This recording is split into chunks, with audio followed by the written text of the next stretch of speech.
to be very gentle. So gentle. It is a glimmer of light in the dead of night. So gentle. It is a simple notification on your phone. Get a good night's sleep, leave the rest to us. You can focus entirely and move forward at full speed. Here, the wind carries warmth, while in the commercial districts. Sports venues, social spaces. It sparks the peaks and valleys of your work, cares for emotional ups and downs, and it helps both your dreams and life. This is the wind of the talent board, and it begins in a small corner. It is destined to blow hard brighter scenes in the future. The wind rises from the board, lifting you to the clouds above.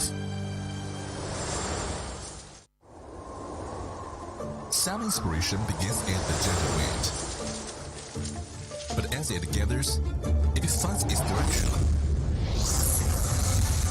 Here in Jianye, a vibrant hub of innovation thrives on the wind. This is Jiangsu Artificial Intelligence International Talent Innovation Park. This is not just a coordinate of convergence, but a highly active magnetic field of connection. The two zones, two parts interlock and deliver mutual empowerment.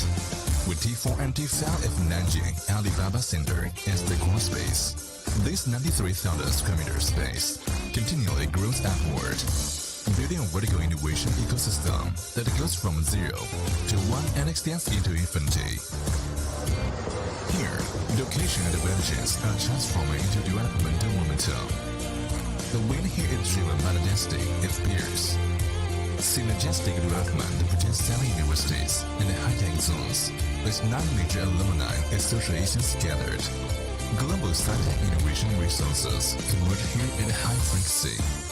Hardcore tech parties spark ideas, while talent salons resonate in harmony, advancing the synergy of industry and talent. To enter Jianye is to connect with the world. This place is becoming one of gateway for overseas talent returning to Jiangsu and China to start businesses. When the wind gathers, it becomes a storm. 14 of the top 20 internet companies in China have chosen Jianye. 280 artificial intelligence enterprises cluster here, rooted in a fertile land where opportunities thrive and revere. The OPC community and the AI sci-tech innovation community provide soil for innovation. AI plus truck drives momentum, exploring more market segments. Data, platforms, and solutions.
Some inspiration begins as the gentle wind, but as it gathers, it finds its direction.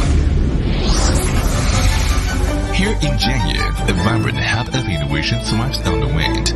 This is Jiangsu Artificial Intelligence International Talent Innovation Port.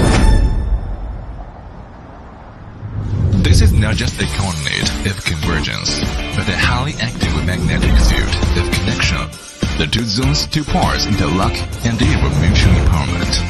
With T4 and T5 of Nanjing Alibaba Center as the core space, this 93,000 square meter space continually grows upward, building a vertical innovation ecosystem that goes from 0 to 1 and extends into infinity.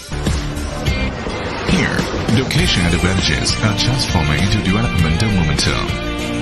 The wind here is driven by the density of peers. Synergistic development between 7 universities and high-tech zones, with 9 major alumni associations gathered. Global sci-tech innovation resources converge here at high frequency. Hardcore tech parties spark ideas, while talent salons resonate in harmony, advancing the synergy of industry and talent. To enter Jianye is to connect with the world. This place is becoming a vital gateway for overseas talent returning to Jiangsu and China to start businesses. When the wind gathers, it becomes a storm. 14 of the top 20 internet companies in China have chosen Jianye. 218 artificial intelligence enterprises cluster here, rooted in a fertile land, where opportunities thrive and revere. The OPC community and the AI sci-tech innovation community provide a soil for innovation. AI plus traffic drives momentum, exploring more market segments. Data, platforms, and scenarios. New perspectives clash and resonate here. Every piece of inspiration can be united, allowing the wind of innovation to merge into even grander wind field. Uplifted by the wind, imagination is pushed to greater heights. From AI space-time, Nanjing Artificial Intelligence International Community, to Zijinshan International Sci-Tech Innovation Fund Block, and to the Jiangsu International Legal and Business Service Port.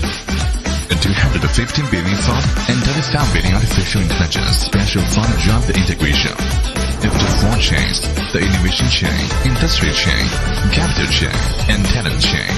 Jianye invests industry cultivation, capital empowerment, and professional services into every step of talent development. Here, the wind can also be very gentle. So gentle, it is a glimmer of light in the dead of night. So gentle, it is a simple notification on your phone. Get a good night's sleep, leave the rest to us. You can focus entirely and move forward at full speed. Here, the wind carries warmth, vibrant commercial districts, sports venues, social spaces. It supports the peaks and valleys of your work, cares for emotional ups and downs, and it helps both your dreams and life. This is the wind of the talent port, and it begins in a small corner. It is destined to blow toward brighter scenes in the future. The wind rises from the port, lifting you to the clouds above. Some inspiration begins as the gentle wind, but as it gathers, it finds its direction. Here in Jianye, a vibrant hub of innovation thrives on the wind. This is Jiangsu Artificial Intelligence International Talent Innovation Port. This is not just a coordinate of convergence, but a highly active magnetic field of connection. The two zones, two parts interlock and deliver mutual empowerment. With T4 and T5 of Nanjing Alibaba Center as the core space, this 93,000 square meter space continually grows upward, building a vertical innovation ecosystem that goes from 0 to 1 and extends into infinity. Here, location advantages are transforming into developmental momentum. The wind here is driven by the density of peers. Synergistic development between 7 universities and high-tech zones, with 9 major alumni associations gathered. Global sci-tech innovation resources converge here at high frequency. Hardcore tech parties spark ideas, while talent salons resonate in harmony, advancing the synergy of industry and talent. To enter Jianye is to connect with the world. This place is becoming a vital gateway for overseas talent returning to Jiangsu and China to start businesses. When the wind gathers, it becomes a storm. 14 of the top 20 internet companies in China have chosen Jianye. 218 artificial intelligence enterprises cluster here, rooted in a fertile land where opportunities thrive and revere. The OPC community and the AI SciTech innovation community provide a soil for innovation. AI plus traffic drives momentum, exploring more market segments. Data, platforms, and scenarios. New perspectives clash and resonate here. Every piece of inspiration can be united, allowing the wind of innovation to merge into even grander wind field. Uplifted by the wind, imagination is pushed to greater heights. From AI space-time, leveraging artificial intelligence international community, to Zijinshan International SciTech Innovation Fund Plug, and to the Jiangsu International Legal and Business Service Part. A 215 billion fund and 35 billion artificial intelligence special fund drive the integration of the 4 chains, the innovation chain, industry chain, capital chain, and talent chain. Jianye invests industry cultivation, capital empowerment, and professional services into every step of talent development. Here, the wind can also be very gentle. So gentle. It is a glimmer of light in the dead of night. So gentle. It is a simple notification on your phone. Get a good night's sleep, leave the rest to us. You can focus entirely and then move forward at full speed. Here, the wind carries warmth, vibrant commercial districts, sports venues, social spaces. It spawns the peaks and the valleys of your work, cares for emotional ups and downs, and it helps both your dreams and life. This is the wind of the talent part, and it begins in a small corner. It is destined to blow toward brighter scenes in the future. The wind rises from the heart, lifting you to the clouds above. Some inspiration begins at the gentle wind, but as it gathers, it finds its direction. Here in Jianye, a vibrant hub of innovation thrives on the wind. This is Jiangsu Artificial Intelligence.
Sound inspiration begins as the gentle wind, but as it gathers, it finds its direction. Here in Jianye, a vibrant hub of innovation thrives on the wind. This is Jiangsu Artificial Intelligence International Talent Innovation Park. This is not just a coordinate of convergence, but a highly active magnetic field of connection. The two zones, two parts interlock and deliver mutual empowerment. With T4 and T5 of Nanjing Alibaba Center as the core space, this 93,000 square meter space continually grows upward, building a vertical innovation ecosystem that goes from 0 to 1 and extends into infinity. Here, location advantages are transforming into developmental momentum. The wind here is driven by the density of peers. Synergistic development between 7 universities and the high-tech zones, with 9 major alumni associations gathered. Global sci-tech innovation resources converge here at high frequency. Hardcore tech parties spark ideas, while talent salons resonate in harmony, advancing the synergy of industry and talent. To enter Jianye is to connect with the world. This place is becoming a vital gateway for overseas talent returning to Jiangsu and China to start businesses. When the wind gathers, it becomes a storm. 14 of the top 20 internet companies in China have chosen Jianye. 280 artificial intelligence enterprises cluster here, rooted in a fertile land where opportunities thrive and revere. The OPC community and the AI sci-tech innovation community provide a soil for innovation. AI plus traffic drives momentum, exploring more market segments. Data, platforms, and scenarios, new perspectives clash and resonate here. Every piece of inspiration can be ignited, allowing the wind of innovation to merge into even grander wind field. Uplifted by the wind, imagination is pushed to greater heights. From AI space-time, Nanjing Artificial Intelligence International Community, to Zijinshan International Sci-Tech Innovation Thought Plug, and to the Jiangsu International Legal and Business Service Part. A 215 billion fund and 35 billion artificial intelligence special fund drive the integration of the 4 chains: the innovation chain, industry chain, capital chain, and talent chain. Jianye invests industry cultivation, capital empowerment, and professional services into every step of talent development. Here, the wind can also be very gentle. So gentle. It is a glimmer of light in the dead of night. So gentle, it is a simple notification on your phone. Get a good night's sleep, leave the rest to us. You can focus entirely and then move forward at full speed. Here, the wind carries warmth, vibrant commercial districts, sports venues, social spaces. It explores the peaks and valleys of your work, cares for emotional ups and downs, and it helps both your dreams and life. This is the wind of the talent part, and it begins in a small corner. It is destined to blow toward broader scenes in the future. The wind rises from the port, lifting you to the clouds above. Sound inspiration begins as the gentle wind, but as it gathers, it finds its direction. Here in Jianye, a vibrant hub of innovation thrives on the wind. This is Jiangsu Artificial Intelligence International Talent Innovation Park. This is not just a coordinate of convergence, but a highly active magnetic field of connection. The two zones, two parts interlock and deliver mutual empowerment. With T4 and T5 of Nanjing Alibaba Center as the core space, this 93,000 square meter space continually grows upward, building a vertical innovation ecosystem that goes from 0 to 1 and extends into infinity. Here, location advantages are transforming into developmental momentum. The wind here is driven by the density of peers. Synergistic development between 7 universities and the high-tech zones, with 9 major alumni associations gathered. Global sci-tech innovation resources converge here at high frequency. Hardcore tech parties spark ideas, while talent salons resonate in harmony, advancing the synergy of industry and talent. To enter Jianye is to connect with the world. This place is becoming a vital gateway for overseas talent returning to Jiangsu and China to start businesses. When the wind gathers, it becomes a storm. 14 of the top 20 internet companies in China have chosen Jianye. 280 artificial intelligence enterprises cluster here, rooted in a fertile land where opportunities thrive everywhere. The OPC community and the AI sci-tech innovation community provide a soil for innovation. The AI plus truck drives momentum, exploring more market segments. Data, platforms, and scenarios. New perspectives clash and resonate here. Every piece of inspiration can be united, allowing the wind of innovation to merge into even grander wind field.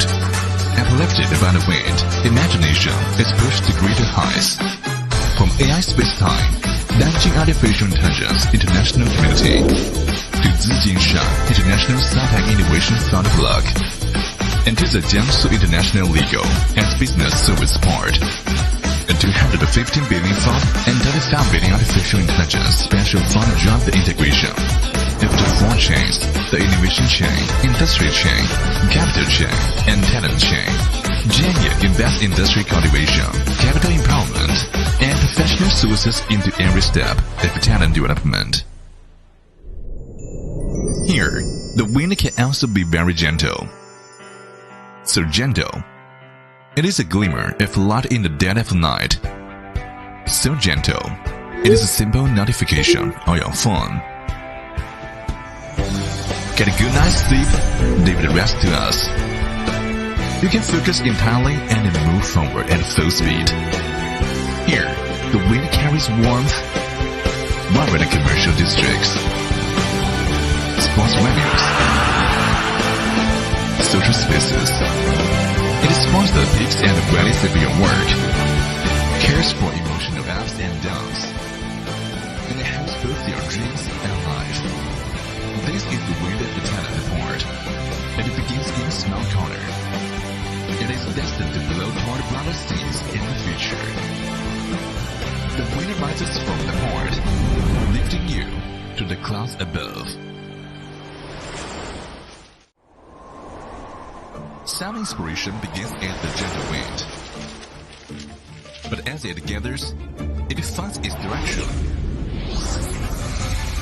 Here in Jianye, a vibrant hub of innovation thrives on the wind. This is Jiangsu Artificial Intelligence International Talent Innovation Port. This is not just a coordinate of convergence, but a highly active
Sound inspiration begins as the gentle wind, but as it gathers, it finds its direction. Here in Jianye, a vibrant hub of innovation thrives on the wind. This is Jiangsu Artificial Intelligence International Talent Innovation Port. This is not just a coordinate of convergence, but a highly active magnetic field of connection. The two zones, two parts interlock and deliver mutual empowerment. With T4 and T5 of Nanjing Alibaba Center as the core space, this 93,000 square meter space continually grows upward, building a vertical innovation ecosystem that goes from 0 to 1 and extends into infinity. Here, location advantages are transforming into developmental momentum. The wind here is driven by the density it peers.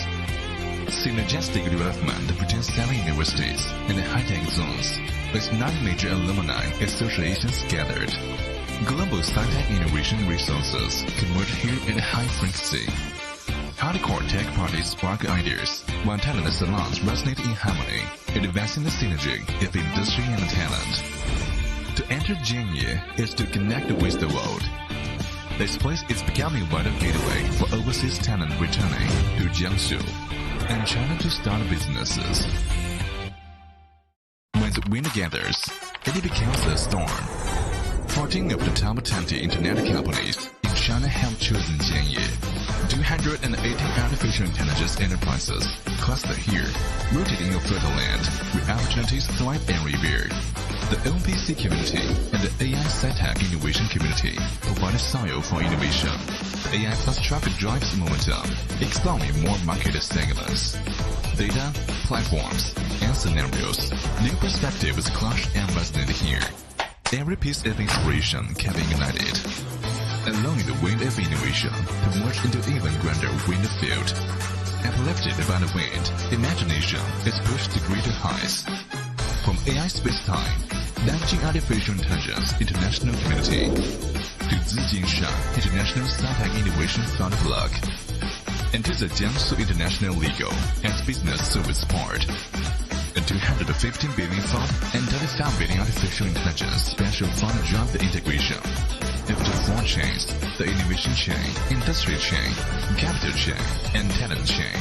Jianye invests industry cultivation, capital empowerment, and professional services into every step of talent development. Here, the wind can also be very gentle. So gentle, it is a glimmer of light in the dead of night. So gentle, it is a simple notification on your phone. Get a good night's sleep, leave the rest to us. You can focus entirely and then move forward at full speed. Here, the wind carries warmth, vibrant commercial districts, sports venues, social spaces. It explores the peaks and valleys of your work, cares for emotional ups and downs, and it helps both your dreams and life. This is the wind of the talent port, and it begins in a small corner. It is destined to blow toward broader seas in the future. The wind rises from the port, lifting you to the clouds above. Sound inspiration begins as the gentle wind, but as it gathers, it finds its direction. Here in Jianye, a vibrant hub of innovation thrives on the wind. This is Jiangsu Artificial Intelligence International Talent Innovation Port.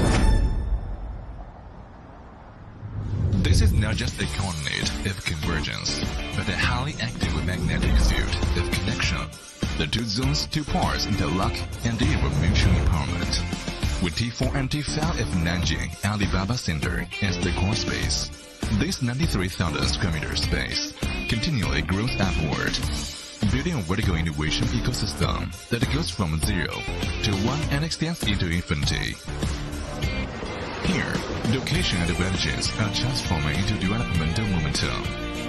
The wind here is driven by the density it peers.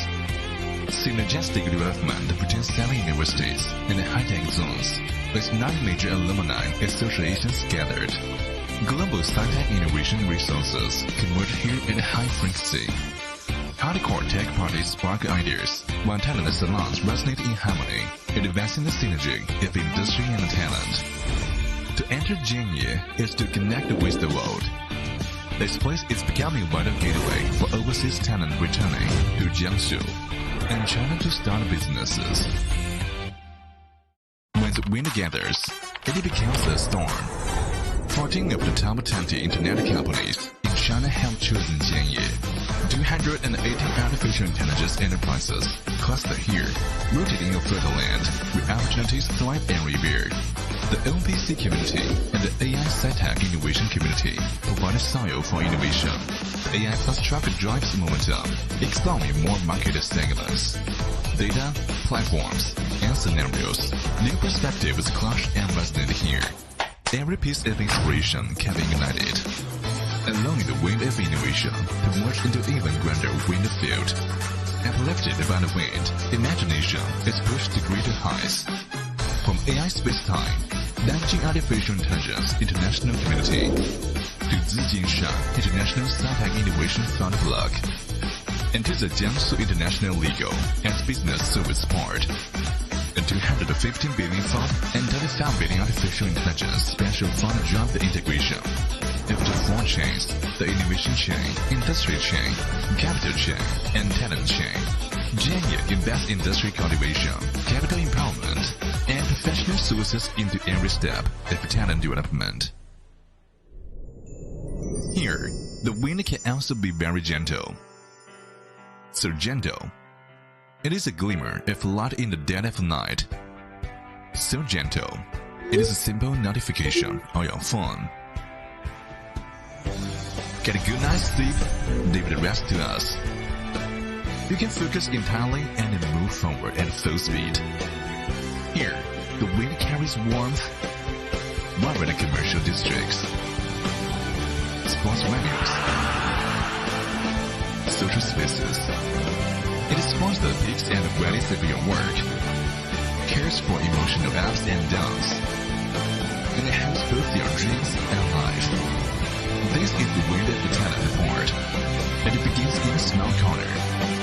It is destined to blow toward broader scenes in the future. The wind rises from the port, lifting you to the clouds above. Some inspiration begins as the gentle wind, but as it gathers, it finds its direction. Here in Jianye, a vibrant hub of innovation thrives on the wind.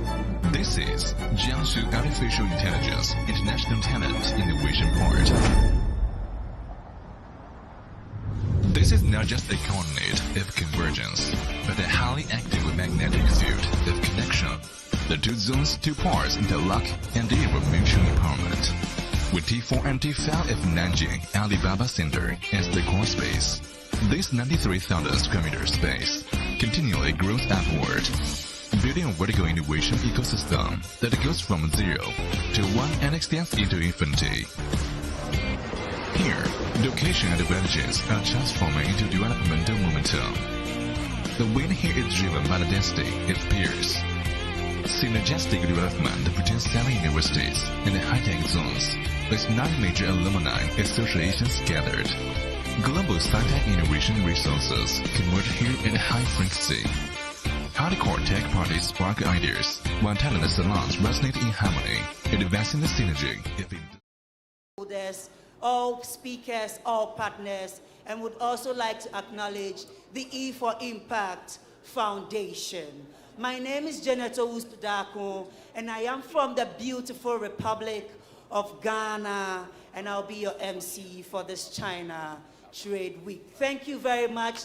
Let's stay put, and let's invite our guests and our speakers here for us to start the opening ceremony of the China Trade Week. In the meantime, let's invite our entertainers to come and engage and interact with us. Ladies and gentlemen, let's invite the entertainers and let's appreciate them as they make their way here. Thank you.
Ladies and gentlemen, once again, let's appreciate our entertainers.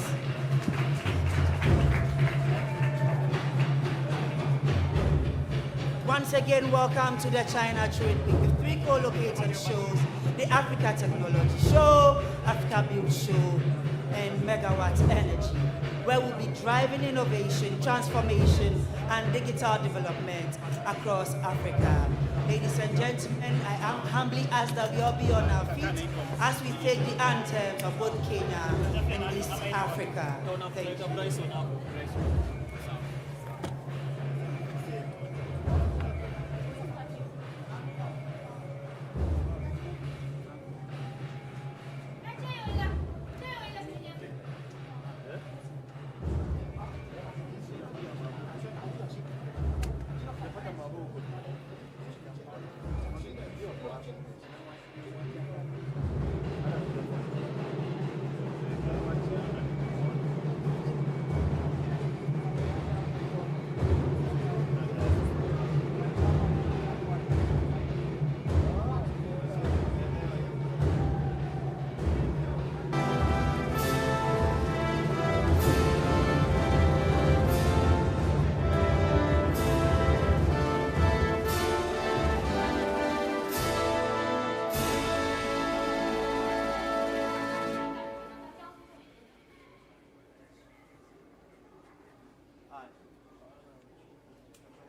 Afrika Mashariki, tuwezeshe kuishi kwa amani, tutimize na malengo yetu.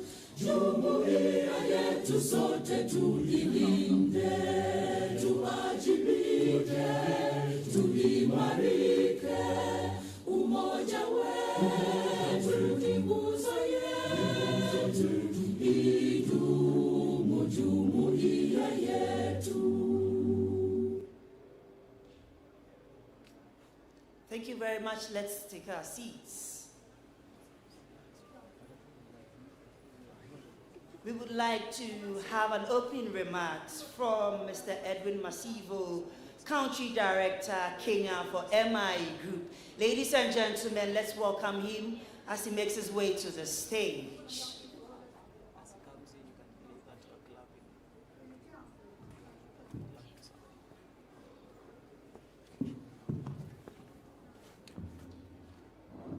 Good morning, ladies and gentlemen.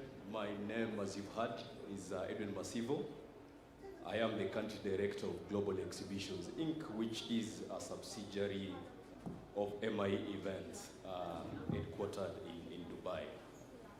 First, before I start my speech, allow me to profoundly thank each and every one of you for creating time out of your very busy schedules to come and be part of this opening ceremony.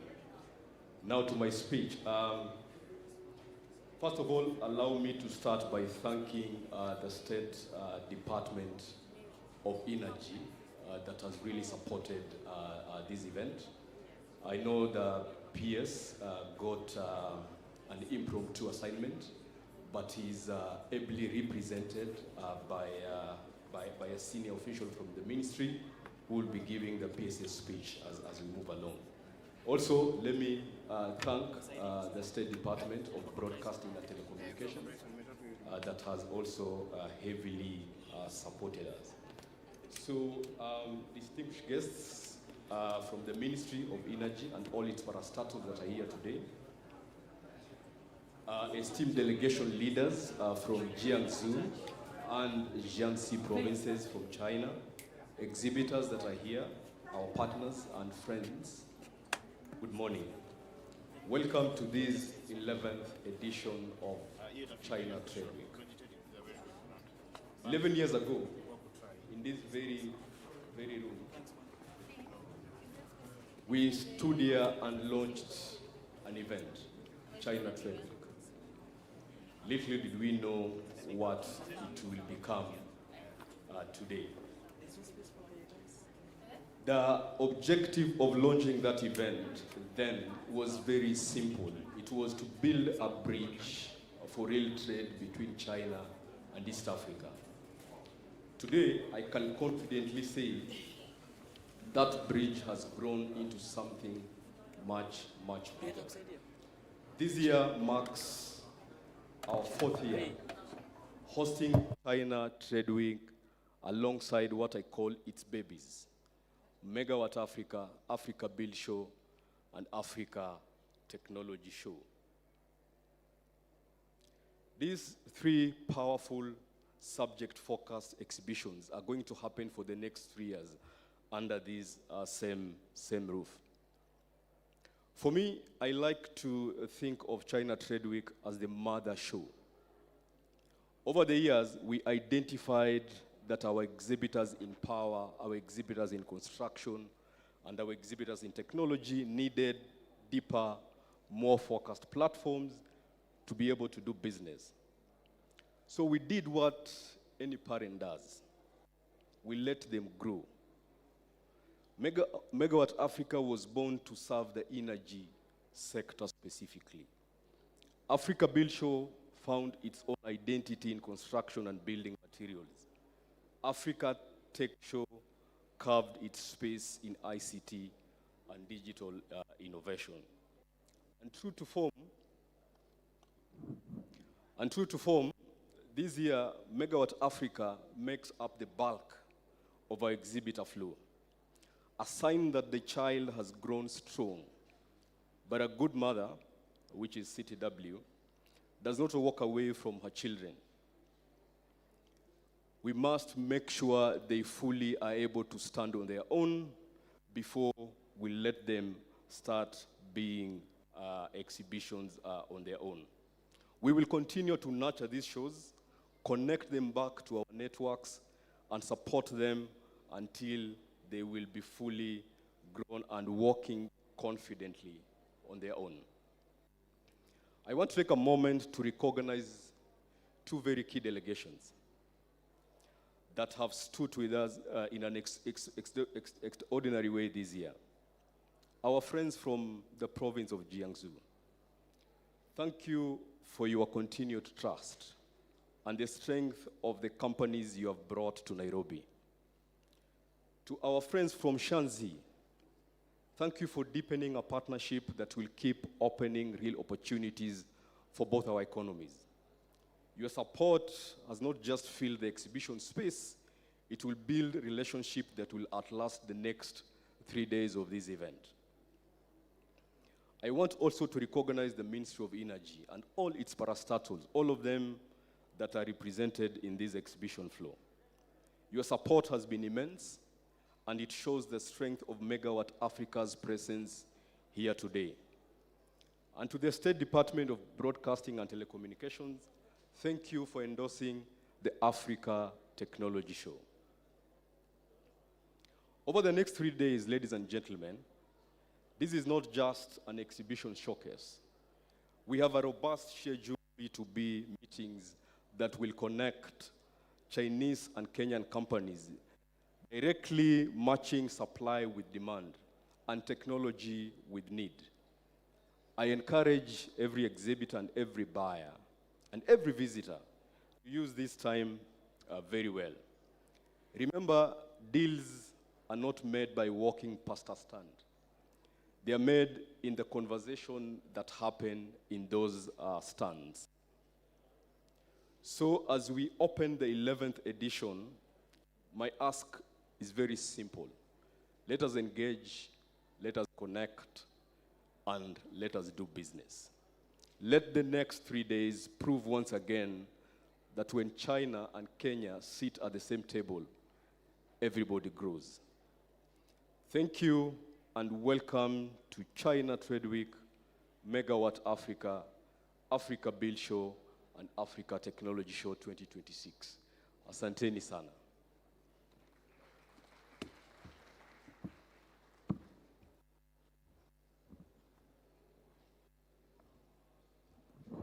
Ladies and gentlemen, let's appreciate him one more time. we will indeed connect, build, and then network. In fact, this event is where Africa's new wave of technology, investment, and policy meet to drive global impact. So welcome to the 11th edition of the China Trade Week, 6th edition of the Africa Technology the Africa and Megawatt Africa. Without further ado, ladies and gentlemen, let's invite Mr. Zahor Ahmed, Vice President, Strategy and Partnerships for MIE Groups. Ladies and gentlemen, let's appreciate him. Let's appreciate him.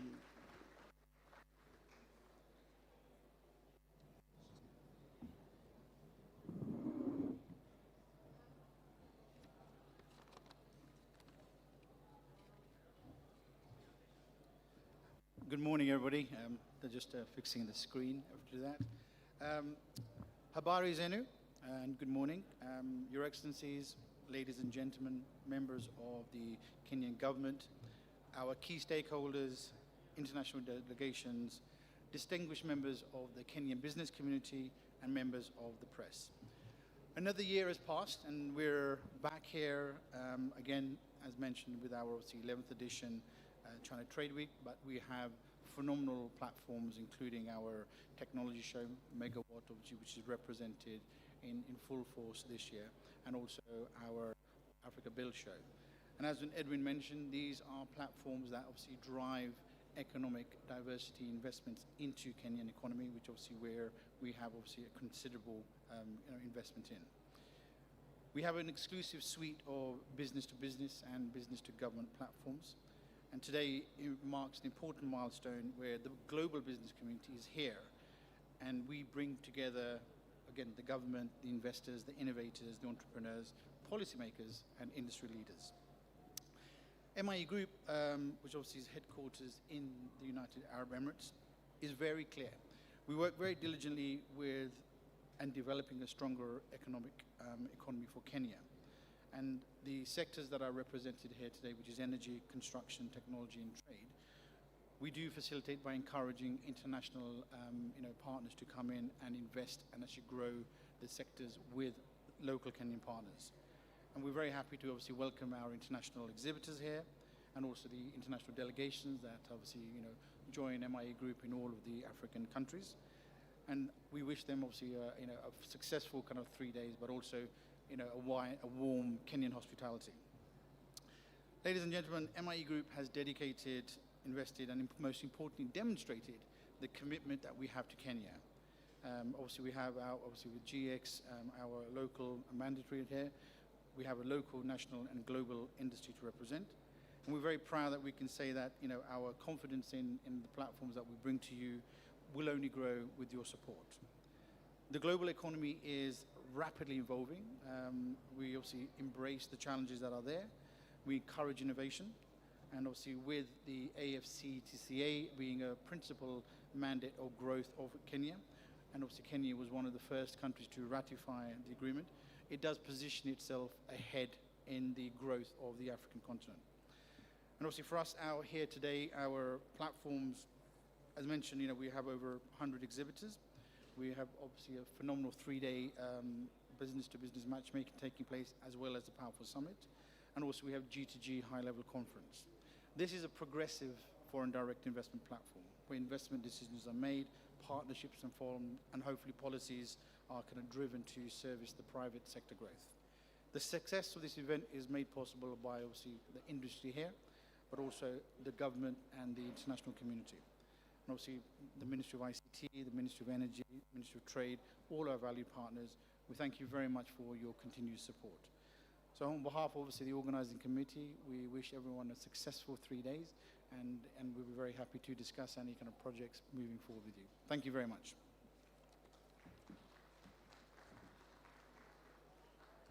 Thank you very much, Mr. Zahor Ahmed. Ladies and gentlemen, let's now welcome Mr. David Wang, Chairman of MIE Group, to give us his opening remarks. Let's appreciate him as he makes his way here. Mr. David Wang.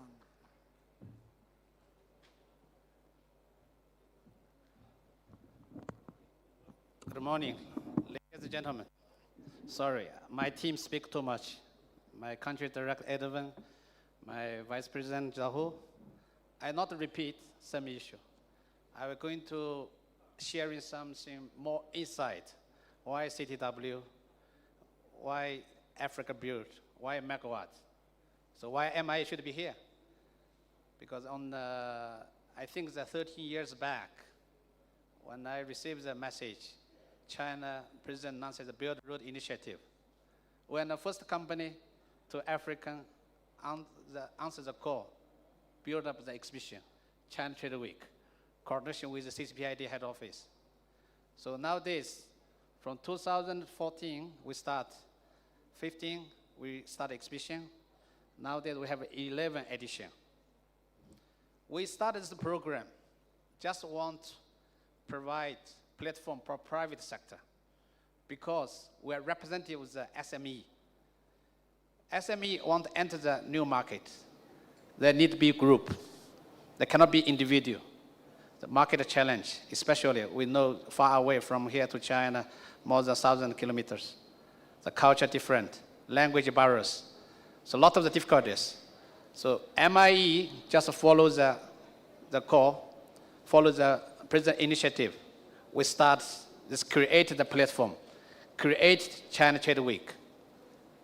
So since last 11 years, China Trade Week gets good credential, approved by the market. China Trade Week is the first event get approved on 10 years back by the UFI, call it I think the International Organized Committees, whatever. So after many years development, China Trade Week, we are not only focused support Chinese enterprise to this market. We create a platform, support international community, international businessmen, together with Chinese businessmen, delegates, to start the market on Kenya, on the East Africa market. So nowadays, my colleague already mentioned, if we say China Trade Week is a mother show, but after 11 years, we created 6, 7 different industry shows. So for January, we have a mommy and a baby show. Sorry, I think it's March. January, we started the printing package show. March, we have mommy and a baby show. July, we have men's show, China Trade Week, plus we have Africa Build, Africa Technology, and Megawatt. So on the next month, August, we have the Africa Food, Africa Hotel. So on the December, we have the electric vehicle. So many shows, so many industry come to the Kenya. The reason Kenya gives a good opportunity for Chinese and international businessmen enter the market. So we're just calling international business delegates, coordination with our local enterprises, local businessmen. We can develop business. Because China model on this region is approved. We are success. We make the real investment on this market. China Trade Week, we give the investment opportunity. Again, we give the job creating. Since China Trade Week entered the market, our office here, we started from 5, 6 people.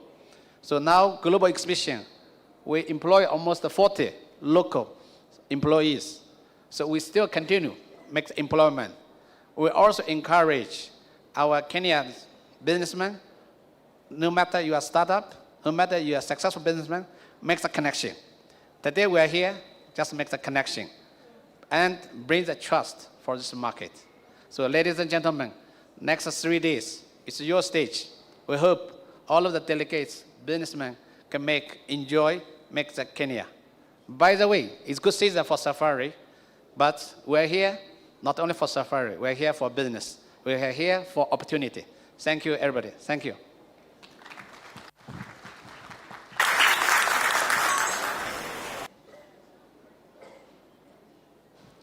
Thank you very much, Mr. David. Ladies and gentlemen, let's appreciate him one more time. We were supposed to be, sorry for that, we were supposed to be honored with the presence of Honorable P.S. Alex Wachira, Ministry of Energy and Petroleum, Kenya, and P.S. Stephen Isabo, State Department for Broadcasting and Telecommunication of ICT. However, they were not able to attend due to a call from above, but they were kind enough to send representatives to be here in their stead.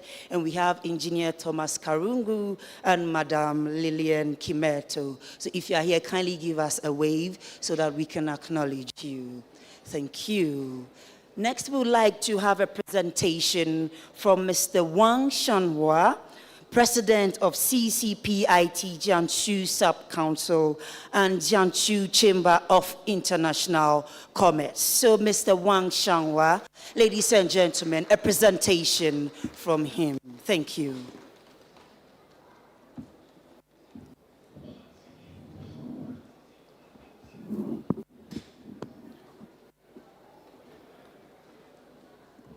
尊敬的王海林董事长、托马斯·卡伦古工程师、各位来宾、女士们、先生们、朋友们，大家上午好！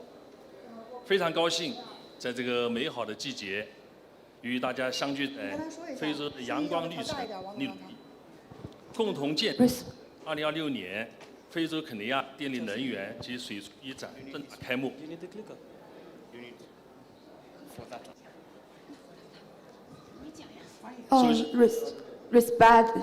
Respect Chairman Wang Hailin, President and Wing, and also the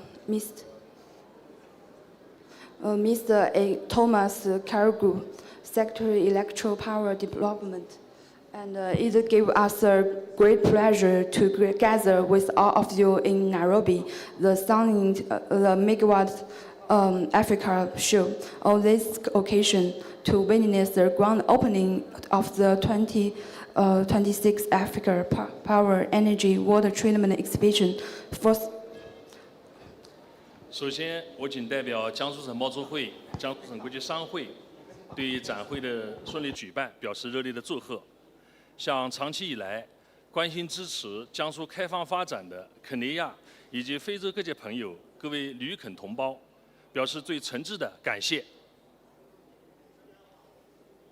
First of all, on behalf of China Council of the Promotion of the International Trade, Jiangsu Commit, Jiangsu Chamber of International Commerce, I would like to extend a warm congratulations on the successful launch of the exhibition. I also wish to express my sincere gratitude to friends all from the sector in Kenya and across Africa, as well as the fellow Chinese nation in Kenya who have long cared for and supported Jiangsu opening up and development. 去年4月，习近平主席在北京同鲁特总统举行会谈。 两国元首一致同意将双边关系定位提升到新时代中肯命运共同体，这为两国合作指明了方向。 Last April, President Xi Jinping held talks with President Ruto in Beijing. The two heads of the state agreed to elevate bilateral relationship to China-Kenya community with ahead of future in new area, charting the course for bilateral cooperation. 习近平主席强调，中肯双方要促进可持续贸易畅通，根据世代友好、民心相通，做高质量共建“一带一路”的引领者。此次，江苏省贸促会作为主办方之一，联合 MIE 集团共同举办本届展会，就是落实 两国元首重要共识的务实行动。 President Xi Jinping emphasized that China and Kenya should promote sustainable trade, conveniently carry forward the generation-long people-to-people friendship, and serve as front-runners in high-quality build and road cooperation.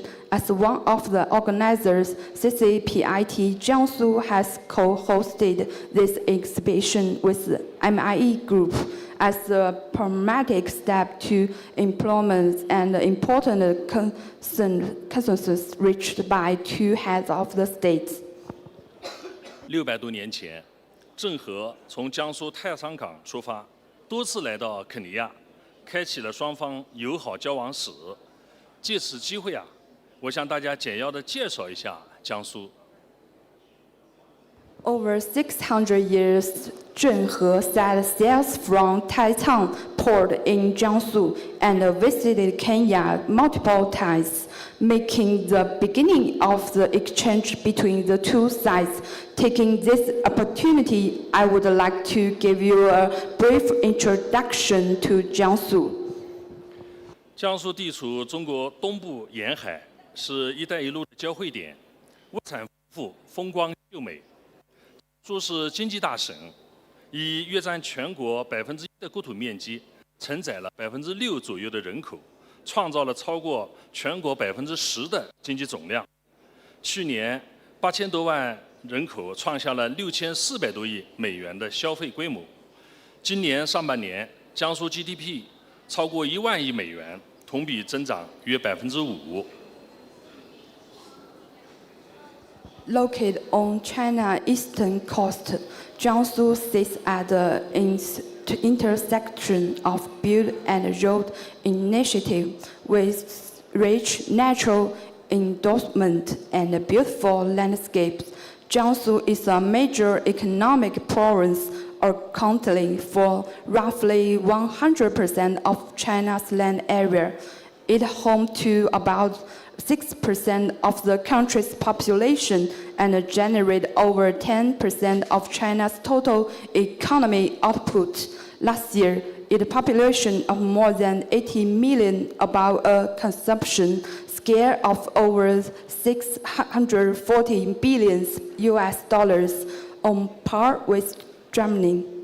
In first quarter of this year, Jiangsu GDP reached nearby 510 billion US dollars, ranking second nationwide with a year-on-year growth around 5%. 江苏是制造业大省，拥有14个国家级先进制造业集群，总数全国第一。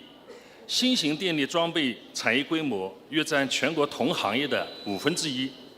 规模总量居全国第一，水处理设备占全国市场份额超过40%。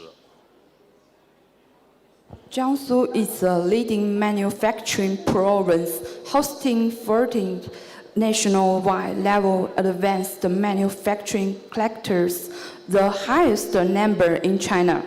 Its new type power equipment industry makes up about 1/5 of the country's total industry scale, ranking first nationwide. Its water treatment equipment claims over 40% of the domestic market share. 江苏是开放大省，外贸外资规模多年保持全国前列，世界500强企业有超过400家在江苏投资。今年上半年，江苏外贸出口达到3280多亿美元，占全国出口总值的15.4%，同比增长约20%。Jiangsu is also high open commerce province with its foreign trade and inbound investment scale consistently ranking among the top in China for years. More than 400 of the world's Fortune 500 companies have invested in Jiangsu in the first 5 months of this year. Jiangsu export volume exceeds 265 billion US dollars, up to 22% of years on year. Export to Kenya grew by 30% of year on year. 肯尼亚是“一带一路”沿线重要基点国家，中非产能合作先行先试试点国家之一。近年来，江苏与肯尼亚的经贸交往日益密切，苏豪、徐工等越来越多的江苏企业将肯尼亚作为开拓非洲市场的首选之地。Kenya is a key node country along the Belt and Road and one of the pilot countries for China-Africa production capacity cooperation. in recent years, economic and trade ties between Jiangsu and Kenya have grown increasingly close.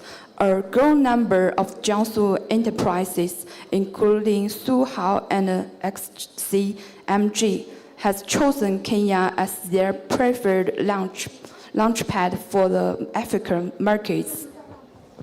特别是肯尼亚2030年远景规划，将能源、基础设施等列为重点发展领域，这与江苏在电力与水处理等产业的优势高度契合，为我们深化合作提供了广阔的空间。In particular, Kenya Vision 2030 has identified energy, infrastructure, and other sectors as development priorities, areas that are highly complementary to Jiangsu industry, strengthens in power and water treatment, creating broader space for deeper cooperation. 江苏省贸促会作为地方促进中外经贸交流合作的桥梁纽带，一直以来持续深化与包括肯尼亚在内的“一带一路”共建国家的经贸合作。 As a local institution serving as bridge for Sino-foreign economic and trade exchange, CCPIT Jiangsu has been deepening cooperation with Belt and Road partner countries, including Kenya. 此次我们组织20家江苏企业前来参展，就是希望推动更多的江苏制造走进非洲大陆，实现苏肯优势互补、协同发展。我们真诚地期望企业家朋友以此次本次的展会为契机，深入交流、精准对接，达成更多务实的合作。 This time, we have organized 20 Jiangsu enterprises to exhibit at the show, aiming to bring more made-in Jiangsu products to the African continent and realize complementary advantage and coordinated development between Jiangsu and Kenya. We sincerely hope that all the entrepreneurs will take this exhibition as an opportunity to conduct in-depth exchanges, precisely matchmaking, strike more productively cooperation deals, and jointly open new chapter of win-win outcomes in high-quality Belt and Road cooperation. 我们也诚挚地欢迎肯尼亚企业家朋友们多来江苏走一走、看一看，实地感受江苏发展的活力，携手共创、合作共赢的美好未来。 So we sincerely hope all the enterprise will take exhibition to as an opportunity to conduct in-depth exchanges.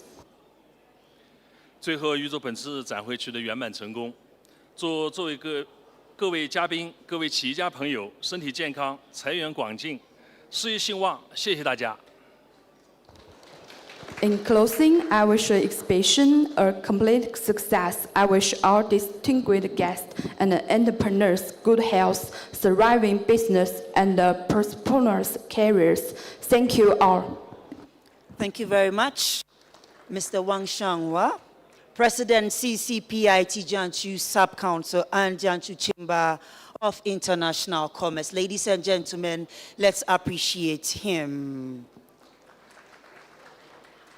Once again, we would like to remind you, ladies and gentlemen, that this is the 11th edition of the China Trade Week, 6th edition of the Africa Technology Show, 4th edition of Africa Build Show, and the 3rd edition of Megawatt Africa. This is where we drive innovation. This is where Africa comes together for global impact. Thank you. We would like to have a keynote address on the future of architect and collaboration, locally and regionally, from architect Jacqueline Kairu, Chairperson, Architects Chapter, the Architectural Association of Kenya. Ladies and gentlemen, let's appreciate her. Let's appreciate her. So far, she's the female breaking the ice, first female speaker of the day. Thank you very much, Architect Jacqueline Cairo. Thank you.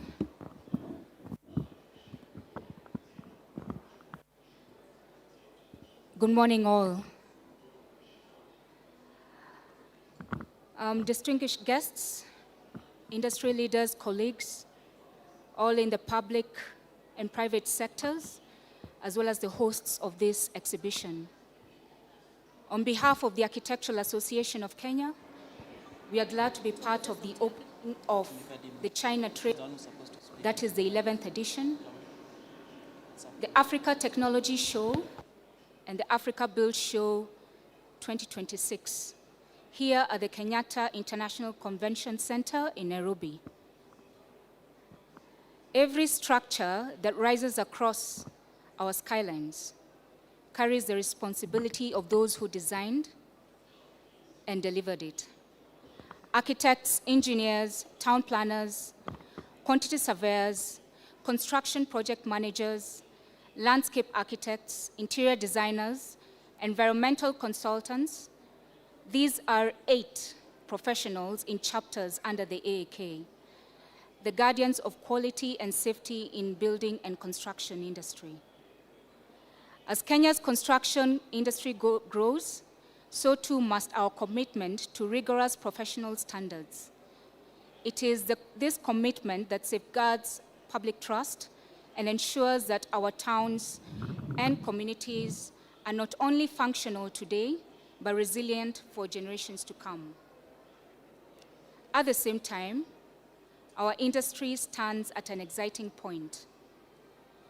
Innovation in building technologies, materials, and construction methods is reshaping how we design and deliver the spaces we live and work in, enabling us to build faster, safer, and more sustainably than ever before. Embracing this innovation without compromising the standards that protect lives is the challenge and opportunity before us.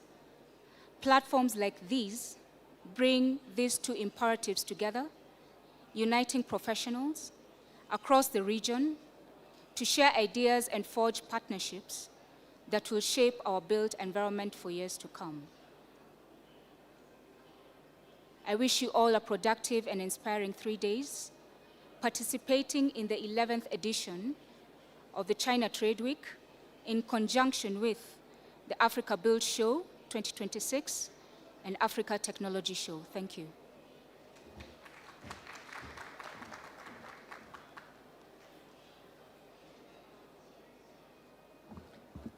Thank you very much, Architect Jacqueline. Ladies and gentlemen, we would like to have Madam Lillian Kimeto, who is representing the PS Stephen Isaboke, to read the PS speech to officially open the Africa Technology Show. Ladies and gentlemen, Madam Lillian Kimeto. Good morning, everyone. I am a bit short. I hope you can see me. I, at the onset, want to welcome all of you to Kenya, especially the visiting delegations. As she has said, my name is Lillian Kimeto. I am the Chief Executive Officer of the Kenya Yearbook Editorial Board.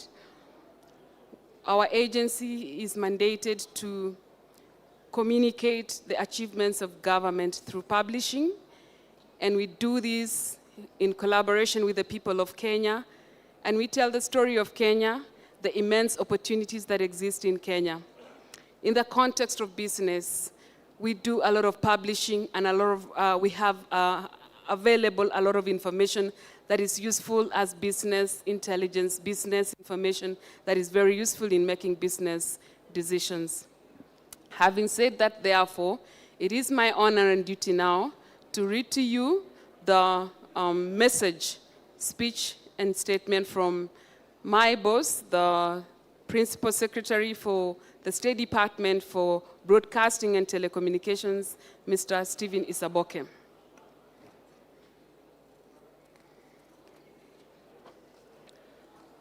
the representative of the Principal Secretary for Energy, Engineer Wambugu, the chairman of MIE Group and the leadership of MIE Group, David Wang, the president of the CCPIT Jiangsu Sub-Council and Jiangsu Chamber of International Commerce, Mr. Wang Shanhua, all delegates, international and representatives of Shaanxi province, and to my immediate sharer of the stage, Architecture Jacqueline Cairo, the chairperson of the Architecture Chapter of Architectural Association of Kenya.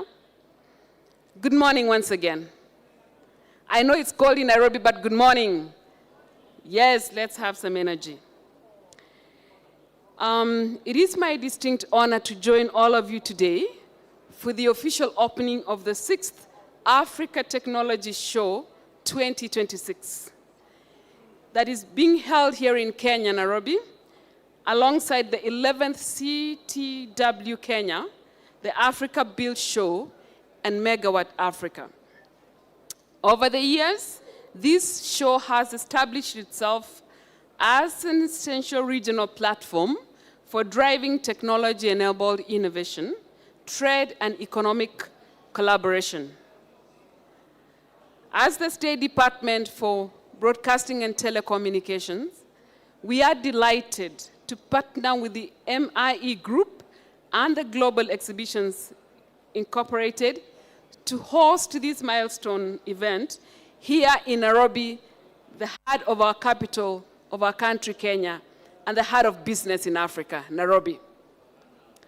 Our gathering today takes place as a transformative period in Kenya's economic growth, and where a country where technology is no longer viewed as a merely supportive factor, but as a foundational infrastructure that is driving our nation forward.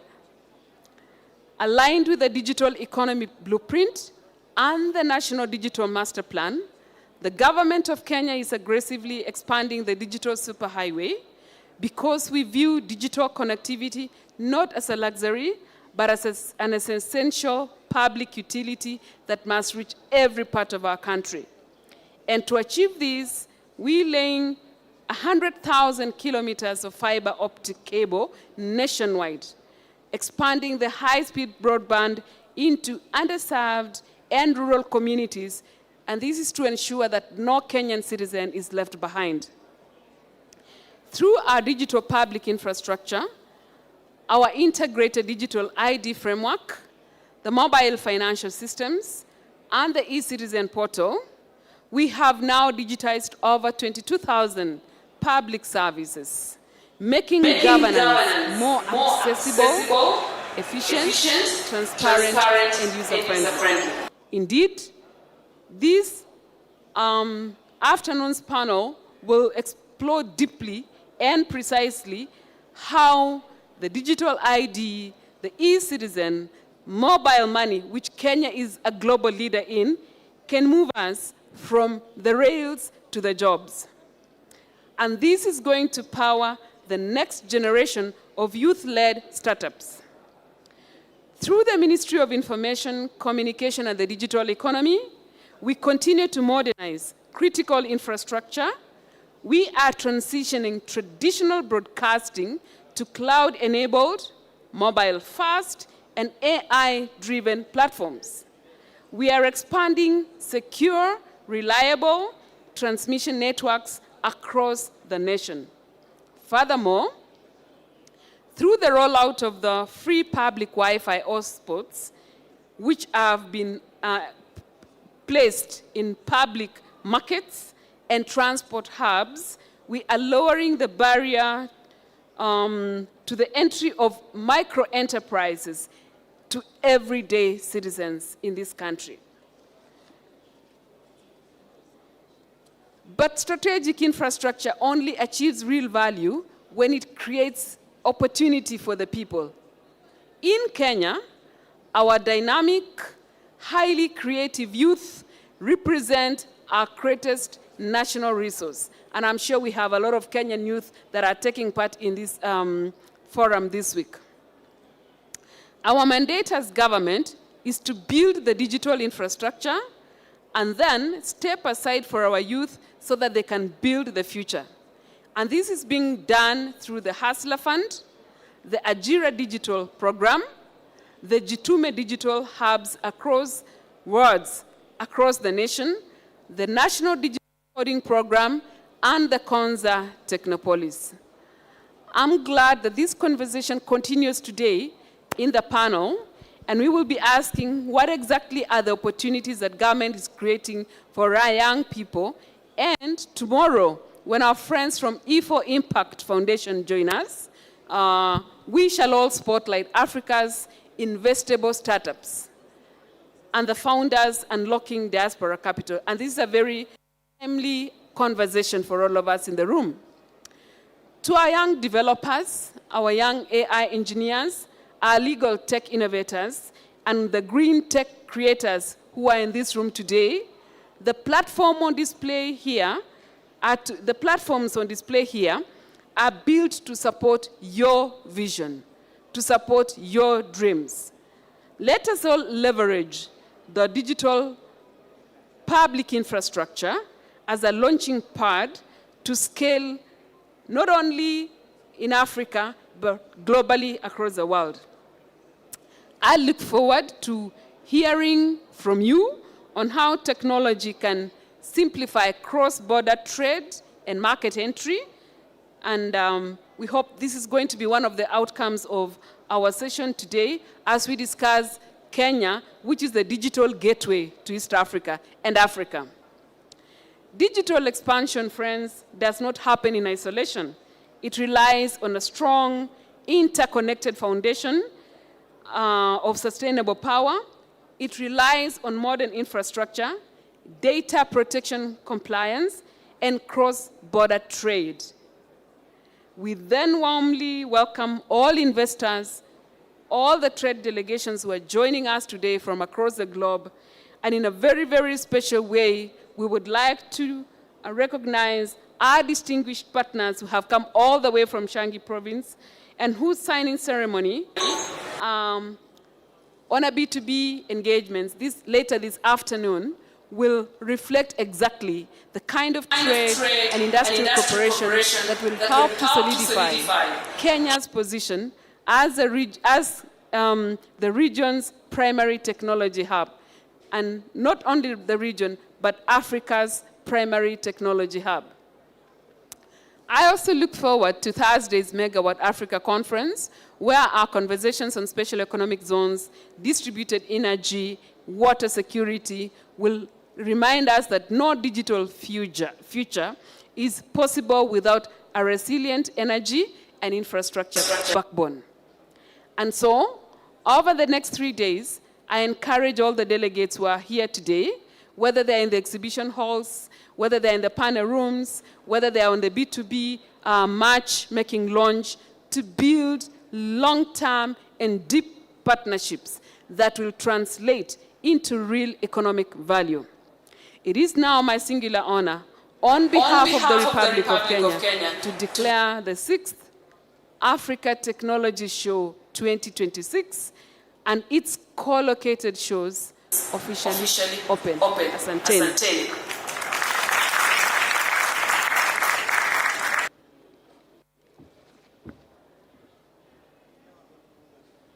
Ladies and gentlemen, let's appreciate Madam Lillian Kimeto. Thank you very much for officially opening the African Tech Show, Ministry of ICT. Thank you so much for being with us, staying with us, supporting us through this wonderful event. And we really appreciate your presence with us today. We would like to receive 2 speeches now from the Ministry of Energy, one on behalf of the DG and one on behalf of the PS. First, we would like to invite Engineer Boniface Kinyanjui, representing Dr. Engineer Joseph Okech, the Acting Director General of Energy and Petroleum Authority, to give his speech on behalf of the DG. Ladies and gentlemen, Engineer Boniface Kinyanjui, let's have him here on stage with us. Thank you.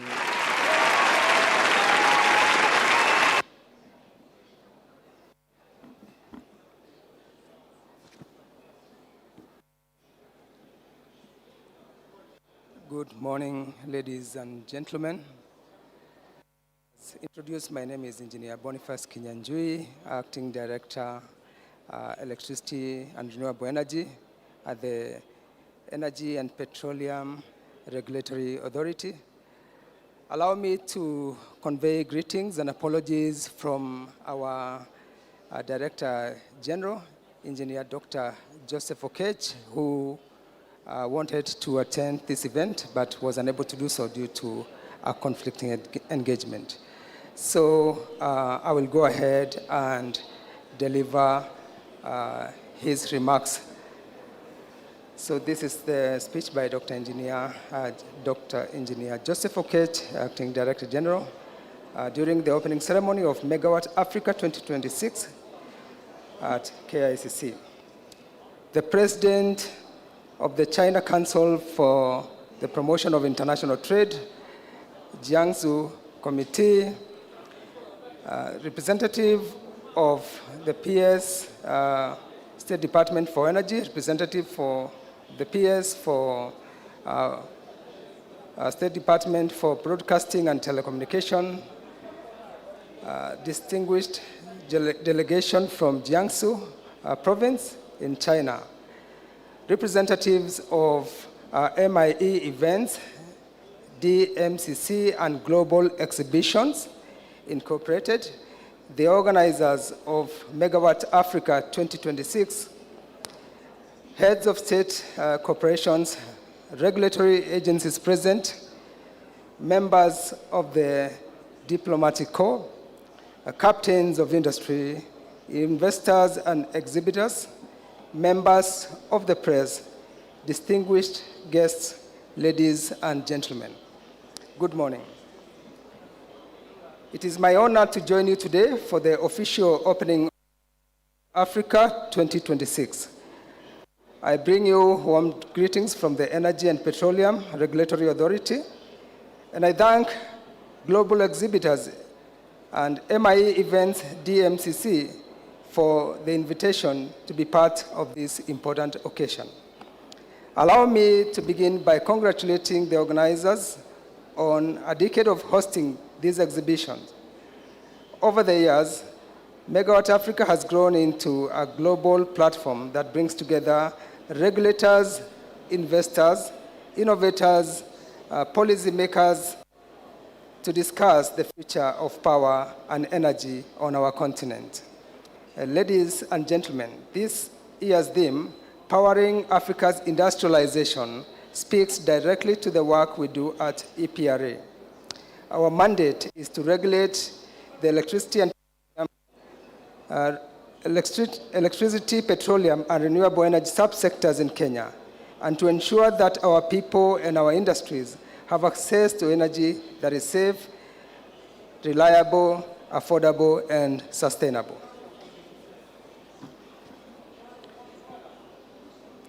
Kenya's energy sector continues to make important strides in this regard.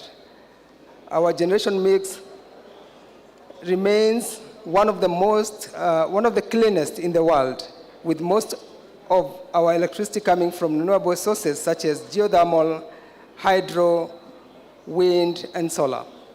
As a regulator, we continue to strengthen our licensing frameworks, improve our tariff setting processes, and expand consumer protection programs, all in support of an energy sector that can power the industries our continent needs. We are especially encouraged by the presence here today of the delegation from the China Council for the Promotion of International Trade, Jiangsu Committee, the China-Kenya Economic and Trade Exchange meeting taking place alongside this exhibition reflects the kind of partnership our region needs, one that brings capital, technology, and expertise from enterprises into Kenya's energy and power and water treatment sectors.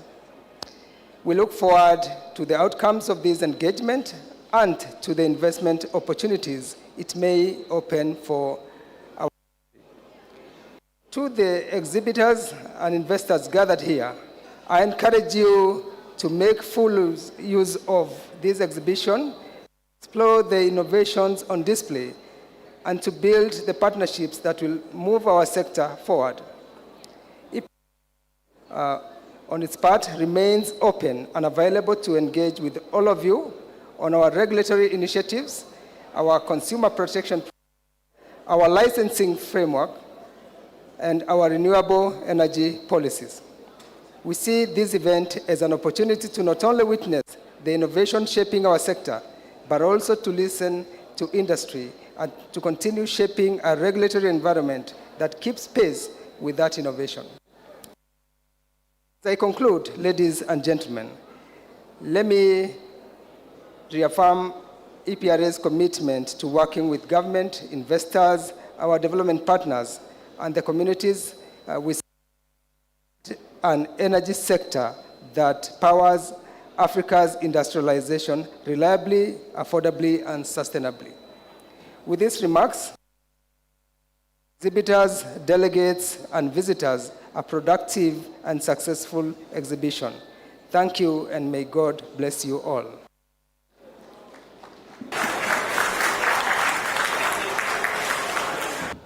Thank you very much, Engineer Boniface. Ladies and gentlemen, let's appreciate him. And ladies and gentlemen, appreciate yourselves for being here. Appreciate yourselves for being here. It's been wonderful. A final speech from the Ministry of Energy and Petroleum. On behalf of Honorable P.S. Alex Wachira, Engineer Thomas Karungu, Secretary, Electrical Power Development, State Department for Energy. After which I will invite all our keynote and opening speakers with our representatives, including our representative, Madam Lillian, to officially cut the ribbon. So ladies and gentlemen, our final speech from the Ministry of Energy, Thomas Karungu. Let's appreciate him.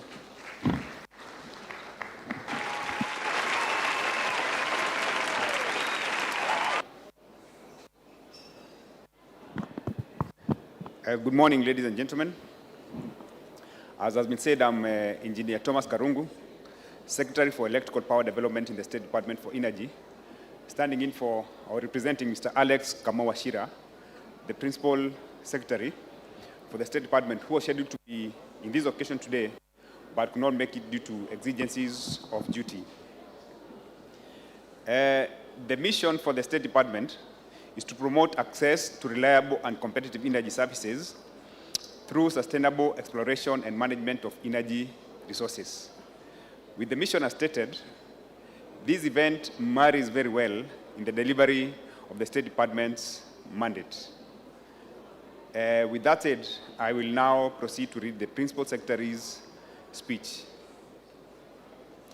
Distinguished guests, representative of the Principal Secretary of the State Department for Information and Broadcasting, representatives of the Government of the People's Republic of China, representative of the Director General, EPRA, captains of industry, investors, exhibitors, development partners, members of industry associations, members of the press, ladies and gentlemen. I bring you greetings from the Republic of Kenya's Ministry of Energy and Petroleum, and I thank the organizers for the invitation to preside over the opening ceremony of the 11th edition of the China Trade Week Kenya, co-located with Megawatt Africa, the Africa Build Show, and the Africa Technology Show.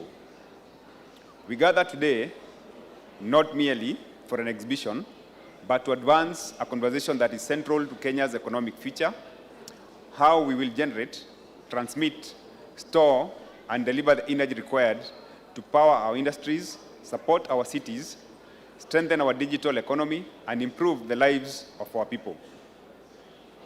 Energy is not one among many. It is the foundation upon which every productive sector depends. Manufacturing cannot expand without reliable and competitively priced electricity. Housing and infrastructure cannot effectively develop without dependable energy systems. Technology, transport, agriculture, healthcare, and commerce cannot achieve their full potential without a modern, resilient, and accessible power network.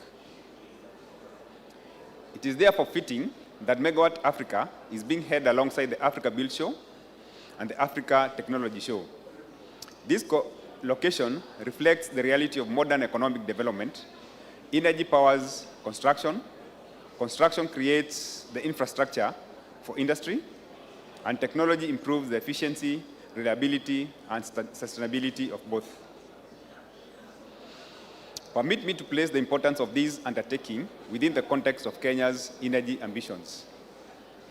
Kenya has established itself as one of Africa's leaders in renewable energy. Geothermal, hydro, wind, and solar resources already account for approximately 90% of the electricity supplied to our national grid. Under the Kenya National Energy Compact, the government is working to increase the share of clean energy on the grid to 100% by year 2030. We are equally committed to achieving universal access to electricity and clean cooking by the same year, 2030. These will require significant investment in generation capacity, transmission and distribution systems, mini-grids, energy storage, and off-grid solutions. The government also intends to modernize and expand the national transmission network by approximately 8,000 kilometers and to add about 12,000 megavolts ampere of transformation capacity by 2030. These are not modest undertakings. They require capital, technology, technical expertise, strong institutions, and sustained cooperation between the public and private sectors. It is within this context that Megawatt Africa assumes particular significance. This expo provides a platform through which project developers, utilities, manufacturers, technology providers, financiers, regulators, and investors can examine the solutions required to address Kenya's energy needs now and in the future. In addressing the relationship between Kenya and China, I wish to say that the two have built a strong and enduring partnership founded on trade, infrastructure development, investment, and technical cooperation. Over the years, Chinese companies have contributed to the development of major transport, communications, and industrial infrastructure across our country. The next phase of this relationship must increasingly focus on productive capacity. It must support the development of energy systems that enable Kenya to manufacture more, process more of its agricultural output locally, operate competitive industrial parks, expand digital infrastructure, and create quality employment for its young population. China possesses considerable experience in renewable energy technologies, electricity transmission, battery storage, smart grid systems, electric mobility, and the large-scale manufacture of energy equipment. Kenya, on the other hand, possesses substantial renewable resources, a strategic regional position, a growing market, and an increasingly strong policy framework for clean energy development. The complementarity between our two countries is therefore clear. However, our cooperation must extend beyond the importation of finished equipment.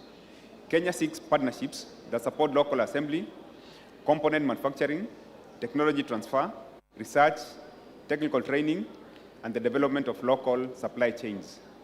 We welcome Chinese investment in the solar panel manufacture, transformers, smart meters, transmission equipment, and electric vehicle charging infrastructure. We also invite partnerships in geothermal development, mini-grid deployment, clean cooking, waste-to-energy projects, and the digital management of electricity networks. These investments collectively should create employment in Kenya, strengthen our technical capabilities, and position the country as a manufacturing and distribution base for the wider East African market. At this juncture, allow me to address the three groups represented here today.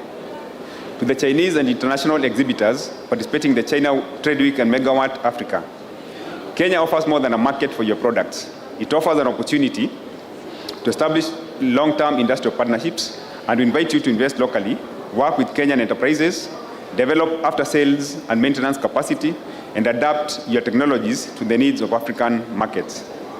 The government is particularly interested in solutions that improve grid stability, reduce system losses, expand electricity access in underserved areas, and lower the cost of energy for households and businesses.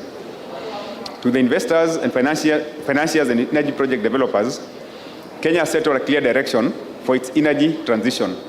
Achieving universal access while expanding our transmission network and meeting rising demand will require substantial private sector participation. We encourage you to develop financing models that make projects commercially viable while keeping energy affordable for consumers. To Kenyan manufacturers, engineers, contractors, innovators, and small and medium enterprises, this expo is an opportunity to establish partnerships, acquire knowledge, and position yourselves within the rapidly expanding energy value chain. The transition to a modern energy system must not occur around Kenyan enterprises. It must be built with them. We must ensure that our young engineers and technicians are trained to install, operate, maintain, and eventually manufacture the technologies deployed in our country. An energy transition that depends permanently on imported skills and equipment will not deliver the full economic value that Kenya requires. The State Department for Energy remains committed to providing a stable and supportive policy environment for investment. We continue working with our agencies, county governments, development partners, and the private sector to improve electricity access, strengthen grid reliability, mobilize investment, and promote the development of renewable energy. We also recognize that energy development must be responsible and inclusive. Projects must protect the environment, respect communities, and deliver measurable benefits to the people whose land and resources support them. Our pursuit of additional generation capacity must therefore remain consistent with the principles of sustainability, affordability, and a just energy transition. This expo comes at an important moment. Kenya's energy demand will continue to rise as our economy grows and as our cities expand, electric mobility advances, and more industries establish operations in the country. Meeting this demand will require us to act with urgency, but also with discipline. We must invest in solutions that are appropriate, scalable, and capable of delivering long-term value. China Trade Week has, over 11 editions, demonstrated the importance of sustained engagement between Kenya, China, and the wider international business community. Through Megawatt Africa, this relationship now has an opportunity to make an even greater contribution to Kenya's energy security and industrial transformation. I urge every exhibitor, investor, policymaker, utility representative, and entrepreneur to treat the next 3 days as a working platform. Let us move beyond introductions and product displays towards serious discussions on investment, manufacturing, technology transfer, skills development, and project implementation. The partnerships established here must ultimately translate into a more reliable electricity, stronger industries, competitive businesses, expanded access, and better economic opportunities for the people of Kenya. Thank you.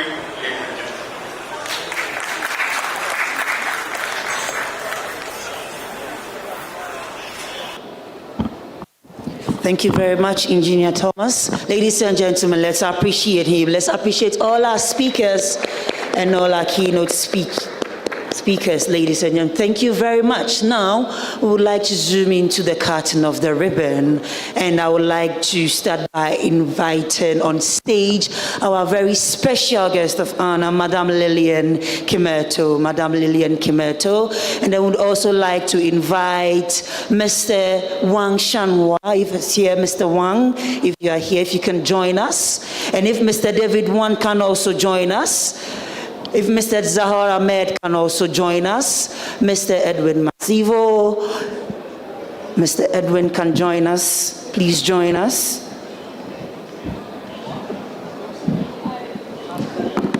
If Architect Jacqueline is also here, Architect Jacqueline, Engineer Thomas can join us, and then we can invite all our representatives on the first seat, as we cut the ribbon.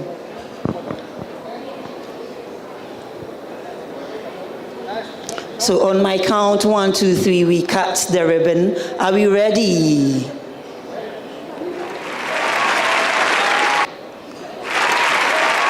So 1, 2, 3. Let's appreciate them, ladies and gentlemen. We have officially opened the China Trade Week, Africa Technology Show, Africa Build Show, and Megawatt Africa. Ladies and gentlemen, let's appreciate our representatives and let's give the bouquet to them. Let's honor them by presenting the wonderful bouquet to them. Wonderful bouquet to them. Ladies and gentlemen, it's not done. Let's appreciate them. Let's continue to appreciate them. A wonderful round of applause. A wonderful round of applause. And let's take some pictures. Take some pictures. Representatives on the first seat, if you're here.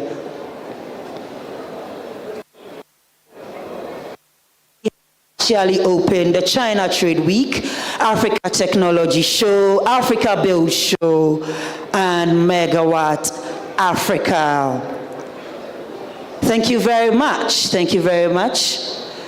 Ladies and gentlemen, after here, our dignitaries will be taking a tour to the exhibition. They would like to know what our exhibitors have for us today. So I take this tour led by Mr. Zahor. Do not be in a hurry to leave, please. Wait behind as the conference is officially starting. So please do not leave us. We are still enjoying the session. This is going to be a very wonderful, insightful, and fruitful session with wonderful panel discussions and presentations.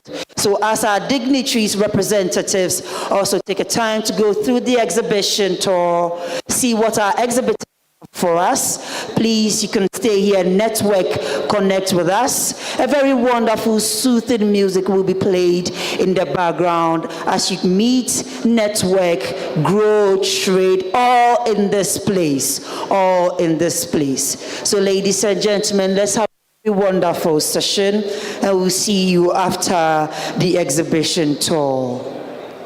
Thank you.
Some inspiration begins at the gentle wind.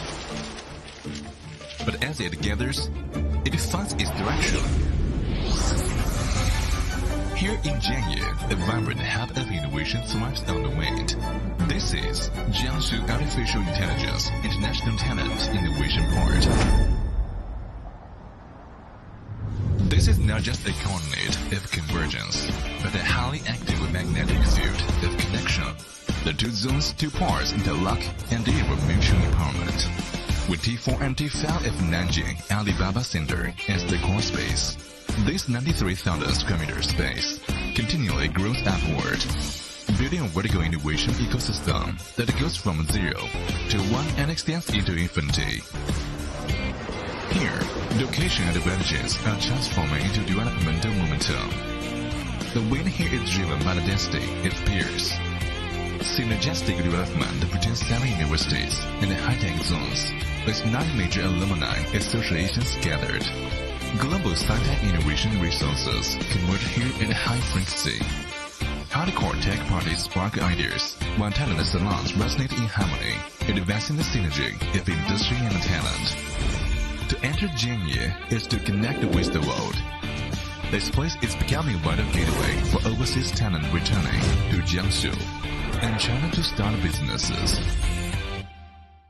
When the wind gathers, it becomes a storm. 14 of the top 20 internet companies in China have chosen Jianye. 218 artificial intelligence enterprises cluster here, rooted in a fertile land where opportunities thrive and revere. The OPC community and the AI sci-tech innovation community provide a soil for innovation. AI plus traffic drives momentum, exploring more market segments. Data, platforms, and scenarios, new perspectives clash and resonate here. Every piece of inspiration can be ignited, allowing the wind of innovation to merge into even grander wind field. Uplifted by the wind, imagination is pushed to greater heights. From AI space-time, Nanjing Artificial Intelligence International Community, to Zijinshan International Sci-Tech Innovation Fund Block, and to the Jiangsu International Legal and Business Service Port. A 215 billion fund and 35 billion artificial intelligence special fund drive the integration of the 4 chains: the innovation chain, industry chain, capital chain, and talent chain. Jianye invests industry cultivation, capital empowerment, and professional services into every step of talent development. Here, the wind can also be very gentle. So gentle, it is a glimmer of light in the dead of night. So gentle, it is a simple notification on your phone. Direct investment into key sectors. China Trade Week obviously represents a multi-level, multi-industry platform, but as our chairman mentioned, is that as part of our growth, we're Some inspiration begins at the gentle wind. But as it gathers, it finds its direction. Sustainable infrastructure, which is obviously very important for the Kenyan industry. This is the 11th edition. What are some of the leaps and bounds you've seen from the previous editions? Well, as mentioned, is that we've managed to open the doors, the opportunities for international, especially Chinese kind of businesses, and we're very proud that from year one we now have an established Chinese industry here that supports the growth, employs local obviously kind of industry and obviously sectors, and that is going to continue. But obviously the framework is supported by government.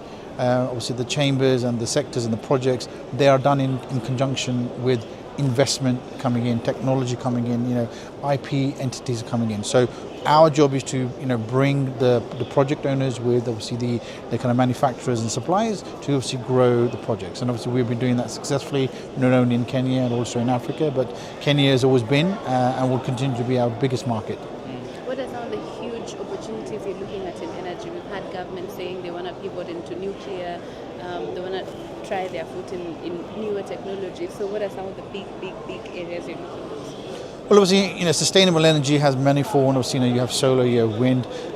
For us, we look at clean energy, an energy that is obviously delivered more efficiently, and that also includes obviously petroleum. Over the years the petroleum energy has obviously definitely cleaned and provided high efficiency from cost, and that will continue. Petrol is not going to be obviously going to just disappear overnight. It will be supported by local energy, clean energy. So what we do, and obviously China has been at the forefront of that in terms of bringing new green sustainable energy to the forefront of industry. And what that has done is it's driven the engine of economy to drive.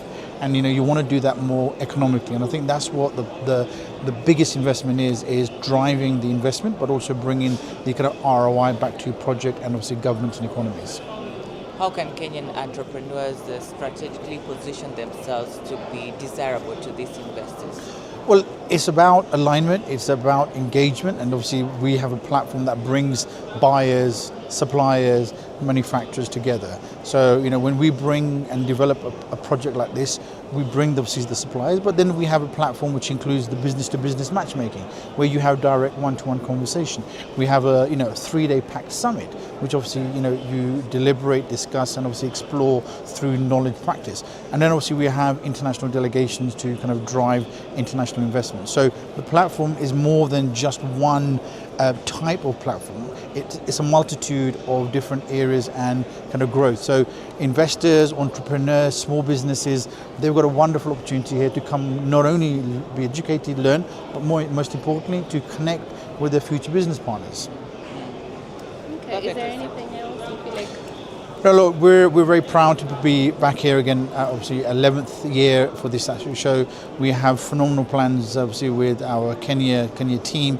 We're covering now 8 sectors through our platforms in Kenya, in energy, in construction, in food, in hospitality, in automotive, in even print and packaging. So we know the growth of the Kenyan economy. And what we will do, and we will continue to do, is to develop, look at key sectors, and hopefully, drive more investment into the economy. Thank you so much. Thank you very much. Thank you. That was comprehensive. Asante sana. Awesome. Sound inspiration begins at the gentle wind, but as it gathers, it finds its direction. Here in Jiangye, a vibrant hub of innovation thrives on the wind. This is Jiangsu Artificial Intelligence International Talent Innovation Park. This is not just a coordinate of convergence, but a highly active magnetic field of connection. The 2 zones, 2 parts interlock and deliver mutual empowerment. With T4 and T5 of Nanjing Alibaba Center as the core space, this 93,000 square meter space continually grows upward, building a vertical innovation ecosystem that goes from 0 to 1 and extends into infinity.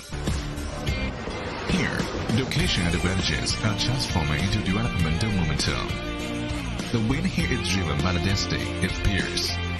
Synergistic development between 7 universities and high-tech zones, with 9 major alumni associations gathered. Global sci-tech innovation resources converge here at a high frequency. Hardcore tech parties spark ideas, while talent salons resonate in harmony, advancing the synergy of industry and talent.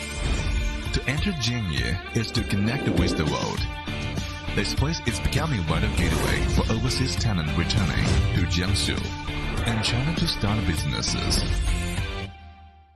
When the wind gathers, it becomes a storm. 14 of the top 20 internet companies in China have chosen Jiangye. 218 artificial intelligence enterprises cluster here, rooted in a fertile land where opportunities thrive and revere. The OPC community and the AI sci-tech innovation community provide a soil for innovation. AI plus traffic drives momentum, exploring more market segments. Data, platforms, and scenarios, new perspectives clash and resonate here. Every piece of inspiration can be ignited, allowing the wind of innovation to merge into even grander wind field. Uplifted by the wind, imagination is pushed to greater heights. From AI space-time, Nanjing Artificial Intelligence International Community, to Zijinshan International Sci-Tech Innovation Thought Plug, and to the Jiangsu International Legal and Business Service Part. A 215 billion fund and newly founded Artificial Intelligence Special Fund Job Edwin Masivo. I am the country director of Global Exhibitions Inc. Global Exhibitions is a subsidiary of MIE Events that is headquartered in the UAE. So we are the organizers of China Trade Week. We've been organizing this show for the last 11 years. In this same hall, 11 years ago, we launched this show. When we launched the show, our objective then was very clear: to bridge the gap between China and East Africa in terms of trade, in terms of investment. Remember at that time, the president of China, Xi Jinping, had launched the road and bridge. Can I start? 11 years ago. So 11 years ago, in this same hall, we launched China Trade Week. Our objective then was very clear: bridge the gap between China and East Africa in terms of trade, in terms of investment. A couple of years later, based on the feedback we got from the East African market, people wanted more specialized exhibitions that are focused on specific industries that were of interest. So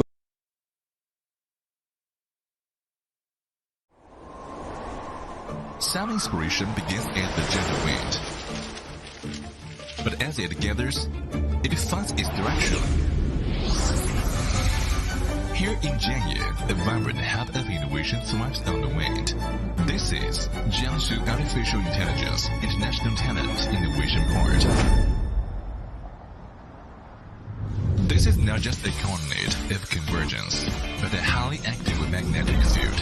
But appoint Kenyan companies to be their distributors in the region, come and form joint ventures with Kenyan companies. For us, this is a win-win. Yeah. Are you able to quantify or measure the kind of impact it has had over the 11 years? Maybe how many Kenyan companies have partnered and become distributors to the Chinese manufacturers? Quite a number. So for the 11 years that China Trade Week has happened, we have cumulatively brought in slightly more than 6,000 Chinese companies over the 11 years. Out of those, we have about 15 or 16 Chinese companies that have set shop here. They build factories, they build industries here, and they are producing from here, employed thousands of Kenyans. We've had quite a number of companies that have formed joint ventures with Chinese companies, more than 100. We have had slightly more than 1,000 companies that have been appointed as distributors of Chinese products in East Africa. So the impact economically has been immense.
Sound inspiration begins at the gentle wind.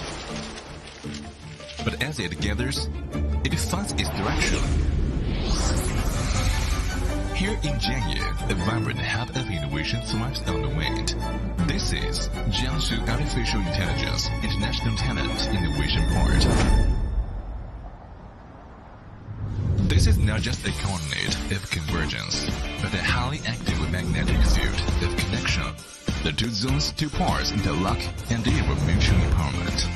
With T4 and T5 of Nanjing Alibaba Center as the core space, this 93,000 square meter space continually grows upward, building a vertical innovation ecosystem that goes from 0 to 1 and extends into infinity. Here, location advantages are transforming into developmental momentum. The wind here is driven by the density of peers. Synergistic development between 7 universities and high-tech zones, with 9 major alumni associations gathered. Global sci-tech innovation resources converge here at high frequency. Hardcore tech parties spark ideas, while talent salons resonate in harmony, advancing the synergy of industry and talent. To enter Jianye is to connect with the world. This place is becoming a vital gateway for overseas talent returning to Jiangsu and China to start businesses. When the wind gathers, it becomes a storm. 14 of the top 20 internet companies in China have chosen Jianye. 280 artificial intelligence enterprises cluster here, rooted in a fertile land where opportunities thrive everywhere. The OPC community and the AI sci-tech innovation community provide a soil for innovation. AI plus truck drives momentum, exploring more market segments. Data, platforms, and scenarios. New perspectives clash and resonate here. Every piece of inspiration can be ignited, allowing the wind of innovation to merge into even grander wind field. Uplifted by the wind, imagination is pushed to greater heights. From AI space-time, Nanjing Artificial Intelligence International Community, to Zijinshan International Sci-Tech Innovation Thought Plug, and to the Jiangsu International Legal and Business Service Port. A 215 billion fund and 35 billion artificial intelligence special fund drive the integration of the 4 chains: the innovation chain, industry chain, capital chain, and talent chain. Jianye invests industry cultivation, capital empowerment, and professional services into every step of talent development. Here, the wind can also be very gentle. So gentle, it is a glimmer of light in the dead of night. So gentle, it is a simple notification on your phone. Get a good night's sleep, leave the rest to us. You can focus entirely and move forward at full speed. Here, the wind carries warmth, vibrant commercial districts, sports venues, social spaces. It supports the peaks and valleys of your work, cares for emotional ups and downs, and it helps both your dreams and life. This is the wind of the talent port, and it begins in a small corner. It is destined to blow toward broader scenes in the future. The wind rises from the port, lifting you to the clouds above. Some inspiration begins as the gentle wind, but as it gathers, it finds its direction. Here in Jianye, a vibrant hub of innovation thrives on the wind. This is Jiangsu Artificial Intelligence International Talent Innovation Port. This is not just a coordinate of convergence, but a highly active magnetic field of connection. The two zones, two parts interlock and deliver mutual empowerment. With T4 and T5 of Nanjing Alibaba Center as the core space, this 93,000 square meter space continually grows upward, building a vertical innovation ecosystem that goes from 0 to 1 and extends into infinity. Here, location advantages are transforming into developmental momentum. The wind here is driven by the density of peers. Synergistic development between 7 universities and high-tech zones, with 9 major alumni associations gathered. Global sci-tech innovation resources converge here at high frequency.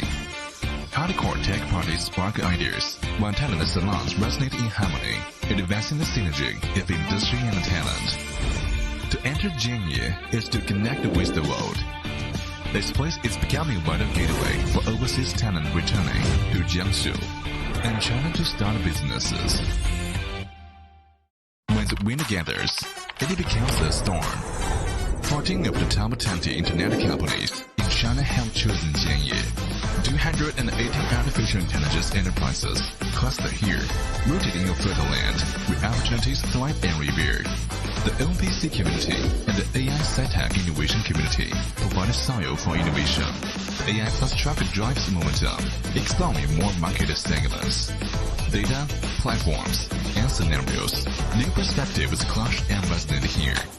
Every piece of inspiration can be ignited, allowing the wind of innovation to merge into even grander wind field. Uplifted by the wind, imagination is pushed to greater heights. From AI space-time, Nanjing Artificial Intelligence International Community, to Zijinshan International SciTech Innovation Fund Block, and to the Jiangsu International Legal and Business Service Part. A 215 billion fund and 35 billion artificial intelligence special fund drive the integration of the four chains: the innovation chain, industry chain, capital chain, and talent chain. Jianye invests industry cultivation, capital empowerment, and professional services into every step of talent development. Here, the wind can also be very gentle. So gentle. It is a glimmer of light in the dead of night. So gentle. It is a simple notification on your phone. Get a good night's sleep, leave the rest to us. You can focus entirely and then move forward at full speed. Here, the wind carries warmth, vibrant commercial districts, sports venues, social spaces.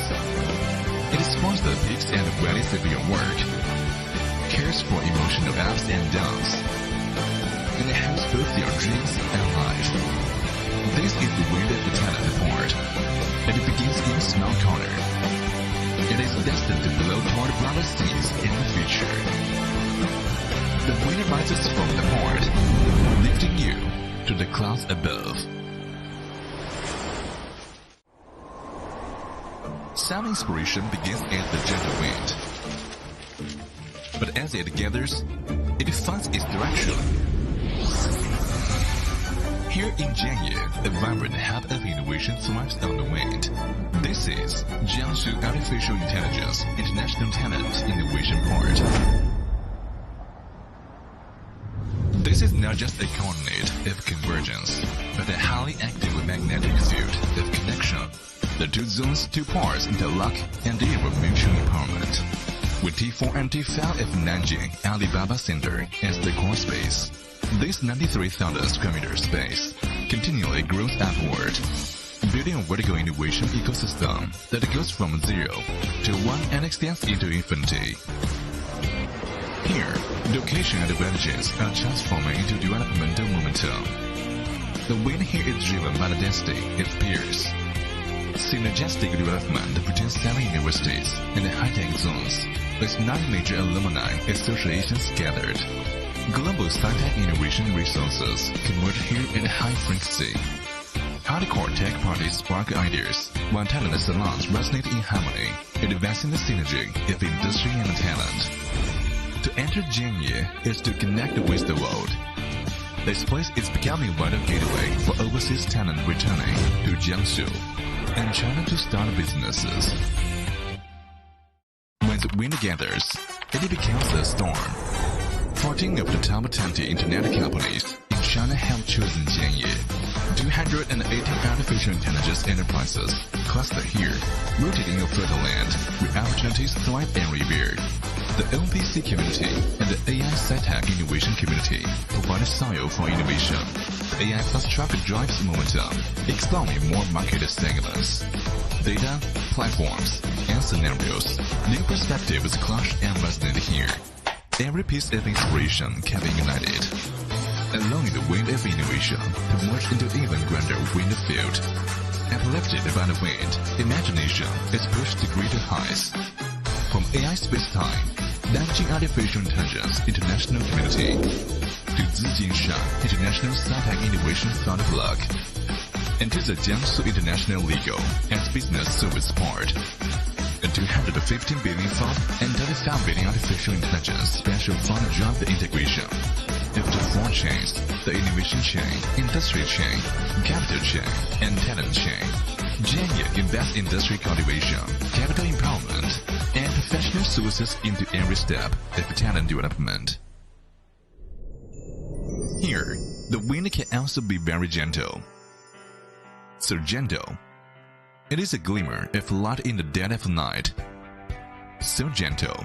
It is a simple notification on your phone. Get a good night's sleep, leave the rest to us. You can focus entirely and then move forward at full speed. Here, the wind carries warmth, vibrant commercial districts, sports venues,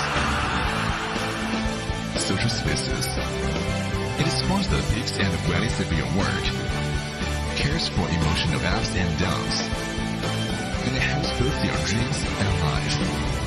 This is the wind of the talent report, and it begins in a small corner. It is destined to blow toward broader scenes in the future. The wind rises from the port, lifting you to the clouds above. Some inspiration begins as the gentle wind, but as it gathers, it finds its direction. Here in Jianye, a vibrant hub of innovation thrives on the wind. This is Jiangsu Artificial Intelligence International Talent Innovation Port.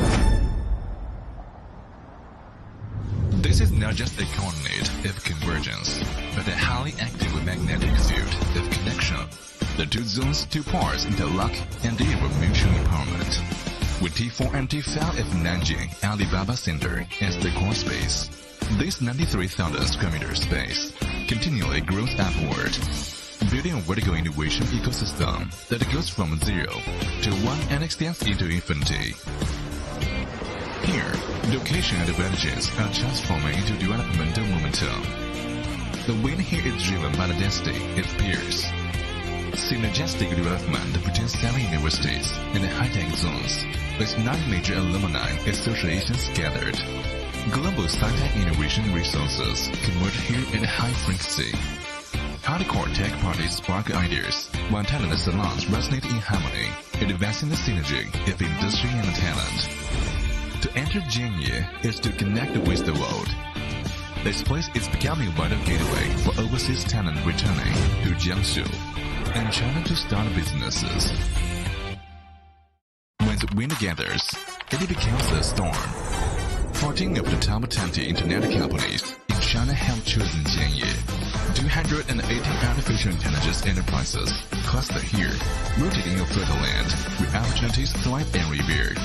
The OPC community and the AI Sci-Tech innovation community provide a soil for innovation. AI plus traffic drives momentum, exploring more market segments. Data, platforms, and scenarios. New perspectives clash and resonate here. Every piece of inspiration can be ignited, allowing the wind of innovation to merge into even grander wind field. Uplifted by the wind, imagination is pushed to greater heights. From AI space-time, Nanjing Artificial Intelligence International Community, to Zijinshan International Sci-Tech Innovation Fund Block, and to the Jiangsu International Legal and Business Service Port. A 215 billion fund and 35 billion artificial intelligence special fund joint integration. After 4 chains, the innovation chain, industry chain, capital chain, and talent chain. Jianye invests industry cultivation, capital empowerment, and professional services into every step of talent development. Here, the wind can also be very gentle. So gentle. It is a glimmer of light in the dead of night.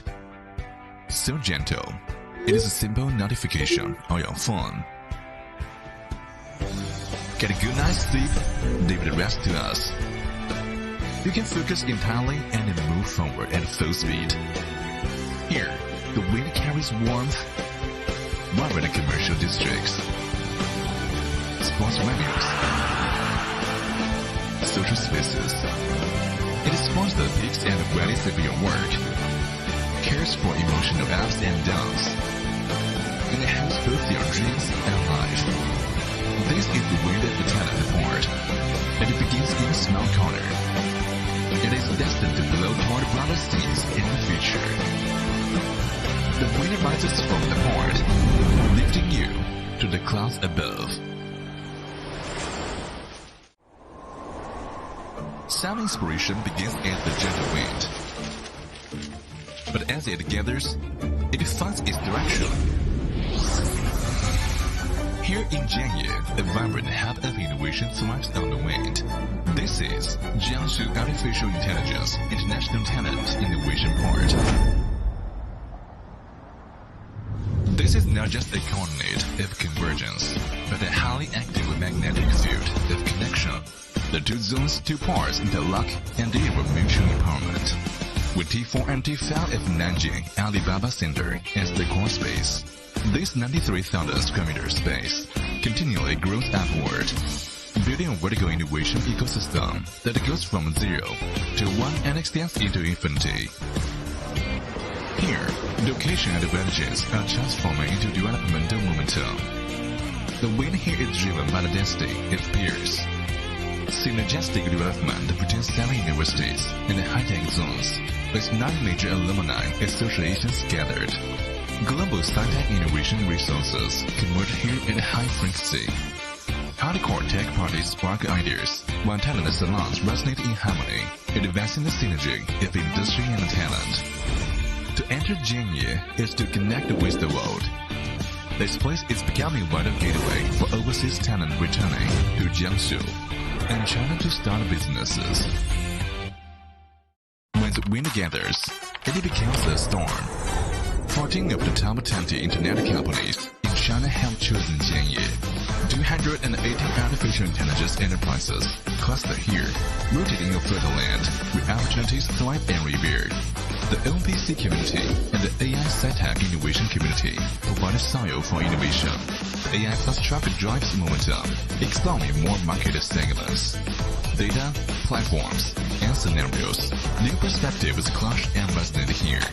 Every piece of inspiration can be united, allowing the wind of innovation to merge into even grander wind field.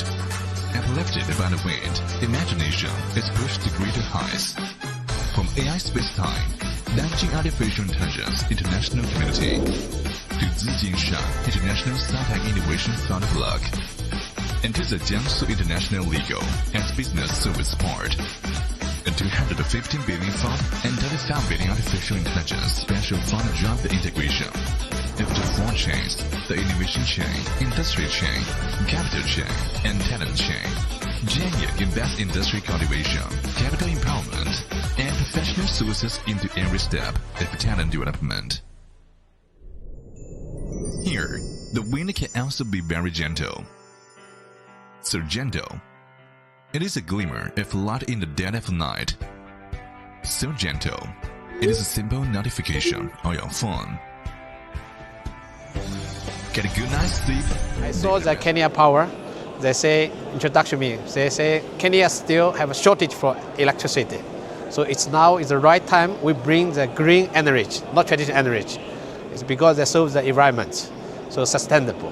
So this year with Chinese company, and they're willing to partnership with Kenya, and they're also willing to invest here. During the opening speech, I say we are community Kenya should be ready. We came here for business. We came here, we should catch the opportunity. We do the joint venture. We're looking for the long-term business and service countries the development. So China Trade Week, as you know, we are already 11th edition. From the 11 years back, we came here, we not only for business opportunity. We say we created the job opportunity. As my companies, we can say MIE on this market, 11 years.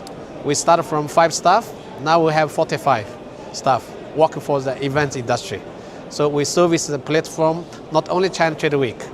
Under the China Trade Week, we have different industrial. As I say, today is a megawatt, today is a China building, Today is a technology show, but the next month, again, we have the food show, hospitality show. So we bring the different industry come to Kenya. So we're expecting to develop the more business.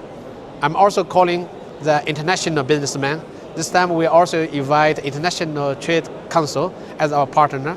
They organize international delegates and the businessmen also go through this platform, come to the Kenya market. So, gentlemen, no matter you are startup, no matter you are really big business community, make the ready. International investor, international business delegates will be here. You just start cooperation, make the connection, make the trading, make the real business. Thank you very much. Good, thank you. Okay, this is yours or mine? Okay, thank you. Wewe battery yako inaisha.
Fill in the front seats. Kindly fill in the front seats.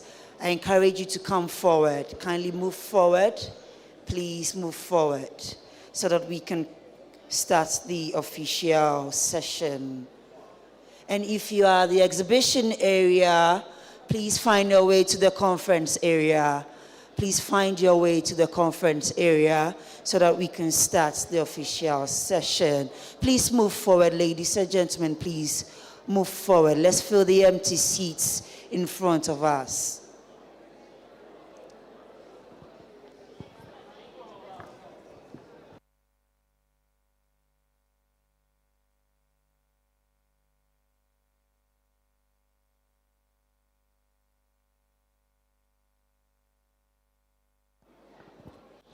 So let's move forward, ladies and gentlemen. Thank you so much for waiting. The exhibition was very wonderful. I believe every one of us here have had an opportunity to interact with somebody, met someone new today, exchanged contacts. That is why we are here. We are here to trade, grow, and connect in one place. So please, let's move forward. Ladies and gentlemen on my left, please move forward. Thank you. Kindly move forward. Let's fill the empty seats, please. Let's move forward. Let's move forward to start the official session. This session will be a panel discussion. This session will be a panel discussion from rails to jobs, from rails to jobs. How Kenya's digital public infrastructure, that is digital ID, e-citizen, and mobile money, can power youth-led startups. Can power youth-led startups. We are delighted to have with us Mr. Peter Kimale, Madam Bethenjeri Kimani, and then Madam Khadija Abdul Juma. And this will be moderated by Madam Lavender Esther. Madam Lavender Esther. So as we prepare our speakers and our panelists, let's have a very soothing music, very soothing music as we prepare the stage. The stage is already prepared, but we want to prepare ourselves emotionally and intellectually for this. Emotionally and intellectually for this. Others have been wondering where I'm from. I'm from the beautiful Republic of Ghana. I'm from the beautiful Republic of Ghana. So if you are wondering, I'm your sister as well. I'm your sister as well. And my name is Janet Owusu Dakon. Janet Owusu Dakon. Now this session will be for 50 minutes stop. 50 minutes stop. We will not go beyond that. So if you are here, please write your questions.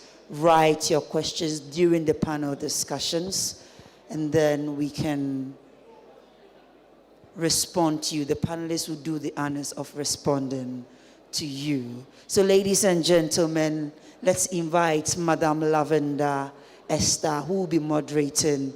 Madam Lavender, you know what? I want you to take a seat. Please take a seat. Let's appreciate her. She's on fire. She's on fire. Let's appreciate her. She's on fire. Is it safe to say sawa or it's safe to say karibu? Which one? Karibu. Okay, so please have a seat. We'll invite you shortly. I'm learning my Swahili, by the way. Is it Swahili or Kiswahili? I'm learning the culture, by the way. Ladies and gentlemen, we'd like to let you know that this is the 11th edition of the China Trade Week, 6th edition of the Africa Technology Show, 4th edition of the Africa Build Show, and the 3rd edition of Megawatt Africa. Mr. DJ, cue us in with a wonderful, soothing, the most popular Kenyan song you have in your playlist, so that we can prepare our audience for the panel session. Once again, the panel discussion is on from rails to jobs, how Kenya's digital public infrastructure, that is digital ID, e-citizen, and mobile money, can power youth-led startups. In Ghana, we call mobile money as Momo. Momo. So when I say Momo, you say mobile money. Let's try that. Momo. Momo. Why? Because mobile is M-O and money is also M-O. So we don't want to stress ourselves. So we just say Momo. So once again,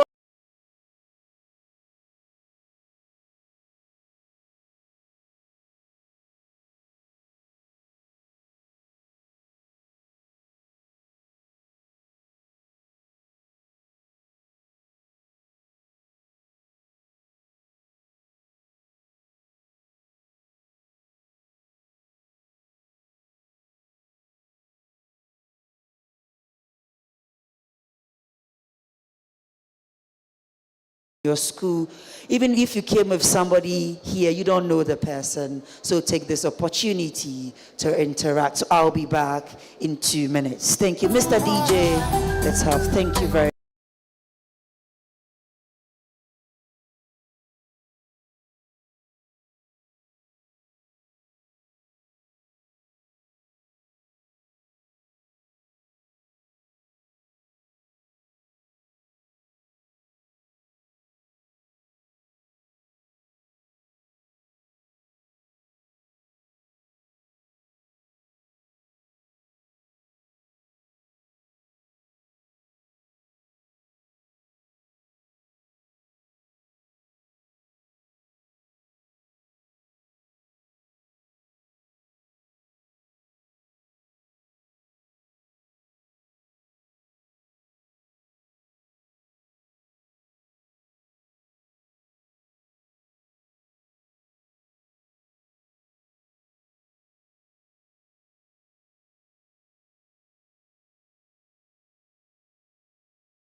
speakers. So very beautiful, Madame Lavender Esther, if she's here.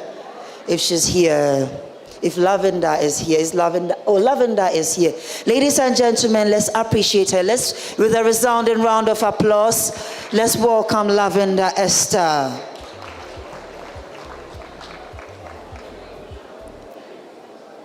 Lavender, please.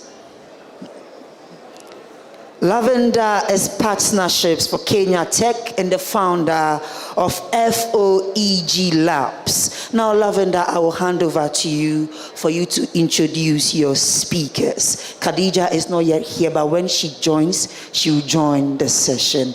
Ladies and gentlemen, let's appreciate Lavender Esther, founder FOEG Labs. So pretend as if I never existed and please channel all your attention to Lavender. So over to you, Lavender. The mic is there for you. Thank you.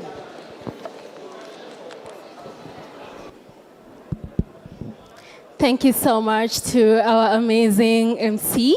So I'll then just jump right into it because for the sake of just saving your time. So allow me to invite our amazing panelists. So we have two panelists, so one of us will join us in the course of the session, so we apologize for that inconvenience. So now, ladies and gentlemen, allow me to introduce our first panelist, who is going to be Beth Jerry. So please, can you give some round of applause to Beth as she comes to the front?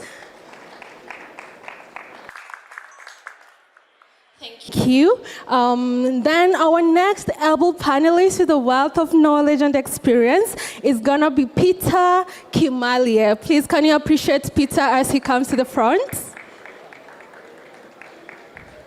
We can do better, guys. Amazing. So Khadija will be joining us in the course of the panel, I guess. I hope she actually makes it on time. So before I actually get right into it, I would just indulge you to be present and engage with us, okay? Because this is supposed to be a panel discussion. However, we are here specifically for you so that we can all empower one another. So if I could just get started, before I even introduce myself and everyone else, I would just like to see, by show of hands, who here has used e-citizen services for anything, getting your passports, getting any services from the government? Anybody here that has used the e-citizen platform?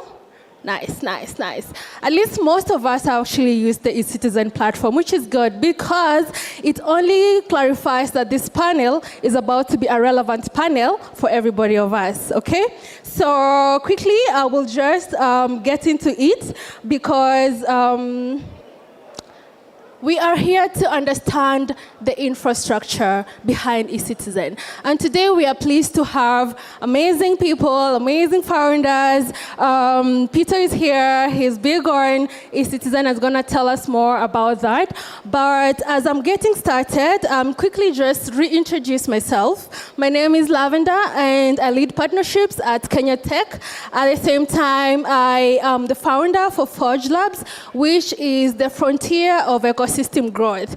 So from day to day, I work closely with founders, helping them actually build scalable solutions with existing rails and connecting them to investors, right? So if you're here and you're a founder, I hope that you can find this session very, very helpful and insightful. So over to our panelists. I will just, allow you to quickly introduce yourself as we are getting started with our session. So over to you, Peter. Thank you very much, Lavinda, and everybody else. I welcome you to Nairobi, those who are coming for the first time. My name is Peter Kimalie. I'm the director Digital Services and Citizen Services under the Ministry of Interior. I also am I'm a member of African Data Governance at African Union. Thank you. Thank you, Peter. Over to you, Beth.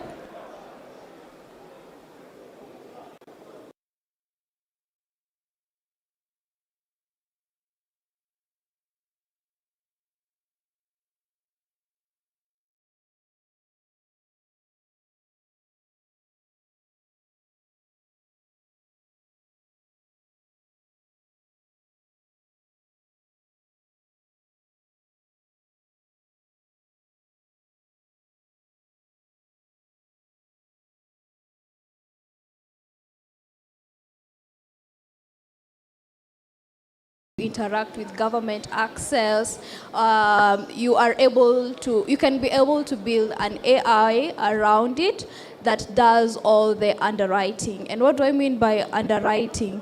You can do credit scoring for an individual who has 0 bank transactions, but a very solid or years and years of M-Pesa data.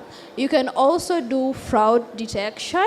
And this is most reliable when most Kenyans do transactions, like 99% of Kenyans do transactions using M-Pesa, and you can be able to do fraud detection through, what do we call it?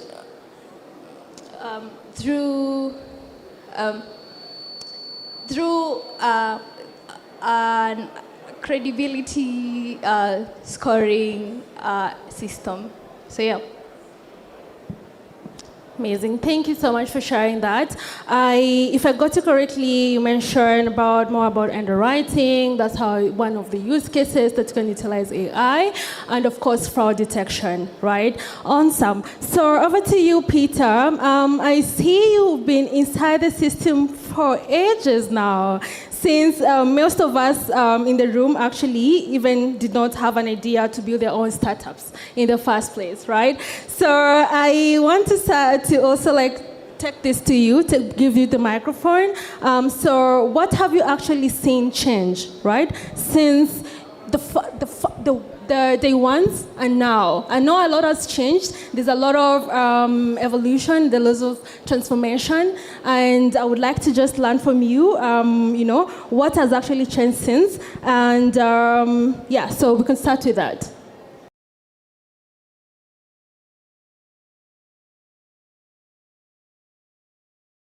Is moving towards creating digital infrastructure rails which can support the industry. We're talking of digital ID. You're talking about enabling payments, payment gateways. It's also talking about data exchange ecosystem within our DPI ecosystem. At governance level, the government has have put in place various enabling environment around policy. We're talking of the government has just rolled out a policy around DPI. We have a Kenya policy roadmap on DPI where we have different players within the government and private sector who are leading that. Talking of various policies which govern the AI implementation, DPI implementation in the country, on security, on data protection, around and all other aspects, and cybersecurity as well, and also infrastructure, which will support implementation of DPI in Kenya. So a lot has happened, a lot of development in terms of the Kenyan, the way Kenya is, the government is doing business and supporting the technology uptake in the country.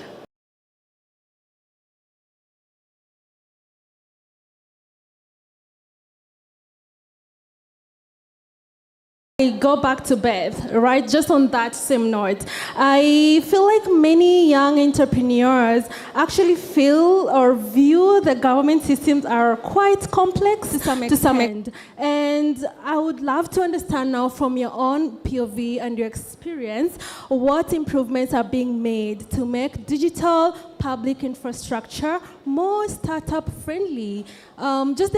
Before I got here, I was just talking to a founder or someone that is, I don't want to mention any names because, that she's actually a young founder, right? So how are we able to empower these young entrepreneurs to actually access the digital public infrastructure in a more early startup friendly?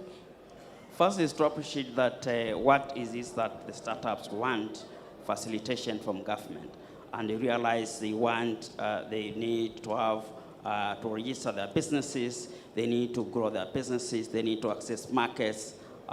They also need to ensure that their IP, intellectual property rights, is registered. They want to be able to develop products which can be scaled beyond the Kenyan market. We're talking about cross-border transactional applications being done by our young people. Remember, Kenya, for example, takes 30% of the startup ecosystem in Africa. With last year, I think we had over 980 million US dollars as part of the funding of the startups in Kenya, taking almost far ahead of other countries of Africa. So it means Kenya is leading the pack in Africa. So it means our tech industries, startups from our youth is quite very strong. That means the complexity which may be perceived is what now government comes in to leverage in terms of creating an enabling environment of easing the registration of startups in the country. Because of the digitization which has been done through the Eastern ecosystem, the creating of a digital ID ecosystem where you can be able to authenticate it creates an enabling environment where the startups can be able to register seamlessly, pay for the specific licenses, can be able to have the IP registered with the IP institution which is responsible for that, seamlessly within the same ecosystem through a digital authenticated ecosystem. So what you are saying, there are quite a lot of the complexity has been demystified. We have been the risks through that ecosystem, which various enabling support through policy, which creates a level playing ground. Remember, we even have some a ministry which deals with startups. So what we are seeing, a forum where the youth can be able to be listened to, a place where digitally the youth can also be mentored through various programs, including the ICT hubs, the mentorship program, the means of ICT through ICTA and ONSA. So we have quite the complexity which probably might be perceived out there. It has been demystified, and we have created an enabling environment where that the youth can be able to grow, and the SME industry can be able to be moved from ideation up to scaling through the DPI ecosystem which the country has been able to deploy.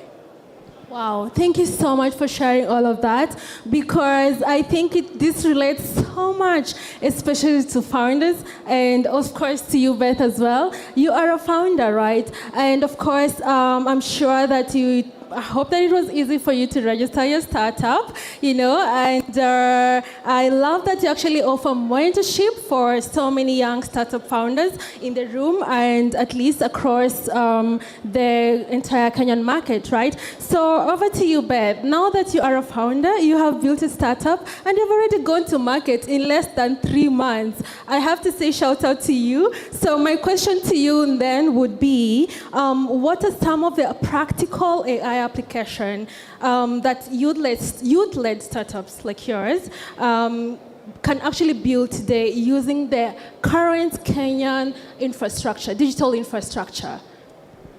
Okay, that's a very good question. I have 2 to 3 that are immediate build.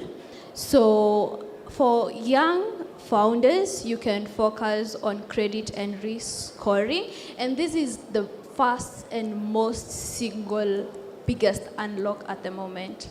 So if you're able to identify individuals who only have, say, M-Pesa transactions and no bank backgrounds, then you can really build on that. And a second one you can do is AI-powered competence infrastructure, and this is, say, in the field of KRA or e-citizen, where you can automate tax filing. I know some of us were a bit shocked when KRA had a little bit of glitch and you're afraid of penalties. So if you can have an AI that automates your filings, and for, say, e-citizen, you're able to formalize SMEs, that is small, medium enterprises, then you'll have you'll have the biggest breakthrough. And this is a problem or a pain point I have navigated myself, mostly with eCitizen. And this doesn't require any frontier AI. It just requires someone who has the thrill to do the unglamorous work to integrate AI into the already existing or working infrastructure. Love that. I love that you mentioned you do not have to build from ground up. You just need to identify the gaps and then integrate with AI, and then boom, you have your agentic system. You are able to automate your workflows and build frameworks around that. I love that. And I hope that anyone here who is looking to explore artificial intelligence or build agentic systems, I hope that can feel motivated. It's not a rocket science. It's something that is happening now. We have tools, so utilize tools, get the right knowledge, the right skill set from our amazing, founders, co-founders in the room, and just upskill yourself, okay? You can do this. So I think I will then shift back to you, Peter. Now that you've gotten a gist of what you can be able to do or build utilizing AI, building agentic systems around that, I will just then would love to learn from you, how can startups actually leverage these government digital platforms to build innovative services rather than just simply consuming services? So I feel like we are in the era where we are not just consumers, but contributors. So I would love to understand how we are able to actually contribute into building these systems that actually works. I think the government has put in place, has built the rails where the private sector, specifically the startups, can develop solutions on top of. And this, we are seeing opportunities around developing applications in financial services, in digital lending, things around savings, credit, insurance. And I think we are seeing a lot of startups working with our partners, with the institutions within government who have been onboarded to Sinus platform to be able to help them implement some specific tailored solutions around the ecosystems. Remember, eCitizen has around almost between 350 to over 1 million hits every day. So we are seeing a lot of transactions coming out of eCitizen, a lot of payments, and these payments are redirected to ministry institution-specific systems. So there are a lot of data which can be leveraged on to develop AI tools to interpret those data sets in terms of the financials, in terms of the customer preferences, in terms of their products. So what you're seeing is that there are quite a lot of areas into which the private sector, they use, use cases which can be leveraged on, including even agriculture for permits, certifications. We are looking at things like farmer identity. Remember, we have a full stack around our DPI, which helps in authenticating users, Kenyans and foreigners who are registered within our ecosystem. So you can develop tools and just connect to APIs. And I think our Maisha number integrated database has already have a full stack of APIs which they normally share, and they have for sharing for various entities. I remember in one of the conferences we had in South Africa, I met this individual who runs a company in Nigeria, and they are part of our ecosystem where they are able to authenticate users. This, we are talking about a cross-border application. So, so in short, there's quite a lot which can be leveraged on, and the list is so big, including in the education sector for student verification and verifiable credentials. Now, this we've already been able to roll it out through the Public Service Commission. There's a POC which is already on test, being tested around how can you be able to validate and authenticate student. And for this case, for PSC, it's about the civil servants. Remember the issue which was being talked about, ghost workers and people who do not have valid certifications. Now, government have moved forward to be able to create an ecosystem where we can validate straight from the specific universities. Now, that's an opportunity for developers, our youth, our startups, SMEs, to be able to help these universities to be to develop solutions which can be consumed within our ecosystem. In the justice sector, for example, case management, electronic filing, I think this already been done with our Judicial Service Commission. And as such, I'm saying that we have quite an enormous opportunity for people to be able to, for startups, for our youth, to be able to leverage in developing solutions, assisting various use cases, and consuming our digital ID, consuming our authentication mechanism around identities, consuming our payment switch ecosystem, and join the global market of cross-border trade, which is the discussion which we are holding dear heart. So in short, what you're saying with this, what government can do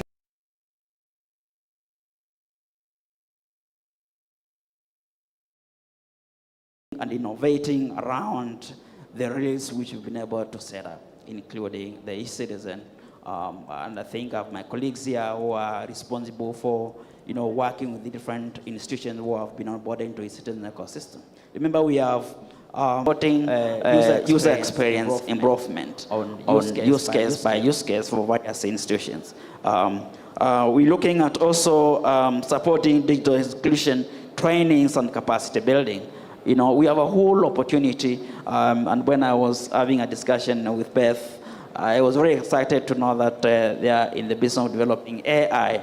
And you see, for example, now government, we are looking at, can we be able to deploy multilingual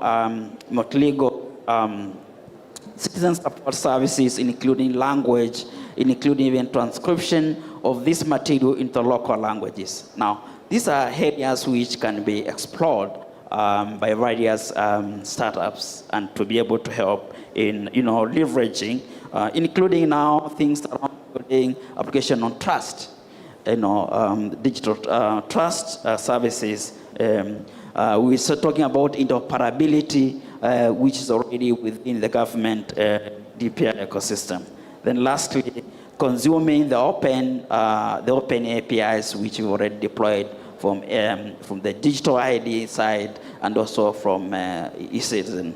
So basically, those are some of the opportunities which can be leveraged, including now leveraging on what the government laid down in terms of policy and regulatory framework. So it's quite a lot which is up there and can assist our growing tech firms and also the SMEs to grow and innovate within the existing DPI ecosystem. Thank you. Wow. A lot to actually unpack from this one question that you've just really taken your time to answer. And I really love how you mentioned around, interoperability, building systems that can actually communicate, be able to access these services. I mean, you are already onboarded 300 services on eCitizen alone.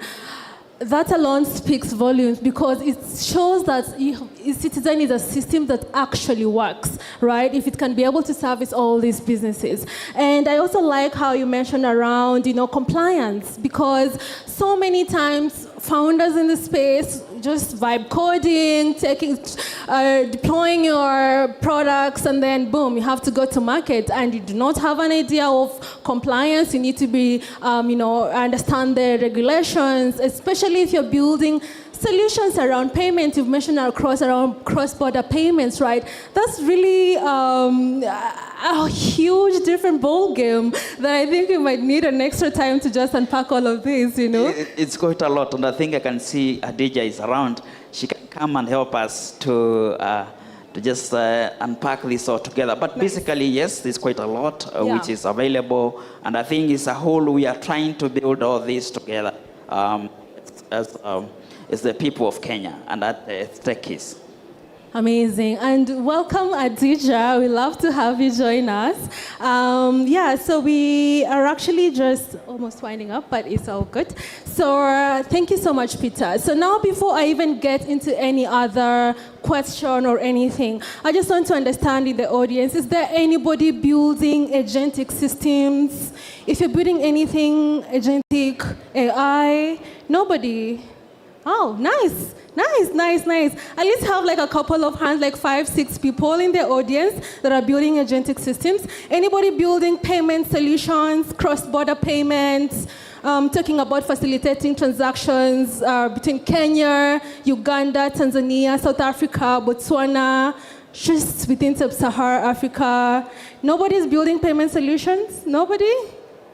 No one. Ah, nice. At least you have one gentleman building a payment solution. So I'm confident to proceed with this conversation because at least it will be relevant to some people in the audience, right? So I'll just hop on, give you Beth a microphone next, and then I'll come to you, Hadija. So now that you have at least few of the founders in the audience building agentic systems or AI solutions, could be even workflows, different frameworks that just actually works with AI. So my question will just be for you to help us understand this deeply, right? So as AI is being adopted, in these emerging markets, right? So how can startups actually ensure that there's responsible innovation? Right. How can startups ensure this responsible innovation, especially at the same time ensuring they're protecting user privacy? Yes. Okay, that's an amazing question. For one, I'll share something I use on a daily. It's my rule of thumb. So, for example, say you're working on digital AI, on digital ID, or you're working on mobile money. This is some of the most sensitive information an individual can have, right? So you'll have to have trust. They'll have to have trust in you, right? So, and for responsible innovation to happen, you must have at least the most minimal data. So what do I mean by this? You need to collect just what you need and not what you think you will need in the future. Because a customer is trusting you with some of the most sensitive information they have, and you have to really take it really seriously. And also you have to keep in mind the aspect of, telling the customers or your users on how you're using the data. And not in a language they don't understand. You have to keep it as simple as they can understand, and do not hide it in the terms and conditions, because most of us don't even read the terms and conditions after all.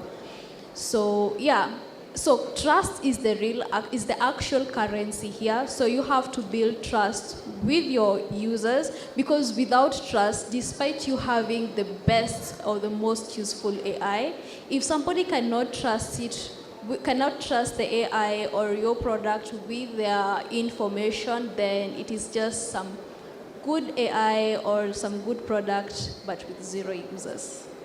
So yeah, build on trust. That notes seriously, because so many times people use existing tools. We have so many tools. I don't know if anyone here uses Cloud, like it's a big Cloud Code, Cloud Cowork, Gemini, yes. Nice. And most of the time, you have connectors, and you end up connecting with your tools, and you give it real-time data, right? I feel you mentioned something very, very important, because even as you're building, it's important to use mock data, right? And not just give access blindly to these AI tools that you're currently using, right? On the same. So, Khadija, now that you've joined us,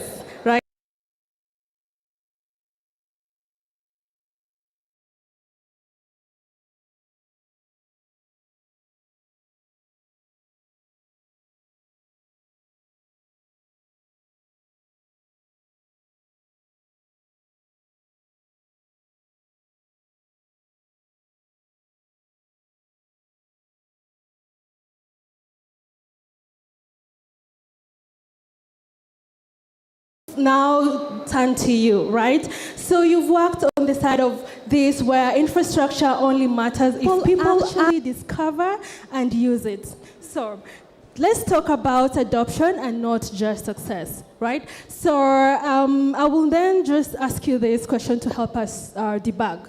So with the digital transformation, as much as it's more than technology, right? So what mindset changes are actually needed for startups to fully benefit from the Kenya's digital infrastructure? Thank you, and hi everyone. My sincere apologies, I was late. Driving into Nairobi is still new to me. But thank you for the opportunity. My name is Hadija. I'm a digital transformation consultant. And for 8 years, I was part of the Google team in Africa, building different products and programs for our communities. And me because it ties the different work that is already being done in private sector, in government, and brings it together in a holistic way where it's a system that works for people. In an organization that is a business, it helps them with clarity in understanding their customer needs, ensuring that their teams are working more efficiently, and they are able to reach the right markets at the right time. And specifically around digital transformation, one of the key pillars is change management, which actually captures the idea of the mindset shift. Because a lot of people understand digitization, but they don't understand the transformation in the whole ecosystem. So bringing, for example, team members in an organization to understand and rally to this call on how to ensure that we're using the digital tools correctly, whether it's AI, whether it's cloud and the likes, as well as to help them understand, because there's a misconception that these tools have come to take our jobs. But there's an opportunity to reskill your team members, your employees, the management teams to understand how they can use these tools in their day-to-day work. One of the things I always say when we discuss change management and mindset shift is the idea that these tools are to what a calculator is to an accountant. So a calculator will never take the job of an accountant, but it will help an accountant work more efficiently, get to the right conclusions faster, and things like that. So that mindset shift is very important when you're deploying any technology. And because technology now is a key strategic positioning for any organization, even in government, we did have a digital transformation agenda under the Kenyan government. So it's important to bring people along and consider that mind shift from every stage. Yeah. Wow, I have to say that you've mentioned very, very important things, and I will just emphasize on one. AI is not here to take your job. It's here to leverage and help you increase your output.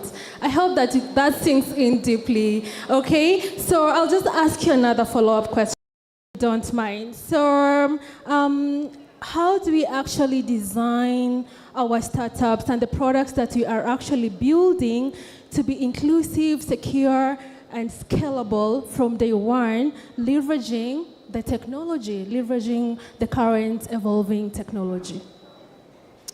Different ways to do that. Yes. First of all, technology and society go hand in hand.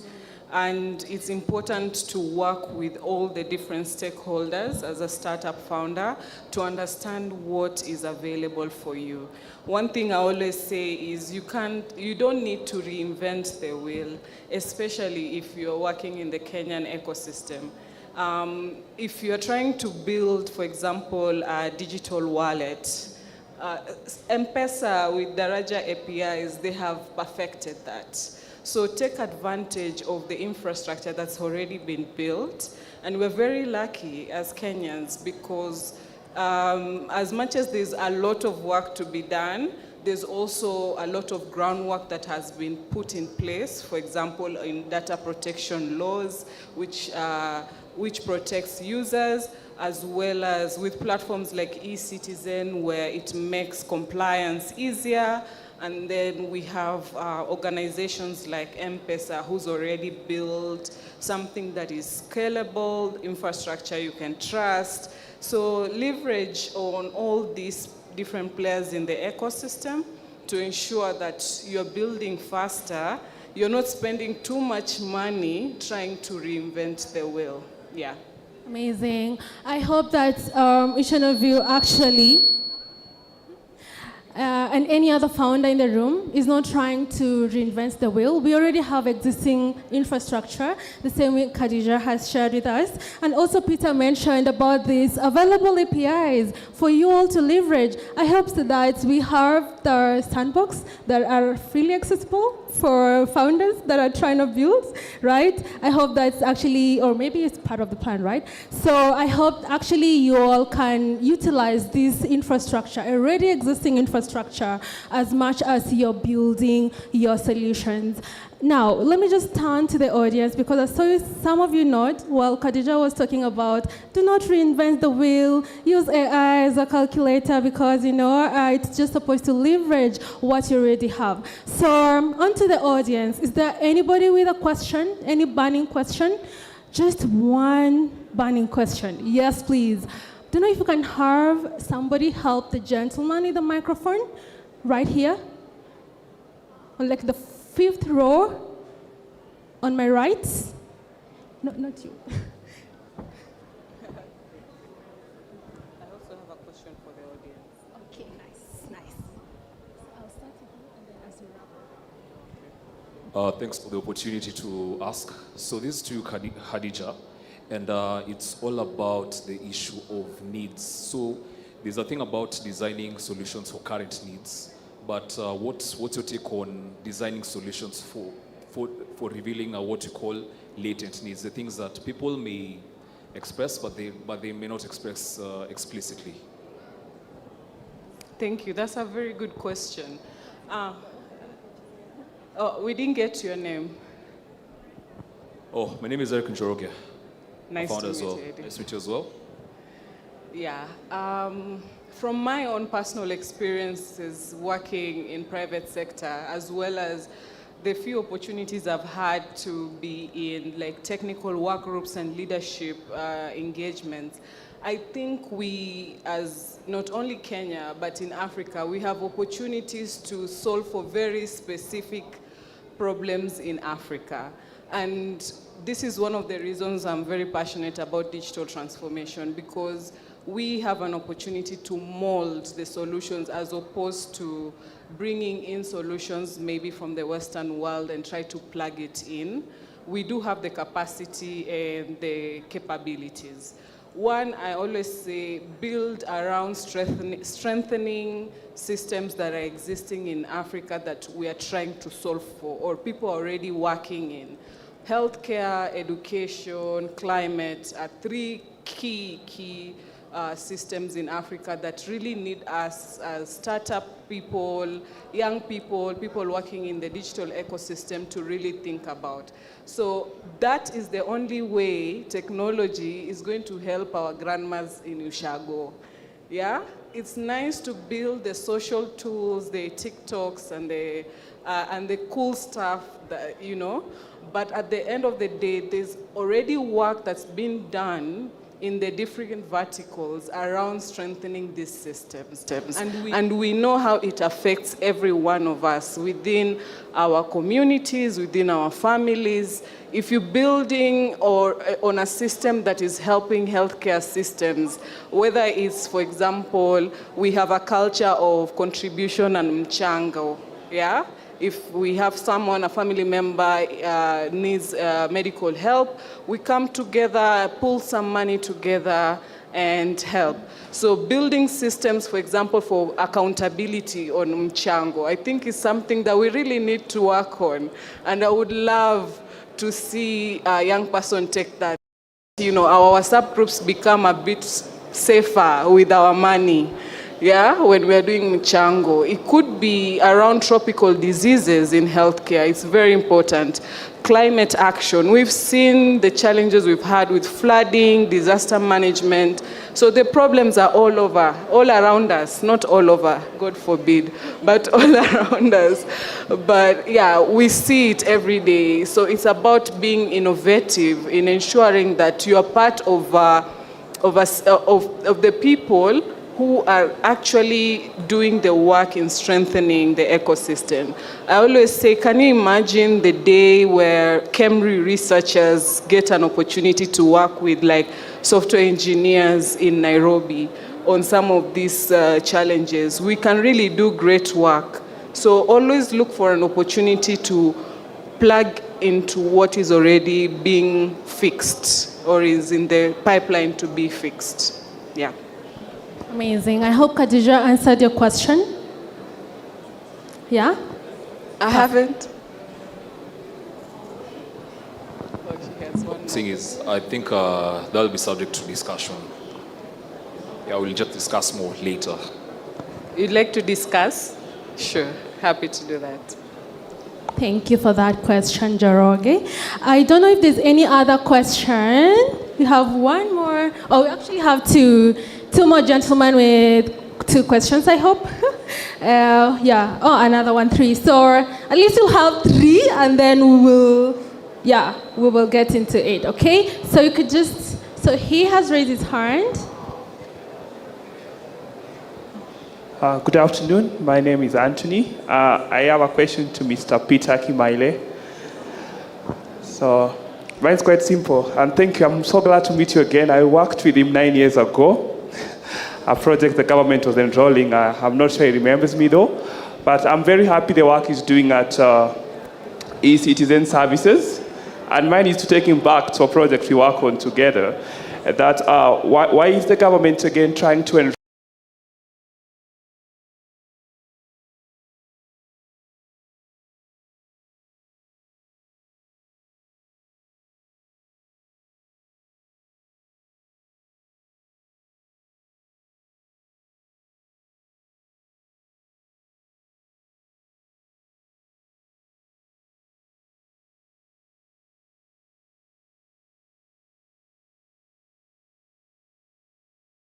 I'm a Group Chief of Staff at an AI company.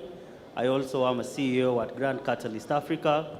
Please head over there for your jobs and funding opportunities. But I have a question because we are all building using AI.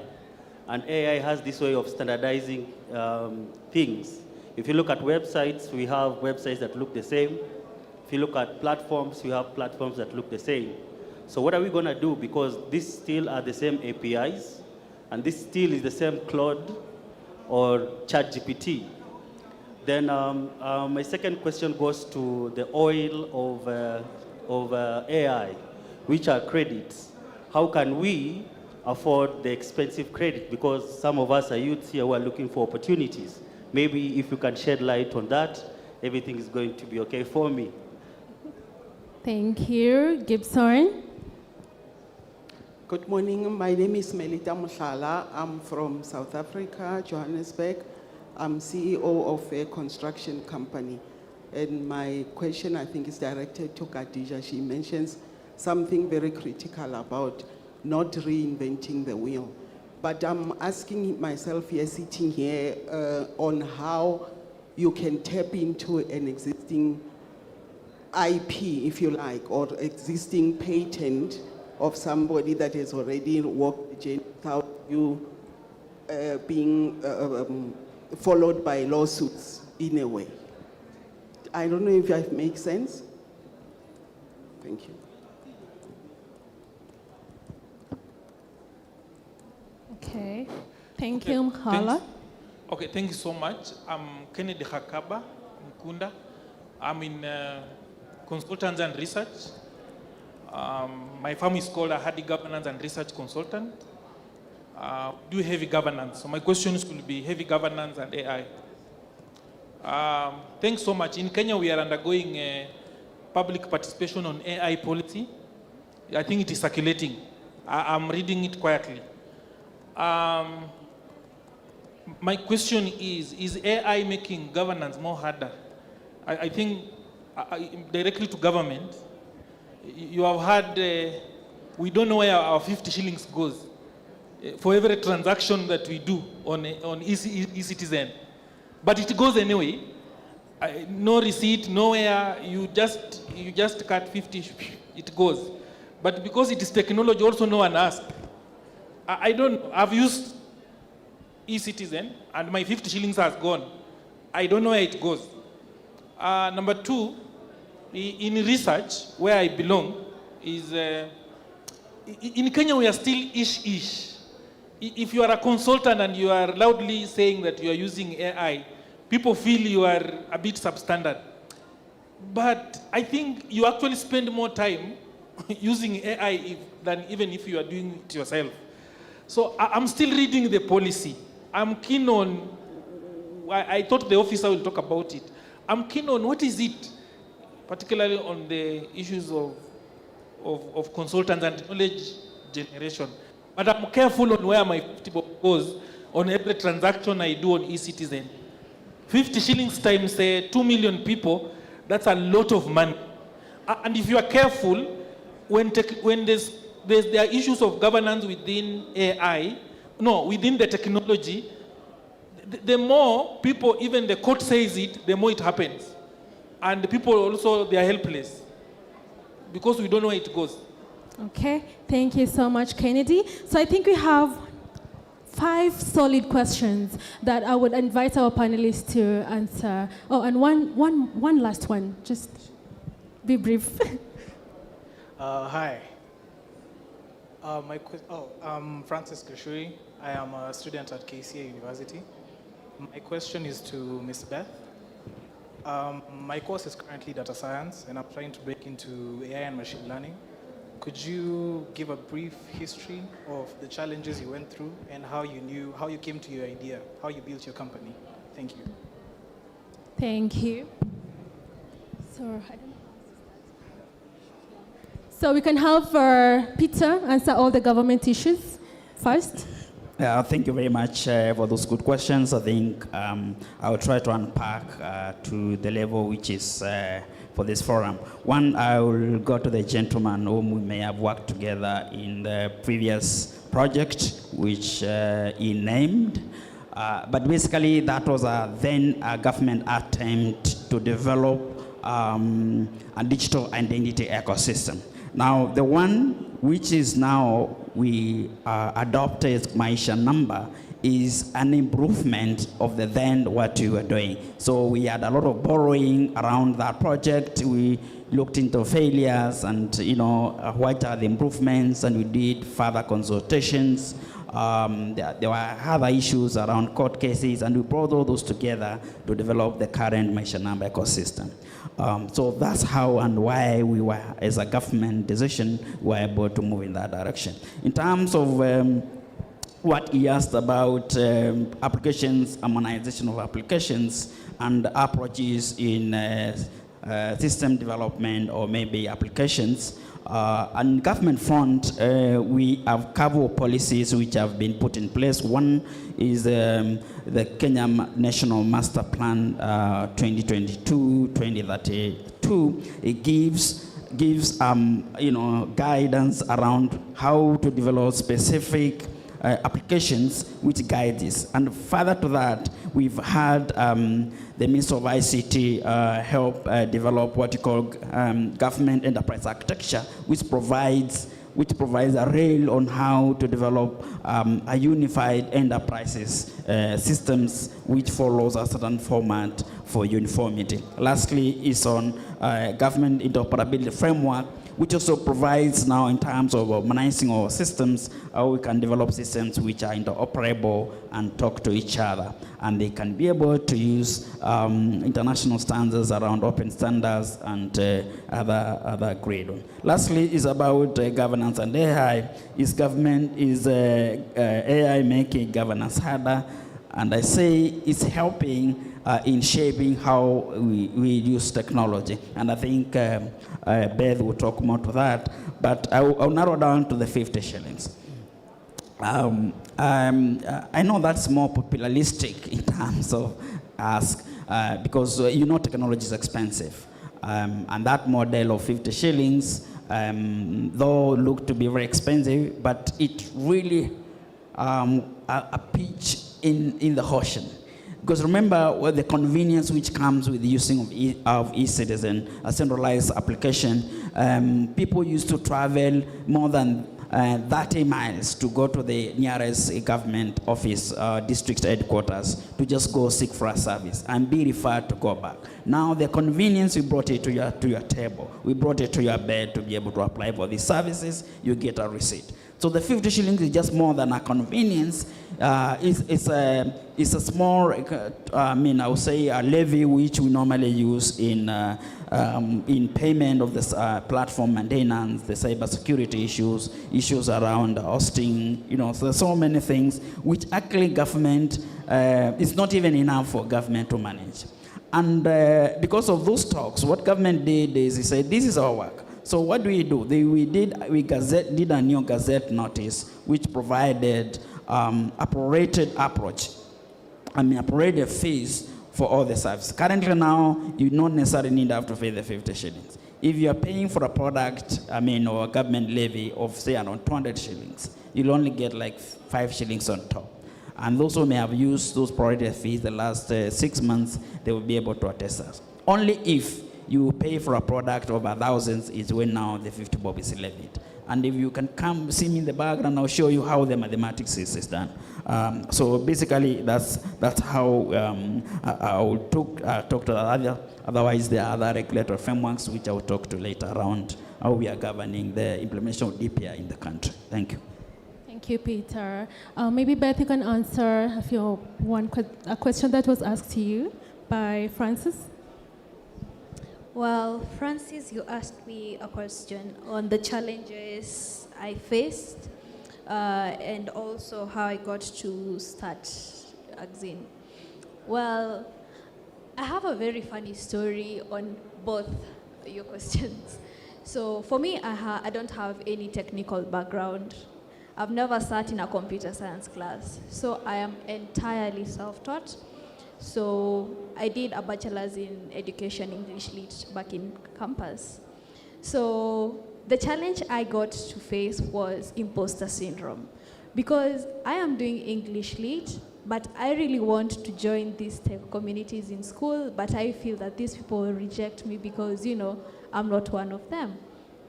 And this was something that brought so much confusion, because I was like, okay, I have questions, I have challenges I'm going through, and I know there's a community that can help me, and I can't access them because I fear that they are going to, push me and say, apana we si wetu. So that was one thing. I faced a lot of imposter syndrome, but once I got to actually joined using an Atlassian community. I just attended one, and everyone was just surprised on how much I can do, what I can offer, what I know, and that is just how I got acceptance, and that led to me becoming a Google Developer Group's AIML lead in school, Shikoda Africa AIML lead, and that is how I got to grow and grow and grow and grow. On how we started Axin, that's also a very funny story. We attended a hackathon at around Lavington, and we really had a working product. It was live in production. And how we didn't get, say, even second runners up got us frustrated, because it was fully working. They asked us for the back end, they asked us to demonstrate what was happening. And the frustration that comes with, it's already live, it's not something that is working, say, on a sandbox or something. So the next day, we met with my team. It was actually on April Fools, so this year, that is. So we met with my team. We are 5, I'm the only lady. And one of us suggested, what about we come up with a platform? At first, Axin was a platform where we can showcase our products, what we already have. And that went on changing to a platform where we can showcase our products that we already have to providing developer-first infrastructure for developers, that is mailer, domains, payments. Yeah, and that is how we got to start. It was from a frustration from failing a hackathon, and that, you see, that energy of, you know, we could have won, it powered us to actually start Axin. Yeah. Thank you, Beth. Last but not least, to Khadija, briefly, and then we just wrap up. Sure, thank you. So I'll try and answer clearly some of the questions. There was a question around intellectual property and how you can build using technology without getting sued. One of my favorite things about tech is the fact that it's built on community, and one of the ways we do that is through something called open source systems. How many of us know open source? So there are a lot of tools and accessible products that are available in open source. That means you can plug in into what somebody else has already built. It's part of the culture in tech. I'm sure Beth understands this, where one of the ways you continue building your profile and you continue building your capability as a software engineer is by contributing to open source projects. There could be a project, for example, in construction. Maybe someone is building something, a framework that can be used in construction, and you have a little experience, so you contribute and continue to build. So that's always the first place you should check. Whatever is available on, at a price is usually also available for open source. It might not work in every platform.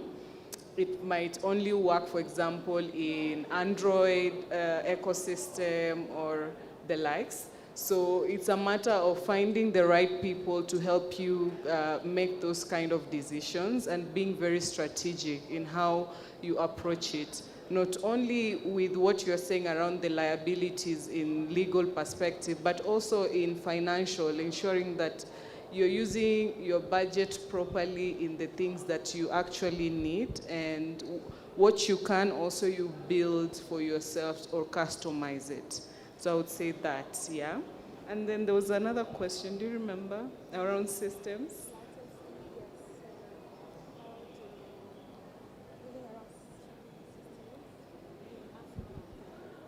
Yeah, we answered that about systems, but we also had a discussion around the national AI policy and governance, and systems that allow founders to innovate. I think specifically around that, I've also gone through the national AI bill, and I found it very interesting. Actually, it's a document that it's a good place to start, if you ask me. One way we can be able to strengthen that is to ensure that we have environments where young entrepreneurs and startup founders are able to test and tinker and try out things. So innovation comes from trying again and again and again, you know, until something sticks. So building that kind of environment, which we call the sandbox environment, is really important to allow people to try out and be innovative.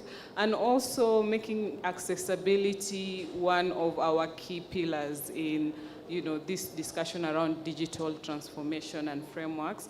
For example, Mr. Peter, if there's an opportunity to make the e-citizen fee a bit cheaper, maybe for youth-led enterprises, and build something similar to what AGPO is doing to make it accessible for women, young people, I don't know, maybe we can pay 20 bob instead of 50 bob. So you can go and look at the numbers and tell us if it's possible. So that's one of the ways. We also had a discussion around AI credits and how can we make them cheaper.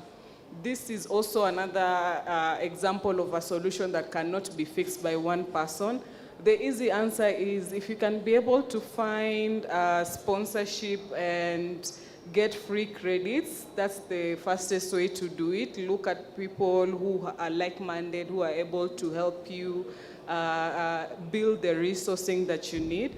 The bigger conversation is around ensuring that we are not only participants and consumers of this AI discussion, but also we are part of the creators. So whether it's through government, ensuring that we have the policy and operating environment, whether it's ensuring that organizations that are building models in Africa are they are well supported, and looking at how we can be able maybe to build a data center or two for ourselves. That's the best way to make AI tokens cheaper. But as I said, it's something that requires multiple stakeholders to come together looking for those solutions together. Yeah. Thank you so much, Khadija. So we have to wrap up now, but in case you did not get a chance to answer your question, do not worry, because our panelists are still in the room, so you want to catch them as they're walking out, and they will be happy to answer all your questions. As we wrap up, my key takeaways from this amazing conversation is just, digital IDs, e-citizen, artificial intelligence, and backend infrastructure being built on top of them. We have to actually build on already existing rails in a way to save cost and time, and just because it's already working. So it's already proven. There's already a solution validation and problem validation. So utilize that, right? And of course, the gap isn't access anymore. It's transition and transformation. And of course, we hope that you all in the house that are founders and builders found these sessions insightful, and that in case you are struggling to find a niche to build on, I hope that you can find a way to integrate with already existing systems. And as I'm now wrapping up, if you're in this room and you're building something in this space, whether it's utilizing digital IDs, already existing rails, infrastructure, government tech, fintech, artificial intelligence, and all that, feel free to find me. We have a chat, because I run founder and builder initiatives across East Africa. So basically, including hackathons, mini hackathons, and just startup support, really. And so I want to know you. I would love to know what you're building and see how we can help. We offer grant opportunities and so many more opportunities for every person in the room. So thank you so much to my amazing panelists, and I hope that you have checked them out on LinkedIn, X, connect with some of them. For some of them, I think that's the best way you can be able to even contact them. So I appreciate you all for your active participation and for your insights. And yeah, God bless. Thank you.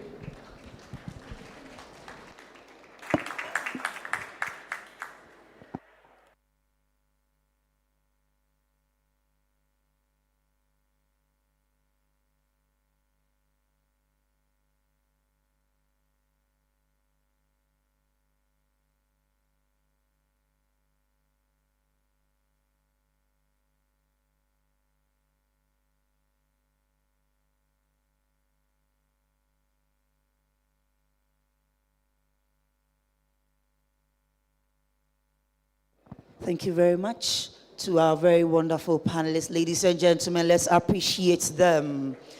Let's appreciate Lavender, Esther, Peter, Beth, and Khadija. Next on our panel is, what opportunities is the government creating for youth in Kenya? Hustler Fund, Ajira Digital, the Digital Superhighway, Konza Technopolis, and the National Coding Program.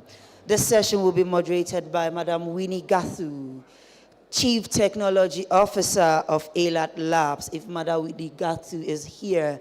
Ladies and gentlemen, let's appreciate her as she makes her way. She will introduce the rest of the speakers. However, I would like us to acknowledge Ambassador Dr. Thomas Kwaka Omolo, Lucas Omolo, Andrew Wanjohi, and Mundalo. Advice, lady, please come. Madam Winnie, please. Ladies and gentlemen, let's appreciate her. Thank you. Chief Technology Officer of ALAT Labs. Thank you.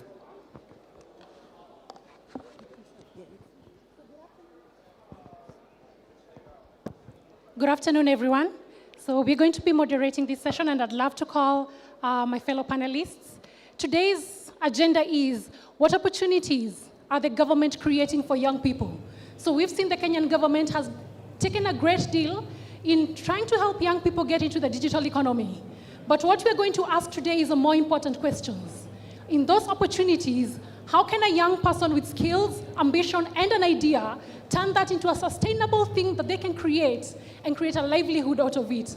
With that, I'm going to invite Ambassador Thomas Kwaka to join us on stage.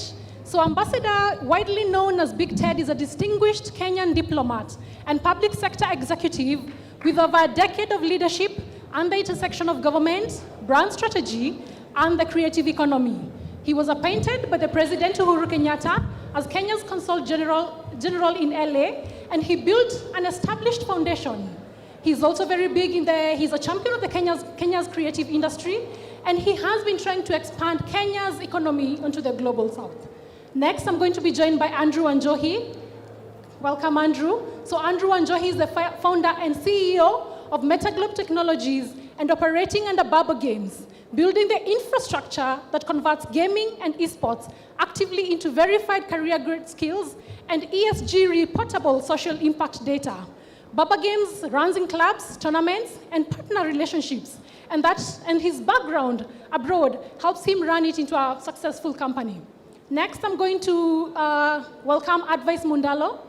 Advice Mundalo is a communication strategist and the managing partner of Two Cents Leadership Institute, a leadership and communication consultancy dedicated to developing leaders and strengthening institutional capacity at greater impact. He previously served as the National Youth Chair of the former ruling Jubilee Party and currently serves as a board member of the Youth Bridge Kenya. Mundalo is a recipient of the Bobea Leadership Award for leading voice of politics and governance, recognizing his good contribution into our ecosystem. Last but not the least, I'm going to welcome Lucas John Omolo. I hope he's in the room with us before I read his profile. Thank you. So let us start. So I'd love to give them a minute to introduce themselves as they tell us what is the opportunity that exists now that did not exist 5 years ago. We're talking about the opportunities the government has created. So introduce yourself and tell us what opportunity did not exist 5 years ago that exists now. Yes, Thomas, please. All right, wonderful. Thank you very much. My name is Ambassador Thomas Kwaka Omolo, better known as Big Ted, and I'm a creative economy champion, a friend of the youth and anybody youthful, and I'm a positive thinker that Kenya and Africa is the frontier that the world is looking at and needs to look at. So anything I say is Kenya positive, Africa positive, and to the world. So what opportunities exist now that did not Well, exist? I think one of the biggest opportunities that exists, which was not there many, many years ago, is of course the information superhighway, the internet. The internet, by virtue of it being in what it is right now, is the biggest opportunity. Anytime we tell people that we probably grew up in an era where there were no phones or there was no internet. In fact, there was only one internet cafe in town, and you'd go there and you'd just sit there and pay to actually access the internet. And that alone is one of the biggest leaps that the current generation may take for granted. But for us, it's a big leap and bound. Internet. So they did not have internet. Thank you very much. Advice Mundalo.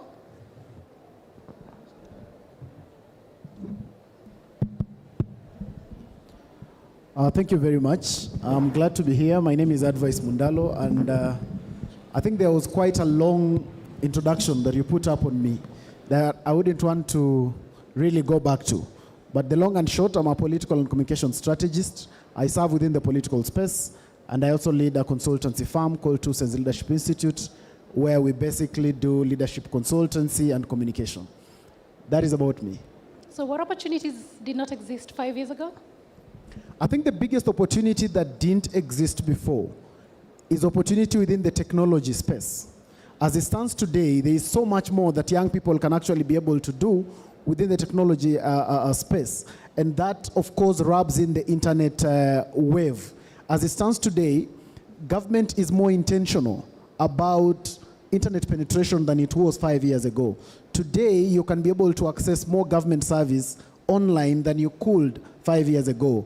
Today, government is really trying to ensure that most of the parts of the country have been able to be opened up so that there is internet penetration. And I think that provides quite an opportunity that didn't exist 5 years ago.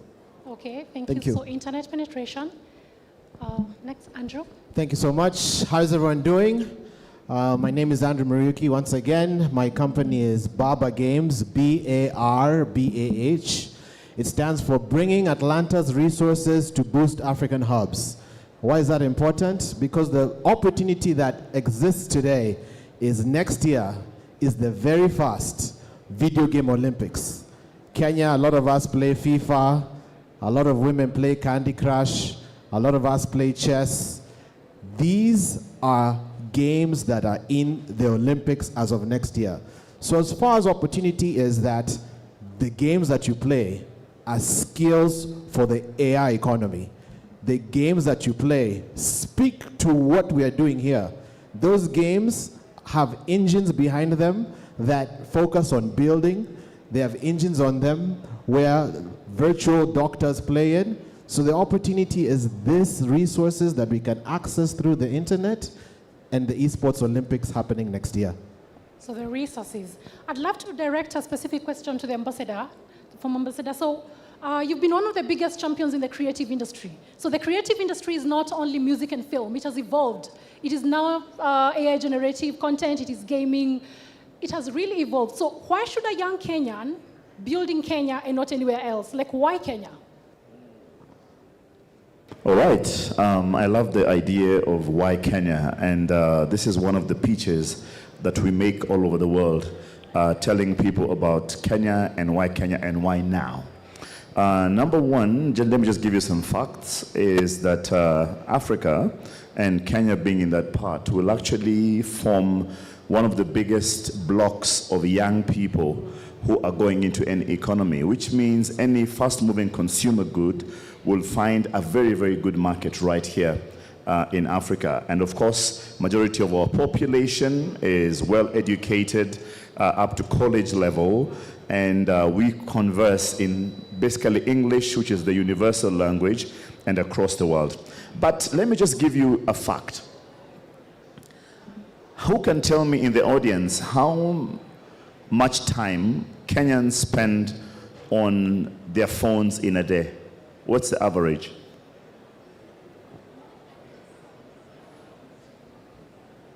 Yeah, the guy with the cape or something. Is that a hairstyle? All right, no, it's a cape. Yeah. 4 to 5 hours. Anybody else? Okay, let me just give you a fact.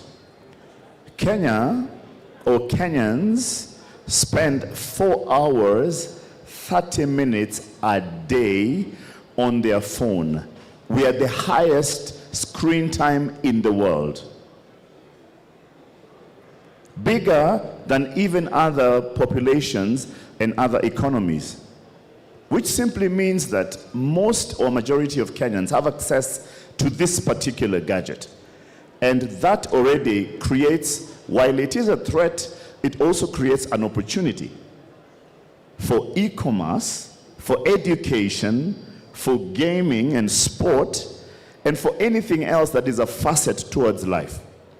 Which simply means that any Kenyan or any young person can decide to set up a platform that is able to access, or people are able to access it everywhere. Remember, Kenya is the home of e-commerce, with M-Pesa leading in the world. And which means that we can easily develop it to the next level. I believe your next question will be, why then are we not seeing as much as possible happening? Let me give you what my thought is.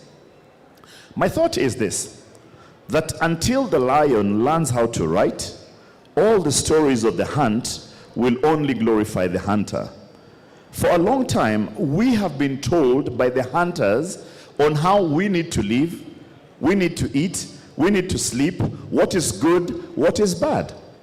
Growing up, speaking in mother tongue was not cool. Going for a Hangala concert or Mugithi was not cool. But right now, we're having a rebirth where Kenyans are attending their own things and loving it and taking pictures there. Now, what does that do? It gives a renaissance of purpose. And this renaissance of purpose, which many people in the world do not have, will give you identity. And once you have identity, then you are able to believe in yourself more. One of the things that I think we don't do as Kenyans, we don't believe in ourselves more. We always want other people to tell us what to do. We always want other people to tell us how we look beautiful. We always want everybody else to tell us how we should be.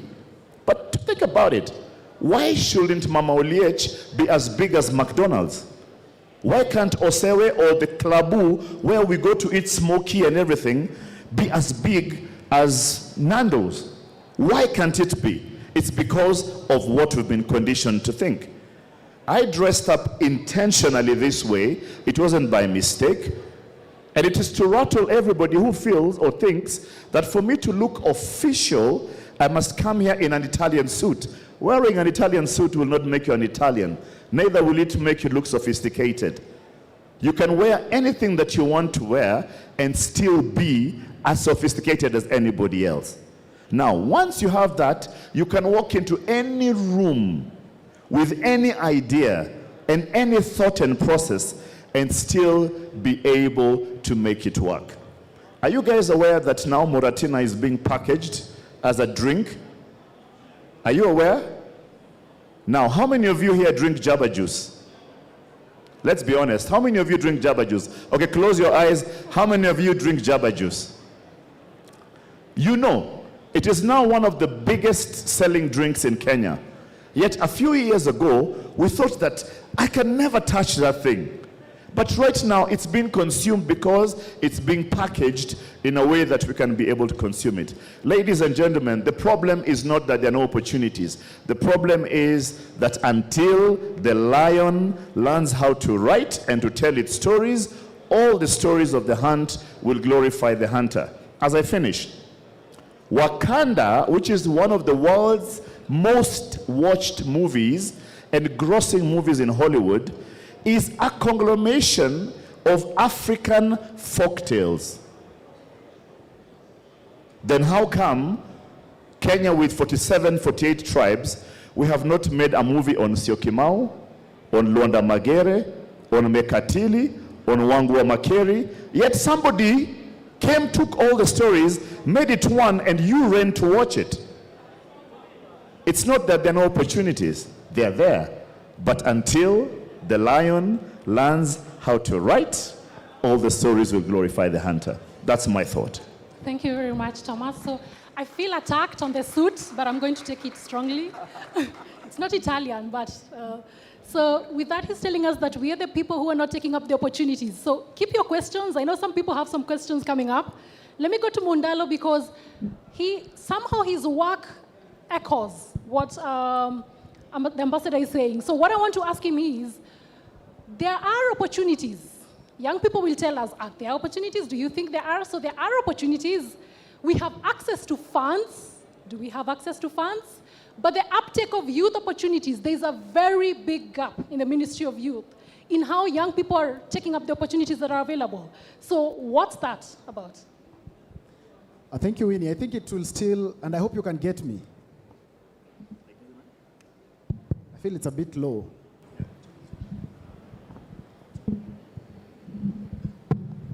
You can get, sure, you can get me better now. Yeah, that way I'll not need to shout. Now, thank you, Winnie, for that question. And I think it goes down to the same thing that Ted speaks about the story of the lion and the hunter.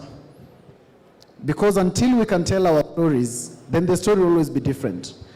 That is the same reason why all of us were taught that somebody discovered Mount Kenya and another one discovered Lake Victoria.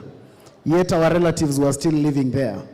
But until we got to campus, we wrote the names of white people as answers to that question. So The reality is that there is actually opportunity. Opportunity is there. There are so many youth opportunities that are there that government has been able to actually place. I'm sure if I throw a dime to anyone here, they can tell me of a name of an opportunity. They can tell me of the Nyota program. They can tell me a Jidra Digital. You can tell me about Youth Enterprise Development Fund. But then what are usually some of the challenges that we have with these programs? And the first challenge is the information gap.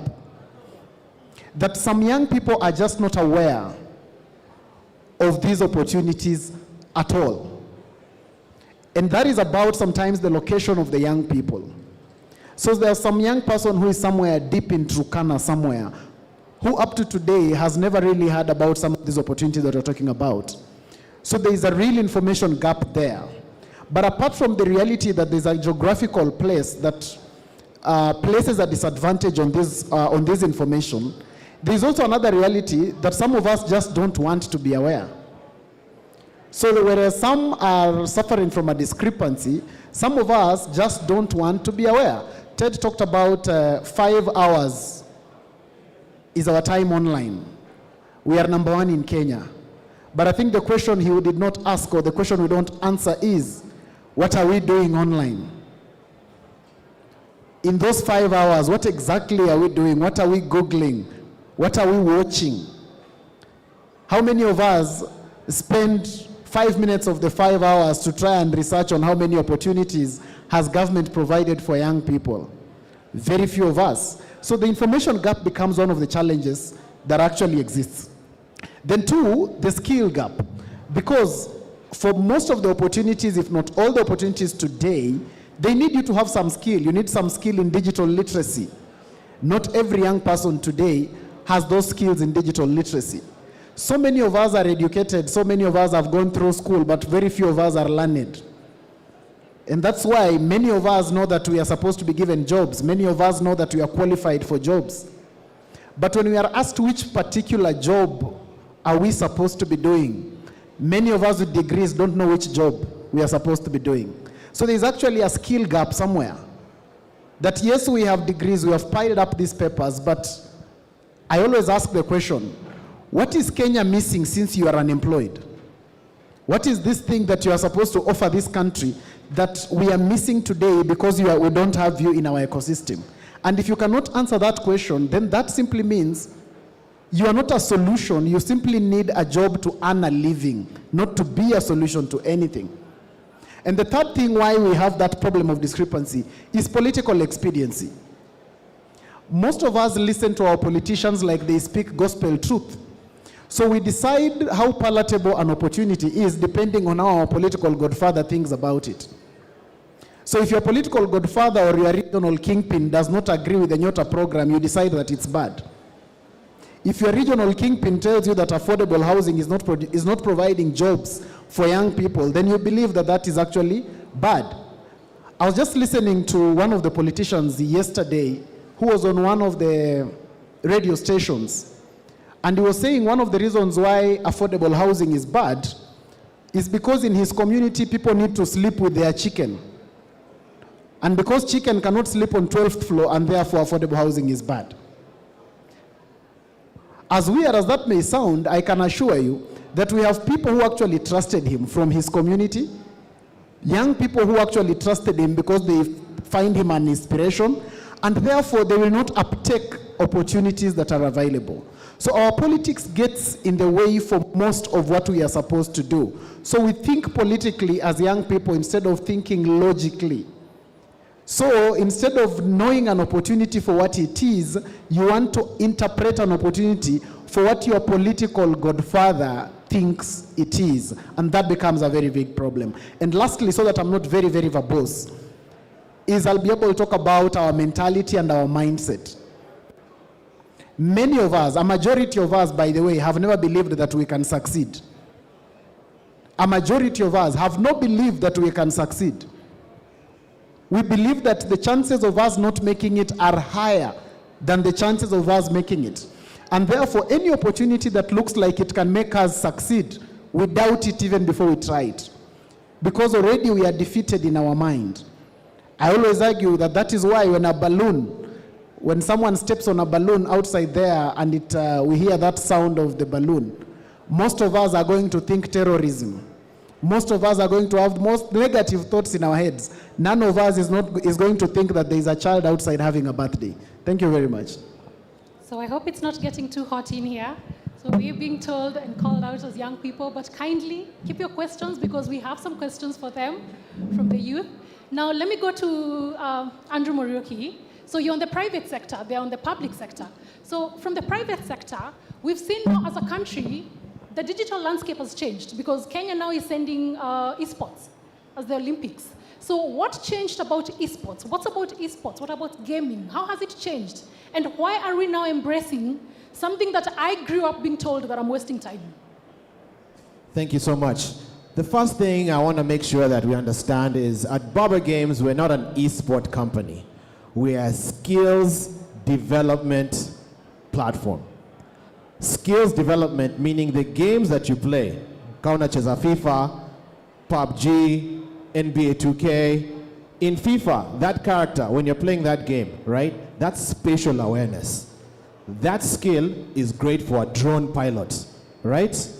My hustle in Atlanta was flying a drone at construction areas and getting paid by construction companies $250 just to fly the drone, so that image from that drone would be sent to that company so they can understand structural issues in that building, right? The image can tell how much material has been moved from one place to another. One of the things in Kenya, and especially in this platform that we need to talk about, is as Africans, as private, we're not using the tools that we need to move ourselves forward. For example, there's something called building information modeling. It just means building on the digital, right? So your skills in gaming translate to jobs. That company right there has a VR headset that they're training you to show you what they're doing. That VR experience is in a gaming engine, right? So the big opportunity here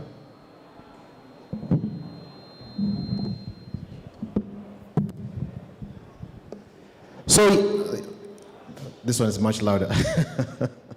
So yes, government is providing resources, but now the question is, tunajitumaje? The reason I am here is because this administration came to Atlanta in 2024 to benchmark, to see what esports is about. Esports is now larger than music and film combined. And yes, we do say that government has opportunities, but implementation is where the gap is. And that's why us as private have to step in to pick that up. I will also say, as gamers, on our platform, one of the things we see that gamers or youth are not doing is positioning themselves properly. When you come to an interview, be on time.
about your country and the potential that your country has here.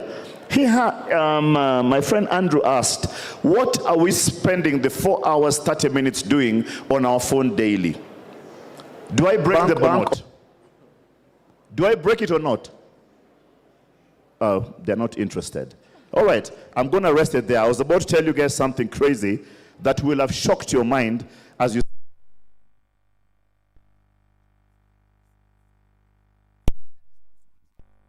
What are all these people doing here? It seems everybody is running to come to Kenya, but Kenyans are running to get out. What are they seeing here? And let me help you. Do you know that their social media is not like yours? You think their kids spend the whole time looking and watching that naked guy who came on social media and Moshene? Do you think that's what they spend their time doing? Please walk to any of those guys and ask them if their Twitter, if their Facebook, if their Instagram is like yours. It is not. What are you feeding your mind? That is the problem. He told us just now about the politicos, that for you, whatever you're told, you will agree. Now, let me give you some facts about the affordable housing. 85% of young people in Kenya believe that they will never own a home. 85%. They believe that they'll never own a house because of probably what's around them. So government comes up and says, let us build 200,000 units. The first thing that your politician does, either by omission or commission, they fight the project. Now, they don't tell you the truth why they're fighting it. But let's make some small math. Let's understand what's going on. Who knows how many hinges does a whole house need? Hinges. Do you know hinges? How many? One house. How many hinges?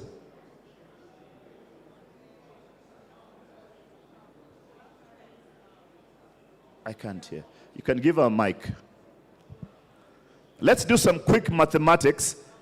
Understand, and I hope all of you guys have your books and your pens. We want to calculate and see what exactly is going on. When government says we want to bring 200,000 houses, what are they talking about? Yes, how many hinges does a house need? One house. Please give the lady a microphone which is working. Tafadhali. We're in class. And we like your outfit, by the way, all maroon and white.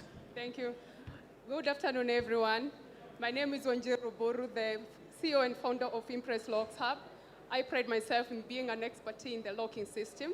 And so I'm here to answer that question by saying one door requires 3 pairs of hinges.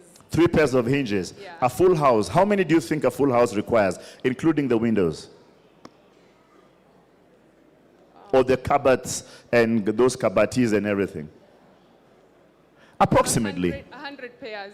100 pairs. Yes. So let's say every house needs 300 hinges. If the government wants to build 200,000 houses, how many hinges are those? A good number of them. Those of us with our phones in our hands? Million. How many? 200,000 houses. 60 million hinges are needed for the 200,000 houses. Guys, think about the trickle-down effect. Think about the jobs it needs to create, the industries which need to be created. Think about the direct jobs, because let me tell you, let's even imagine that this politician wants to eat the money. But will he eat also for the hinges? Will he eat for the nails? Will he eat for the glue? Will he eat for all those things? The trickle-down effect is what you need to think about when anything. You can take your seat, sir, madam, please. What we need to think about, guys, anytime government gives an opportunity, is not the negative, it is the positive. What opportunity exists here? We are told, and they told us when they came to talk to us, that when life gives you lemons, make lemonade. I'm asking you again, what opportunities exist? Recently, about 100,000 youth received 50,000 shillings as nyota. Now, you may think it's not too much money, but we ingia mtaani. Ingia kwa ule mtu anajenga ile kibanda ya smoky. Muulize 50,000 inaweza change maisha yake aje. So this is not for you. It is not ice cream that is good for everybody. This is for the people whose lives need to change. So opportunities are there, ladies and gentlemen. I still speak and preach about the mentality that we have. Andrew has not told you that gaming is the same technology and action as coding. Am I saying the truth? An opportunity right there. Andrew has not told you that Kenya presents one of the best places to launch a satellite into space. Why? Closeness to the equator and close to water. Now, have you also been told that it is possible for you to open an e-commerce platform and you don't need 100 million people? Surely, how many guys do you need for your business to succeed? I am staying and standing on the aspect of our mentality. That if we change how we look at everything, then everything will change how it looks back at us. Ladies and gentlemen, I stand here to try and convince you that it's possible for you to make it in Kenya, and then it's possible for that brand to leave Kenya and go into the world. Go into your kitchen. Tell me, how many products are you using which are Kenyan? Are you trying to say Kenyans cannot make soap? Kenyans cannot make toothpaste? Are you trying to say Kenyans cannot make hair products? We can. But do we believe that we can?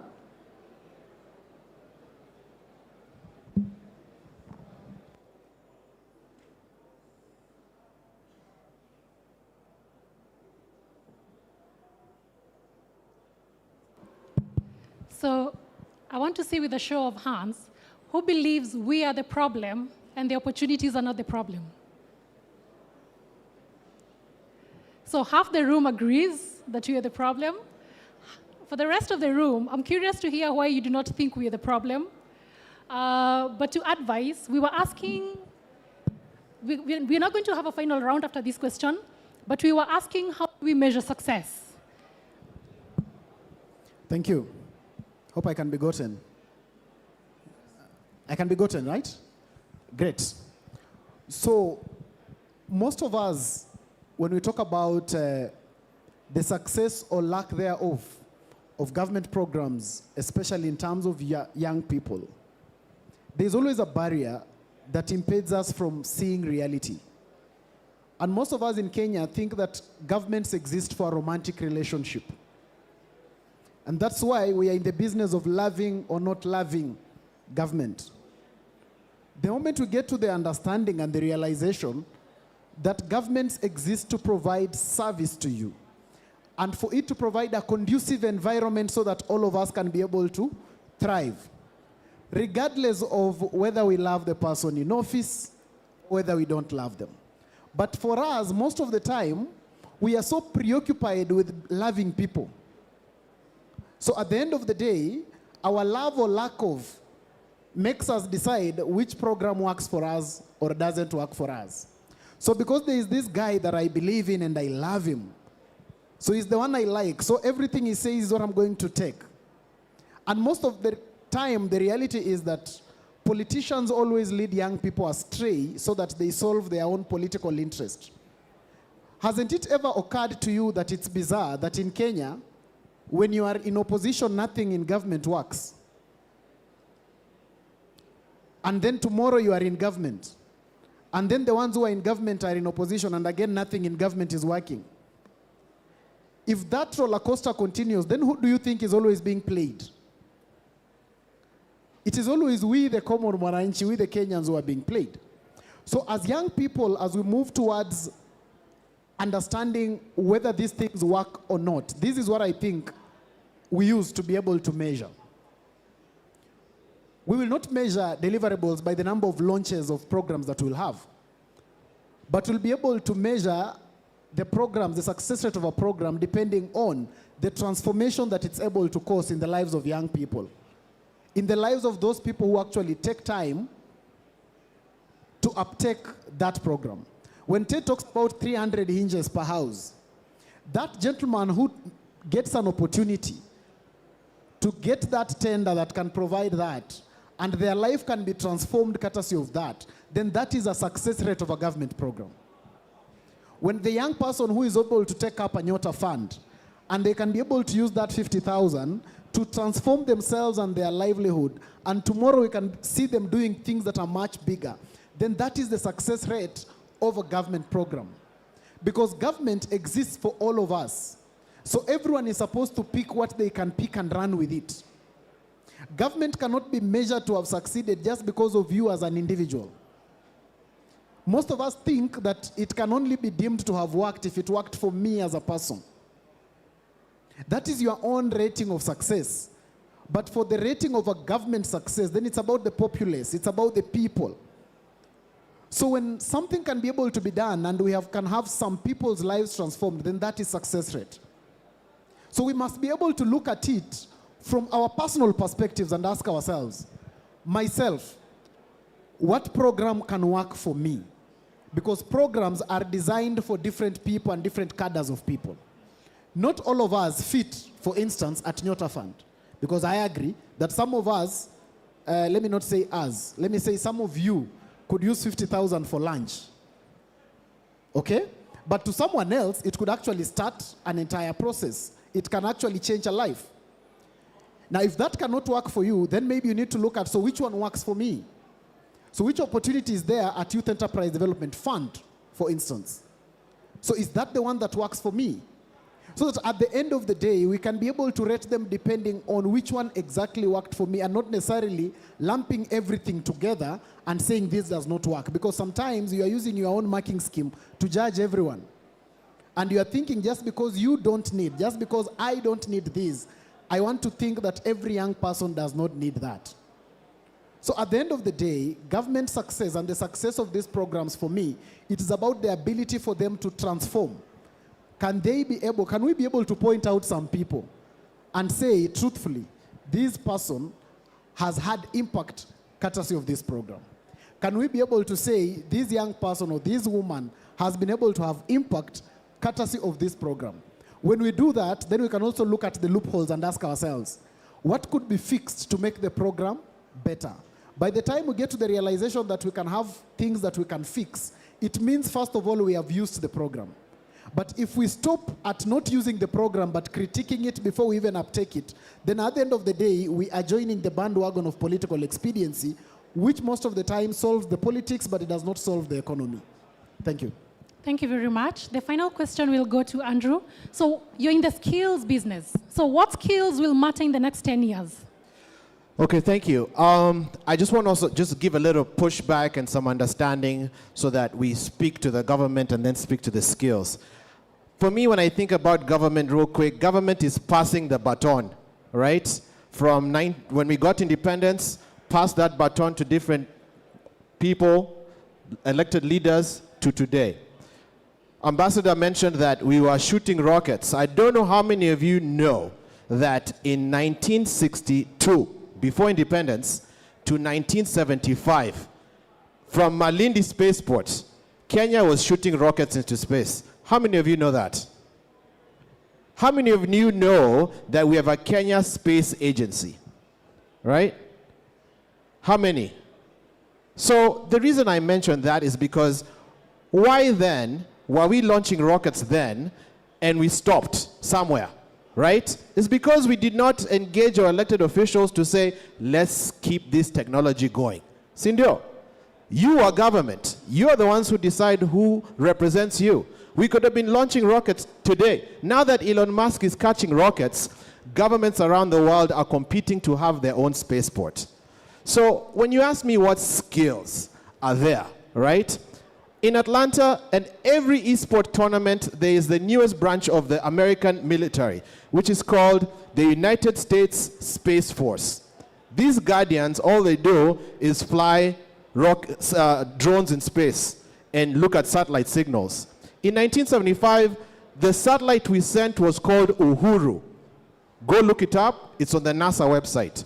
That satellite discovered what we call spectrum technology, how you speak from satellites to Earth, right?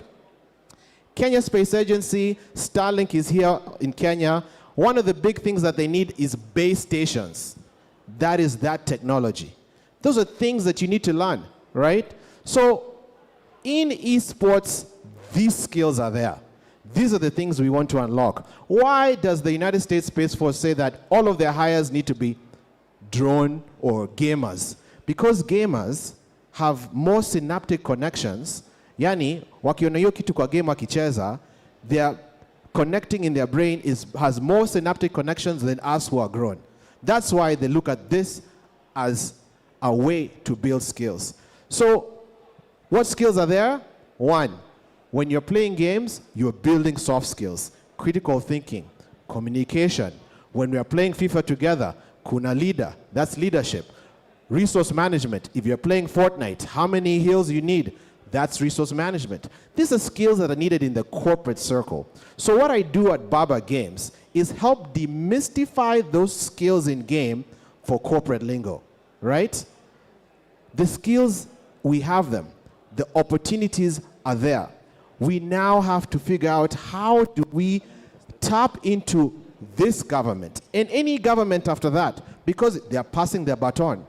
How do we, for gamers, leverage and learn about the sports bill and how we can get access to that? For esports athletes, how do we come together as a group of 100 of us and then tap into the National Infrastructure Fund and say, we need gaming hubs in Kibera, we need gaming hubs in South B, right? These ICT stations, we want us to play games there appear. Sindio, right? The question becomes, you have the skills, how do we unlock them? And how do we now position ourselves as a country? One of the things we've already talked about is how much time we spend online. I don't know how many of you know that Kenyans, in the whole world, we're #1 in the use of ChatGPT. #1. So we have the skills. The question is, how do you position yourself to show that you have the skill, right? Because I'll give you a stat. 1 in 20 Kenyans has a LinkedIn page, or even know what LinkedIn is. That's where the decision makers are, right? How many of us show up on time, right? So we have to start with the soft skills, build the hard skills, and then position ourselves for this global opportunities. Lastly, because of this government, Estonia Embassy is opening up. Estonia, because I love them, are the first country in the world to go all digital. They're the first country to also make avatars a big thing. So, if you are thinking ahead, you don't need to go to Estonia or to do business in Estonia. All you need is to go to the Estonian embassy and get a residency card. And now you can do business in the whole of EU. So we have the skills, we have the opportunities. Utajituma. Thank you very much. So we're going to have the closing remarks as we wind up the panel. I'll start with Thomas. Wonderful, wonderful. Thomas, is this better or yours? All right, wonderful. Question. To the men, we shall meet another day, but let me speak to the ladies. How many, if you're a lady, let me just see your hand up. If you're a lady, if you're a girl, you're a lady, let me just see your hand up. Okay, how many of you ladies know about AGPO? Sure, just put your hand up if you know. If you don't, if I say how many want 1 million, you'll put your hands up. All right? So how many of you know about AGPO? Put your hand up. Ladies, I need to be able to see. I can't see. Just put your hand up. Okay. How many of you have companies? Ladies, how many of you have companies? All right, good. Ladies, how many of you have an AGPO certificate? No. Please put your hand up, ladies. How many of you have an AGPO certificate? Put your hand up. Just look how shameful this is. And we shall stand and complain that the government is not giving us opportunities. So let me tell you how bad it is. Ladies, I still love you, but I say this with all love.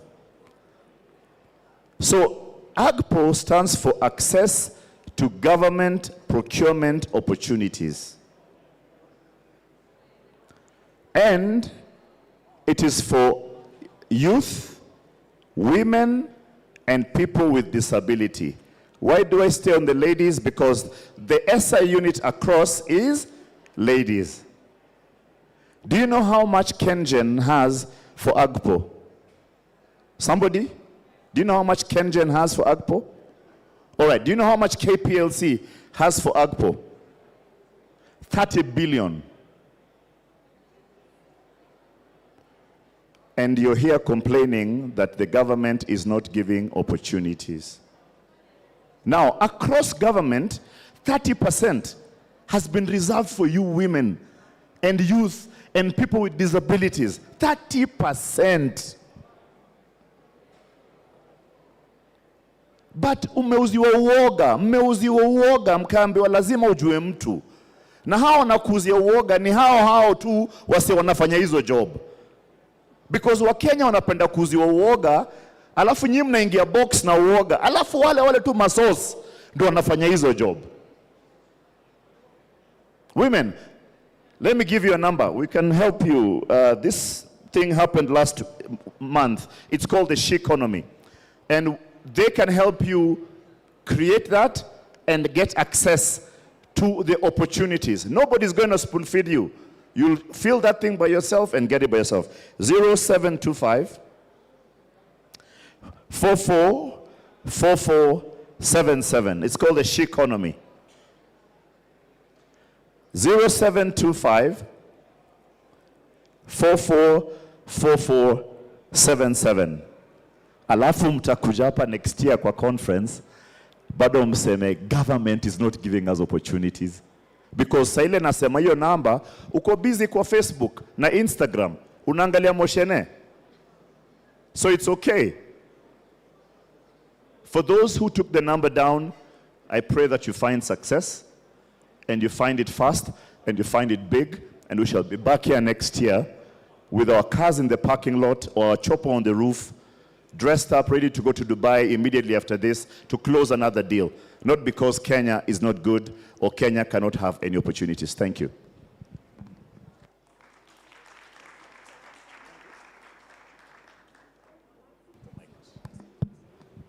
Okay, thank you very much. I'm told our time is up. All I'll be able to tell you is that let us be able to show up, especially as young people. And the first thing we must always do, let us understand that government is there to provide a conducive environment. Before we say anything, let us always research and ensure we have maximized on the available opportunities so that we push government for more before we complain, yet we have not even taken care of the available ones. Thank you very much. Thank you so much.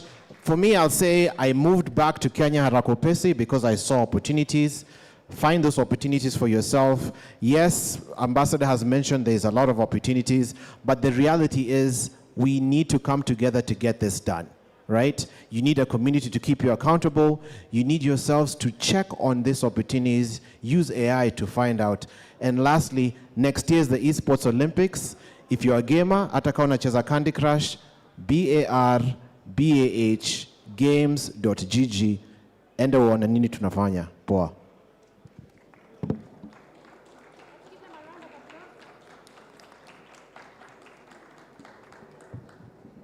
Thank you very much for your time.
witnessing a very powerful transformation.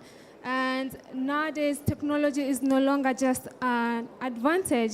You know, technology has become the foundation for how businesses are built, expanded, and also are scaled all across the borders. And with this, it means that there are more opportunities for the young entrepreneurs in Africa, which means they are very easily accessible, but also the competition is stiff. So we need to know, how do young founders position themselves to take advantage of this moment? And to help us unpack this, I am joined by an incredible panel of experts who are building, shaping, and influencing this ecosystem in real time. So, ladies and gentlemen, allow me to introduce them to you. And so the first panelist that we have is Winnie Gathu. She's here, the Chief Technology Officer at Alert Labs. And then next we have Cindy Munene, the founder of Data Ladder Africa. Then we have Robert Muoka, CEO of the Virtual Assets Association of Kenya. Okay, he's here. And then Dennis Mwangangi, co-founder and CTO of Hasibu.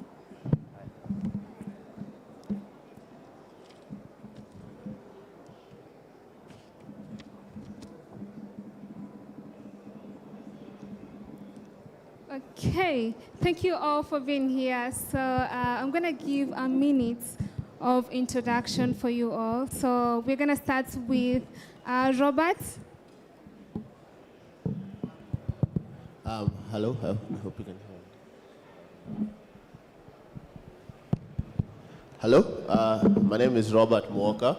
I'm an advocate of the High Court by training. Senior partner at TMM and Partners Advocates, a boutique law firm based in Nairobi, Upper Hill, and also serve as the CEO of the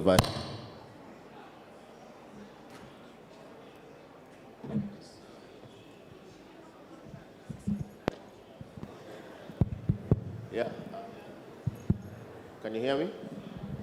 Yeah, I also serve as the CEO of the Virtual Asset Association of Kenya, Kenya's first dedicated association on matters virtual assets, crypto assets, and digital assets, and it's a pleasure to be here. Yeah, I hope you can hear me, or you've heard me. Okay, thank you. Next, Cindy. Good afternoon, all. My name is Cindy Wanjiru Munene.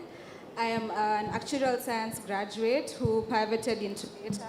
So I'm now serving as a data specialist and also the founder of a data community going by the name Data Ladder.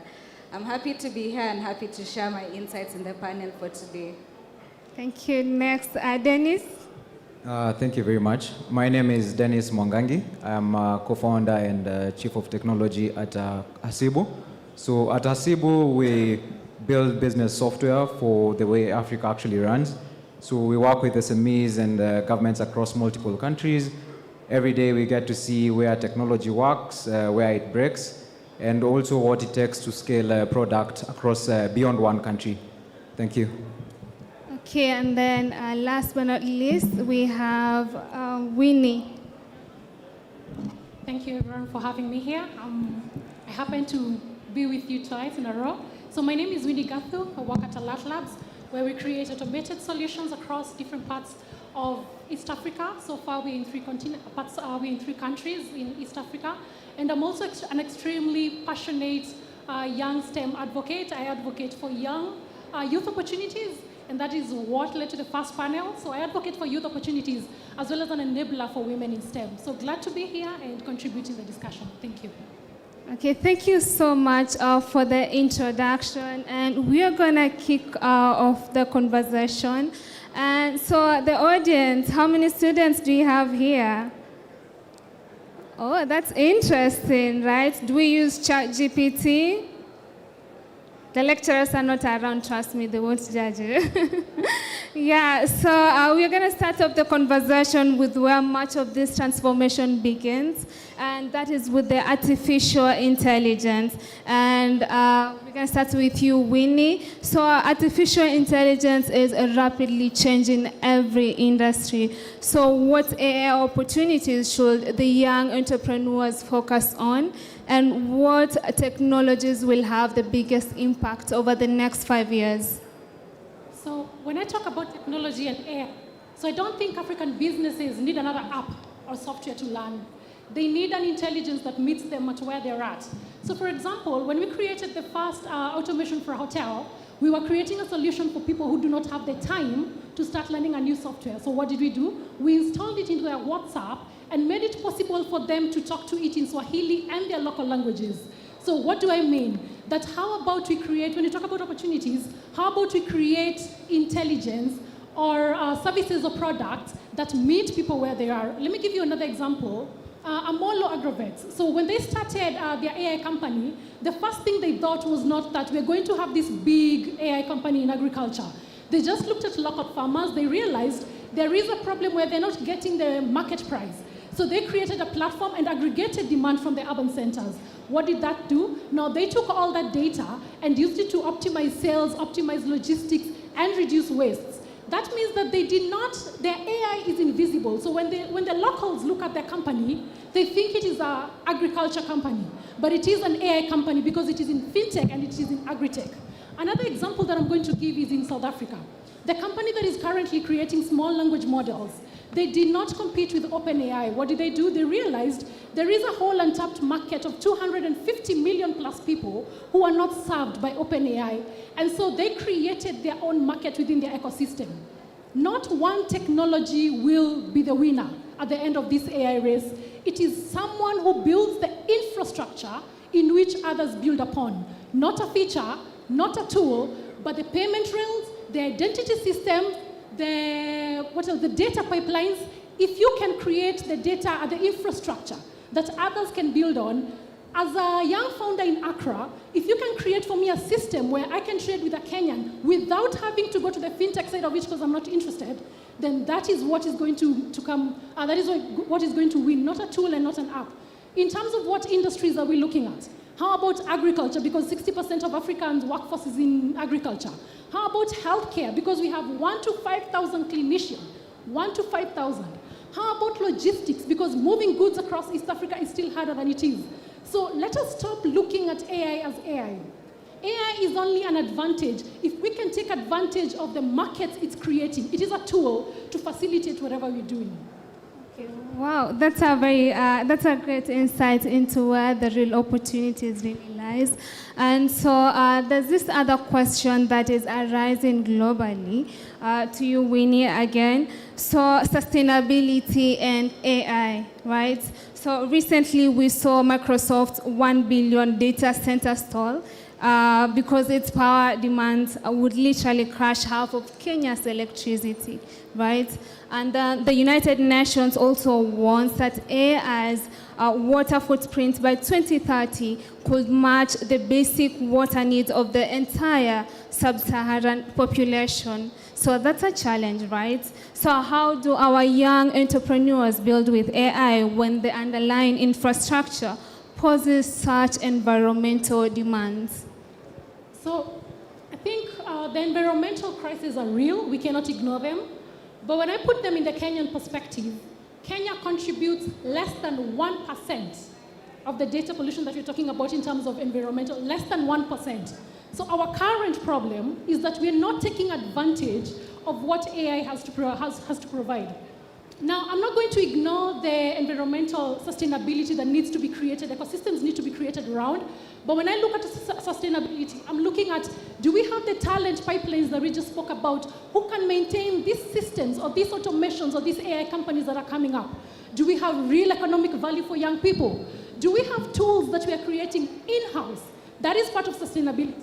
When you look at the environmental crisis, Kenya is actually at a very interesting part because more than 90% of our energy grid is renewable. Did you know that we get a lot of our energy from the hydro, wind, and geothermal? So if we started building our AI infrastructure from that perspective, then we are already starting off from a cleaner slate than any other country started. And the advantage of building later is that because there are companies or the countries who've been doing this for over 10 years, our advantage is that we do not have to start from yesterday's mistake. We can build with our priorities, with what works for us. The biggest challenge will be us taking something that is working in another country and dumping it in our country without considering what are our priorities as a country. If you want a huge data center, don't take it to a place that has no access to water. Then it becomes an issue. There are also a number of infrastructure. The big data companies are creating now infrastructure that runs that is more efficient, but efficient is also questionable because if something runs on coal, it still has emissions. So it's not only about the hardware, it's also about the energy, where are we getting our energy from? And Kenya having clean energy, more than 90%, how about we build with what we have to our priorities, not to anybody else's priorities? And as a young founder, going big is not always the best, is not the only way. If you have a solution that can run on WhatsApp, that is our unit economics. Why do you want the app economics that are not purely the biggest market in our country? So how about we build within our resources and consider what we have as Kenya and then scale up from there? That is what I'd say. Wow, thank you so much. I love how you've put it, and I hope that is noted. And so, with opportunities and sustainabilities, aside, none of this works without the foundation, right? And the foundation is data. And this brings me to you, Cindy. So data has become one of the most valuable assets in any business. So how can the young entrepreneurs here leverage AI and data to make better decisions, attract investments, and also build sustainable businesses from the very beginning? Yeah. Thank you so much for that question. And I'm here to preach data, so I'm very glad to be answering this. I would say when you're starting your business, or at the early stages of your business, know that data is your currency. It's nothing else, just your data. Use your data to understand your customers. And I'll give you an example. I have a friend who sells clothes. And because she loves a certain way of dressing, she loves to wear maxi dresses. That is what she was stocking in her shop. But I guarantee you that she still has those maxi dresses and a lot of other stock that is going faster than those maxi dresses because she does not understand her customers. You need to, one, use your data to understand your customers. The next thing I will talk about is about collecting your data. Make sure that you are asking the right questions. Collect meaningful data. And collecting, it doesn't stop at collecting data. Data isn't valuable because you're collecting it. It is valuable when you are using it to make the decisions in your business. So use your data to understand your customers. Collect clean and meaningful data. Let me explain by clean data. How do you collect clean data? You can collect clean data through validation. For example, you have a Google form. You want to collect data. Make sure that you're validating this data. Make sure that you don't have data for countries where people are writing Kena or Keya instead of Kenya. So when you validate this data, you're able to make a good sense of it without the labor of having to clean it. Finally, I would say investors love evidence. There's nothing that investors love like evidence. When I was starting a company, or when I was starting Data Ladder, I was like, okay, I don't have money, so I'm sure I'm going to get money from investors. They're going to help me to build my company. This is a big vision, and the investors will understand, but I guarantee you, they don't understand your vision if you don't have the evidence, and the evidence lies in the data. So make sure that you're collecting your data from day one because that is your currency. And beyond that, make a good use of it. Collect your data and don't let it just sit there. Make sure that it's working for you because you are analyzing it and using the insights to make decisions for the business.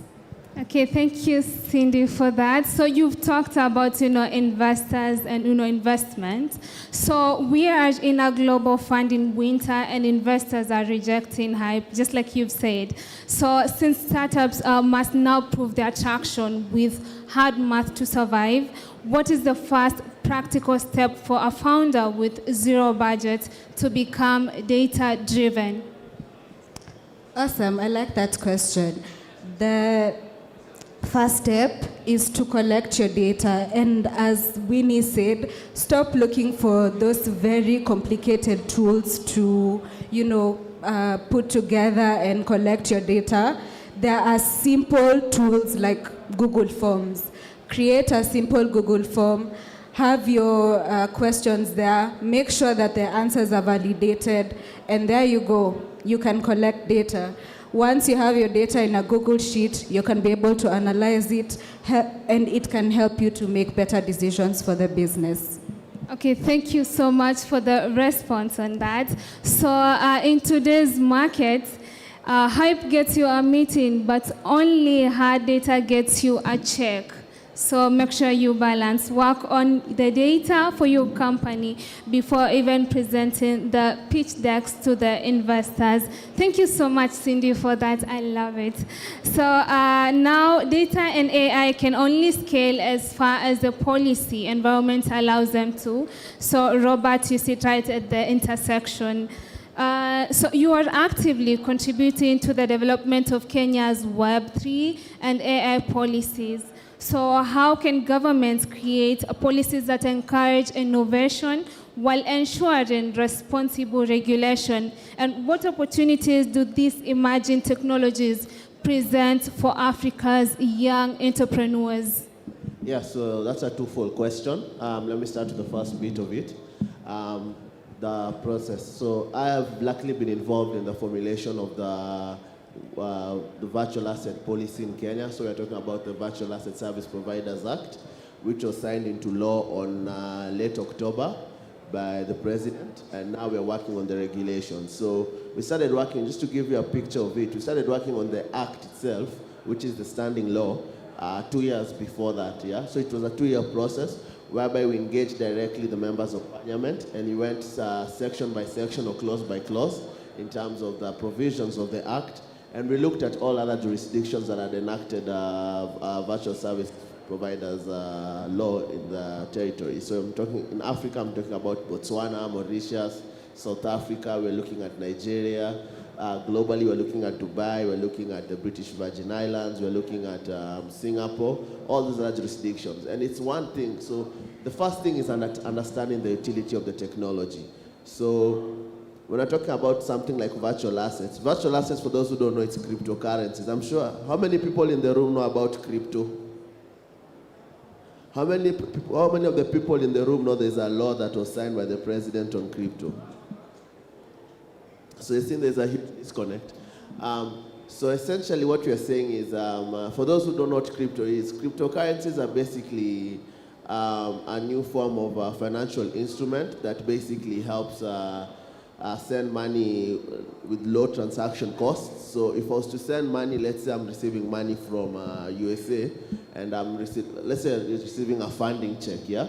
Because it's very interesting, because we're seeing stable coins being used as a funding tools, yeah? So basically, let's say you're receiving a $1 million check from a VC based in Delaware, right? And you're in Kenya.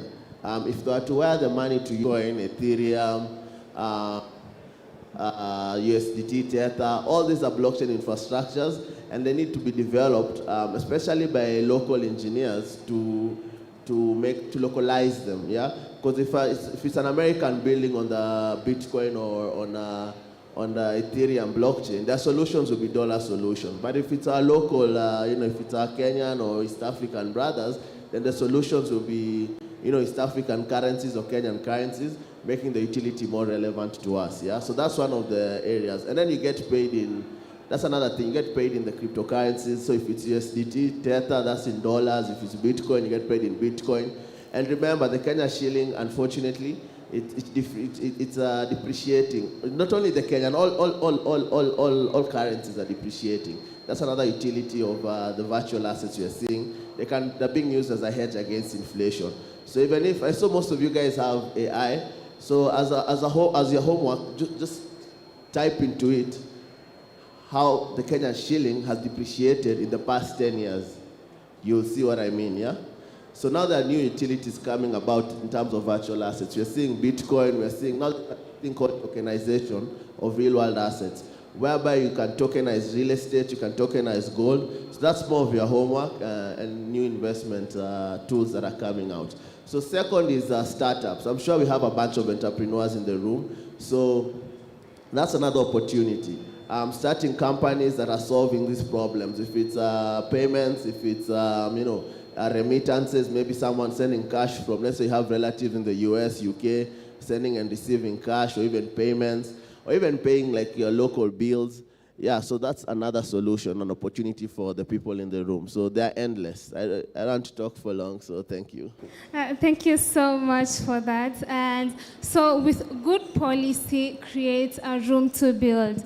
And now this brings us to the next section, that is infrastructure. Of course, we have very many young entrepreneurs here with great products, but then they struggle to scale their products, right? So the question now to you, Dennis, is what digital infrastructure and technology foundations should founders prioritize if they want to build businesses that can grow across Africa? All right. Thank you very much. I think it's not a scaling problem a lot of founders face. It's actually a design problem. What do I mean by this? Is that founders build features instead of focusing on infrastructure. You build a product for one country, forgetting that Africa is not, the same product will not work across other countries because there's different customer behavior in different countries. You're dealing with different regulations. You're dealing with different payment providers. So from day one, I think founders should focus on building the infrastructure and less on product features. Then secondly, at Hasibu also, just to reiterate on that point, at Hasibu we learned that means thinking, how can I be able to work with tax regulations in Kenya, in Rwanda, in DRC. So if you ask yourself these questions from day one, it's very easy for you to build a solid infrastructure from day one. And then secondly is cloud infrastructure. If you're relying on a cloud, on a server that's seated in your office, then scaling becomes very expensive. You will not be able to move to a new country and be able to utilize what we would call economies of scale which come by using cloud infrastructure, because that means you have to set up a physical server in the new business market that you've gotten. Then thirdly, build around APIs. We've gotten to a point where no business builds everything anymore. So what do I mean by this is there's already good payment providers out in the market.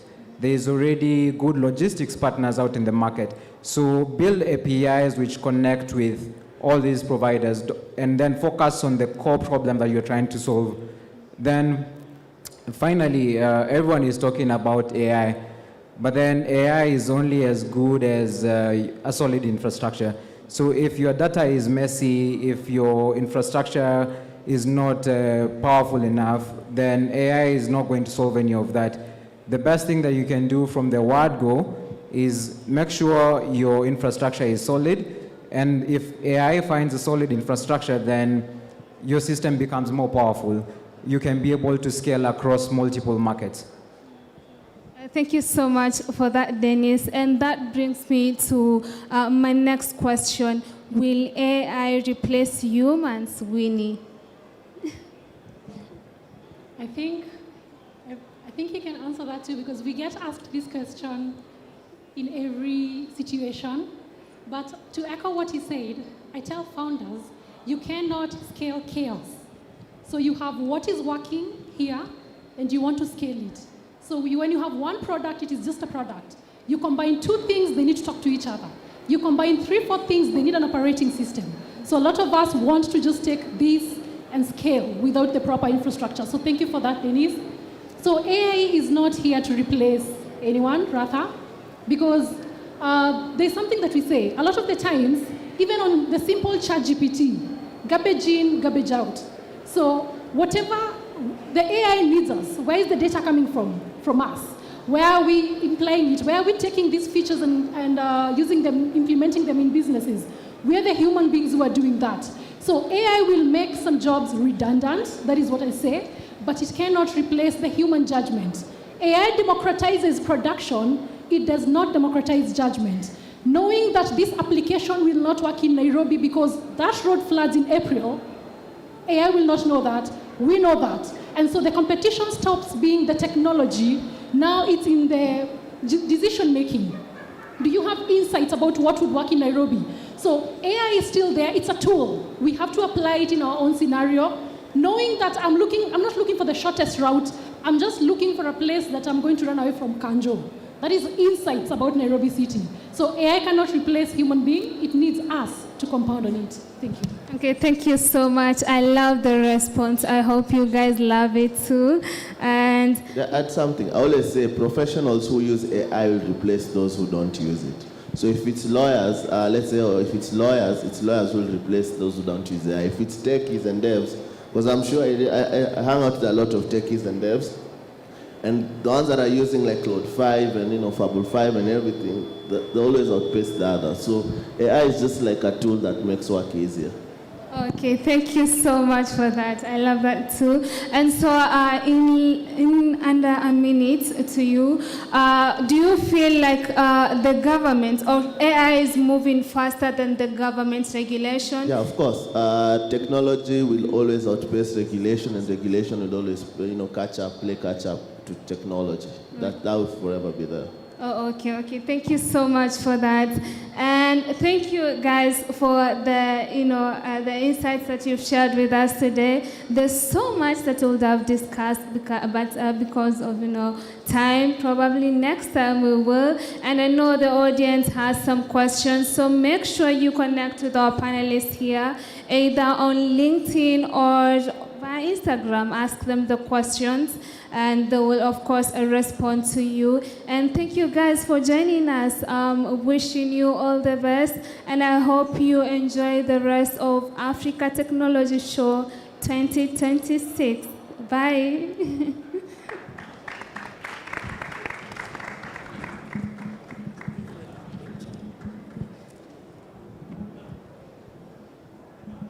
Ladies and gentlemen, let's appreciate our panelists. Let's appreciate them. Once again, this is the China Trade Week with 3 co-located shows, the Africa Technology Show, Africa Build Show, and Megawatt Africa. Next, we have a presentation. Let's appreciate them. They are still making their way to their seats. We have a presentation on the digital gateway to East Africa, how technology can simplify market entry, compliance, and cross-border trade. This presentation will be done by 2 wonderful men. Evans Oduo, who is a lawyer, legal tech of Lexington, and Duncan Kiragu. If Evans and Duncan are here, Evans and Duncan. Evans, Duncan. Can you give me a wave if you're here? Oh, Duncan is here.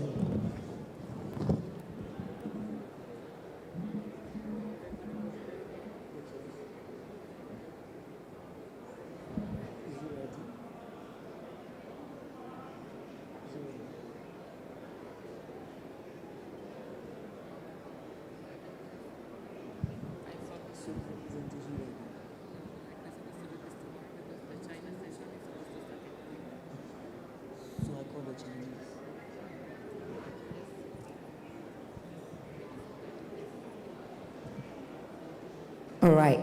So the presentation is on the digital gateway to East Africa, how technology can simplify market entry, compliance, and cross-border trade. So Duncan, this is what we will do whilst we go on this scavenger hunt for Evans. I want you to just sit on the black seat just after this white chair, and then we can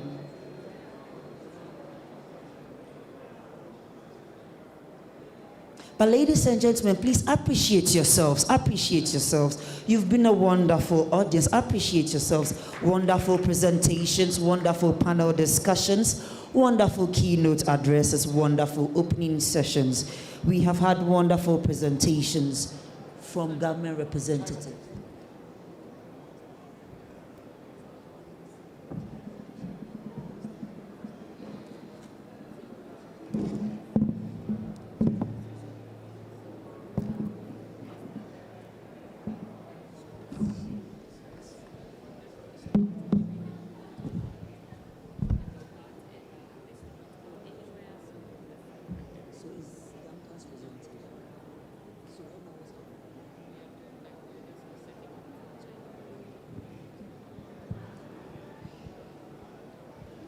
Ladies and gentlemen, we are setting up for a very wonderful presentation for you, as I mentioned.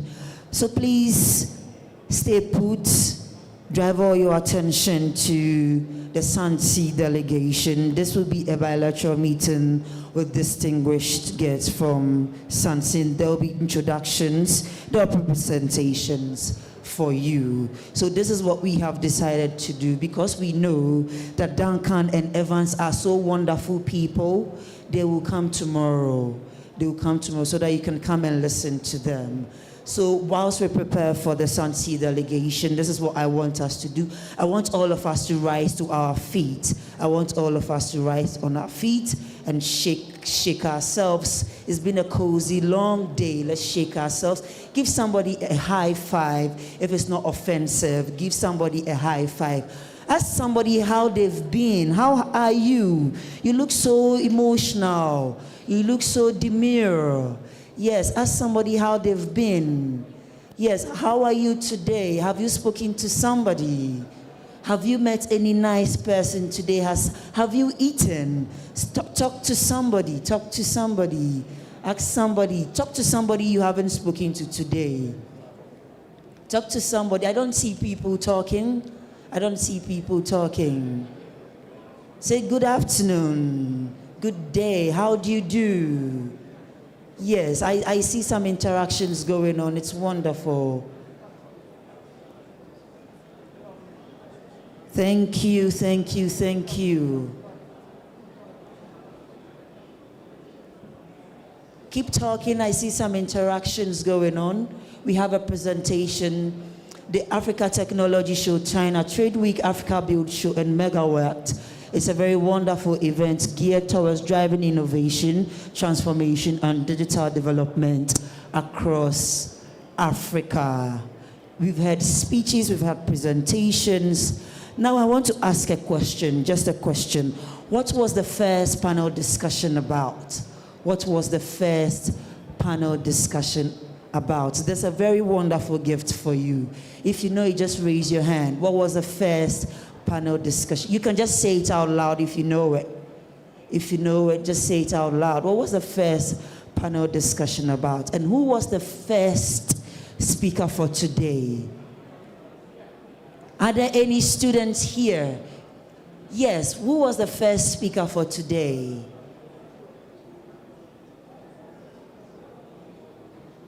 Who was the first speaker for today? Please take your seats, ladies and gentlemen, take your seats.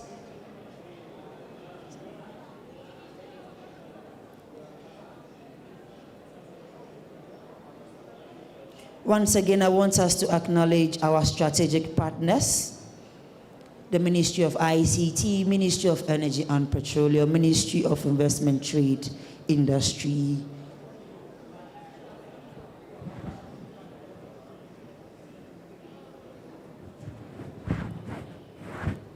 Ladies and gentlemen, please, I humbly ask you to move forward. Let's fill the empty seats. Kindly move forward.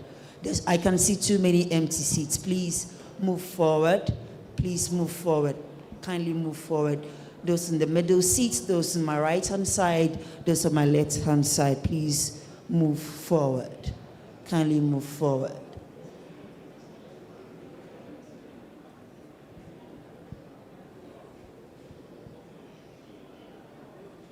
Please move forward, move forward. Let's move forward.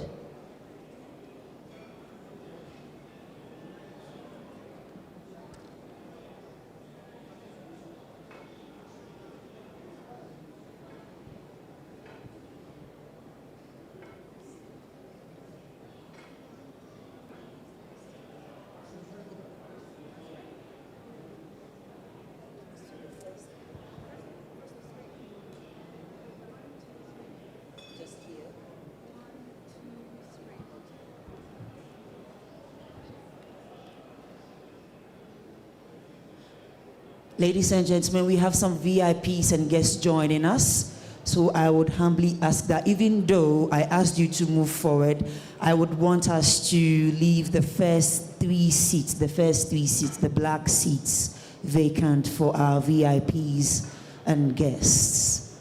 Our VIPs and guests, as they would be seated here for the presentation. They'll be seated here for the presentation. Please, I apologize for moving you back and forth. I apologize for that.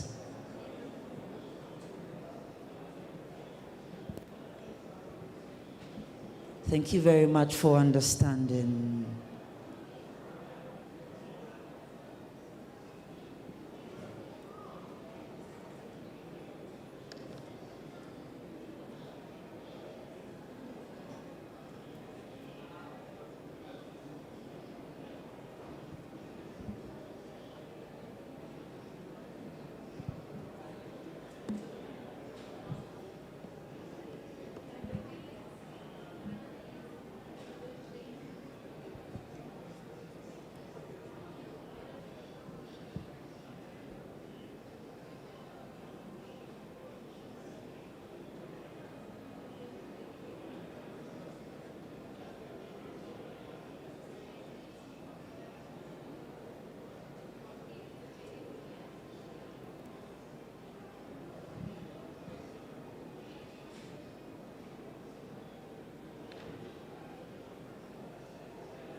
Some inspiration begins at the gentle wind.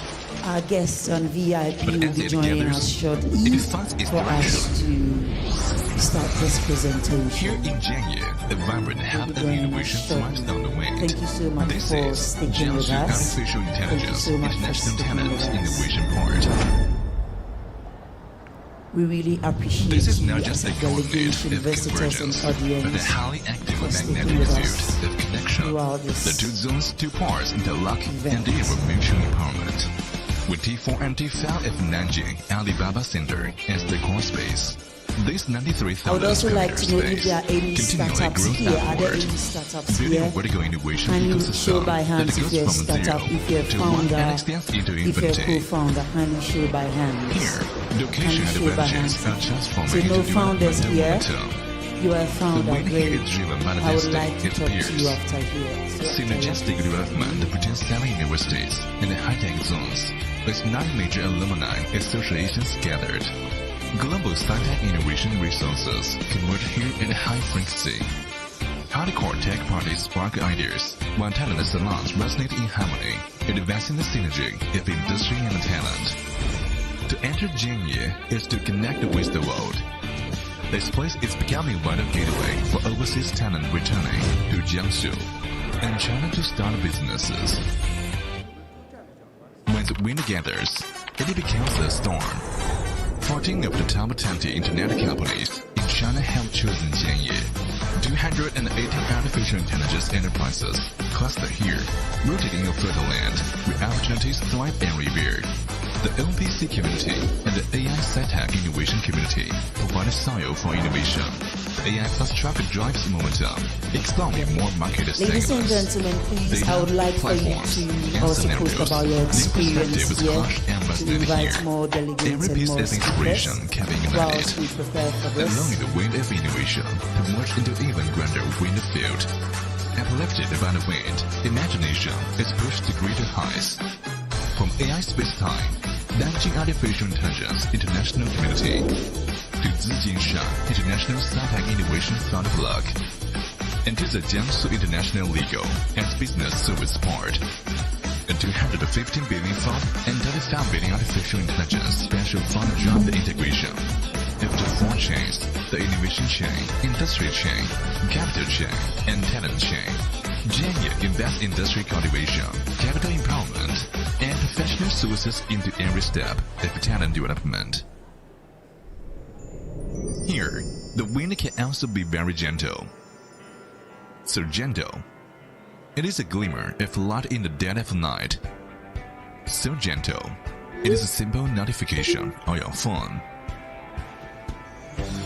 Get a good night's sleep, leave the rest to us.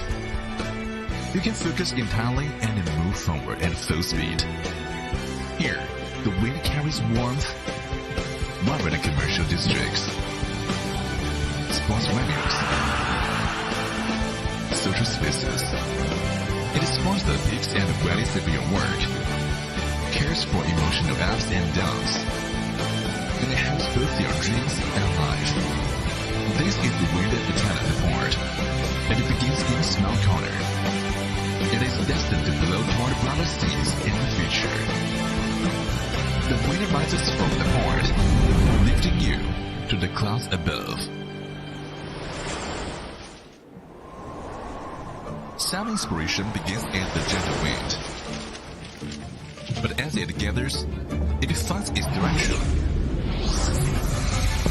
Here in Jianye, a vibrant hub of innovation thrives on the wind. This is Jiangsu Artificial Intelligence International Talent Innovation Port. This is not just a coordinate of convergence, but a highly active magnetic field of connection. The 2 zones, 2 parts interlock and deliver mutual empowerment. With T4 and T5 of Nanjing Alibaba Center as the core space, this 93,000 square meter space continually grows upward, building a vertical innovation ecosystem that goes from 0 to 1 and extends into infinity. Here, location advantages are transforming into developmental momentum.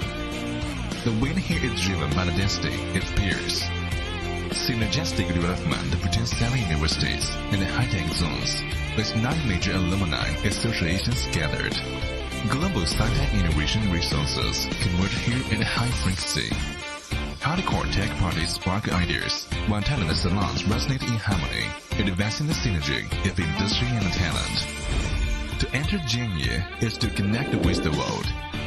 This place is becoming a vital gateway for overseas talent returning to Jiangsu and China to start businesses. When the wind gathers, it becomes a storm. 14 of the top 20 internet companies in China have chosen Jianye. 218 artificial intelligence enterprises cluster here, rooted in a fertile land where opportunities thrive and revere. The LPC community and the AI SciTech innovation community provide a soil for innovation. AI plus traffic drives momentum, exploring more market segments. Data, platforms, and scenarios, new perspectives clash and resonate here. Every piece of inspiration can be ignited, allowing the wind of innovation to merge into even grander wind field. Uplifted by the wind, imagination is pushed to greater heights. From AI space-time, leveraging artificial intelligence international community, to Zijinshan International SciTech Innovation Fund Block, and to the Jiangsu International Legal and Business Service Part. A 215 billion fund and 35 billion artificial intelligence special fund drive the integration.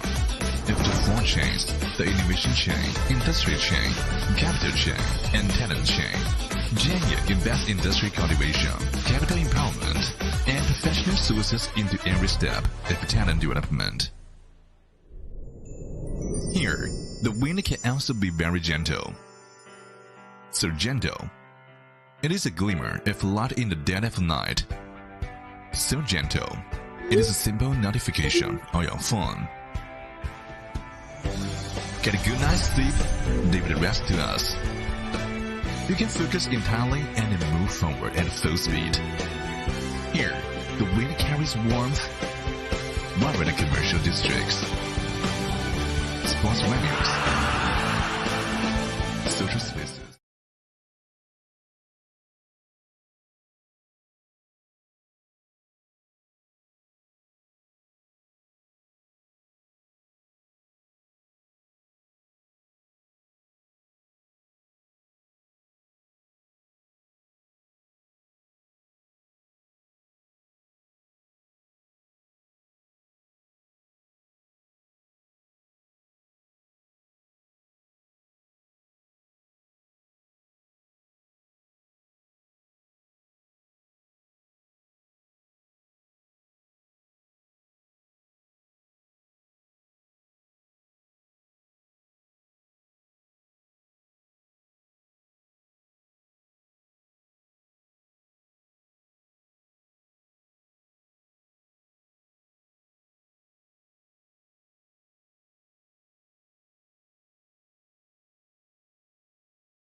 entering new era and embarking on a new journey.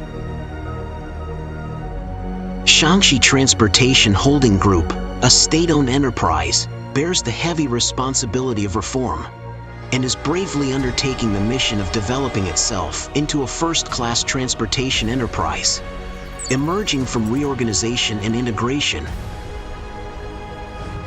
While drawing on rich experiences and extraordinary strength, we have always confidently stood the forefront of the industry.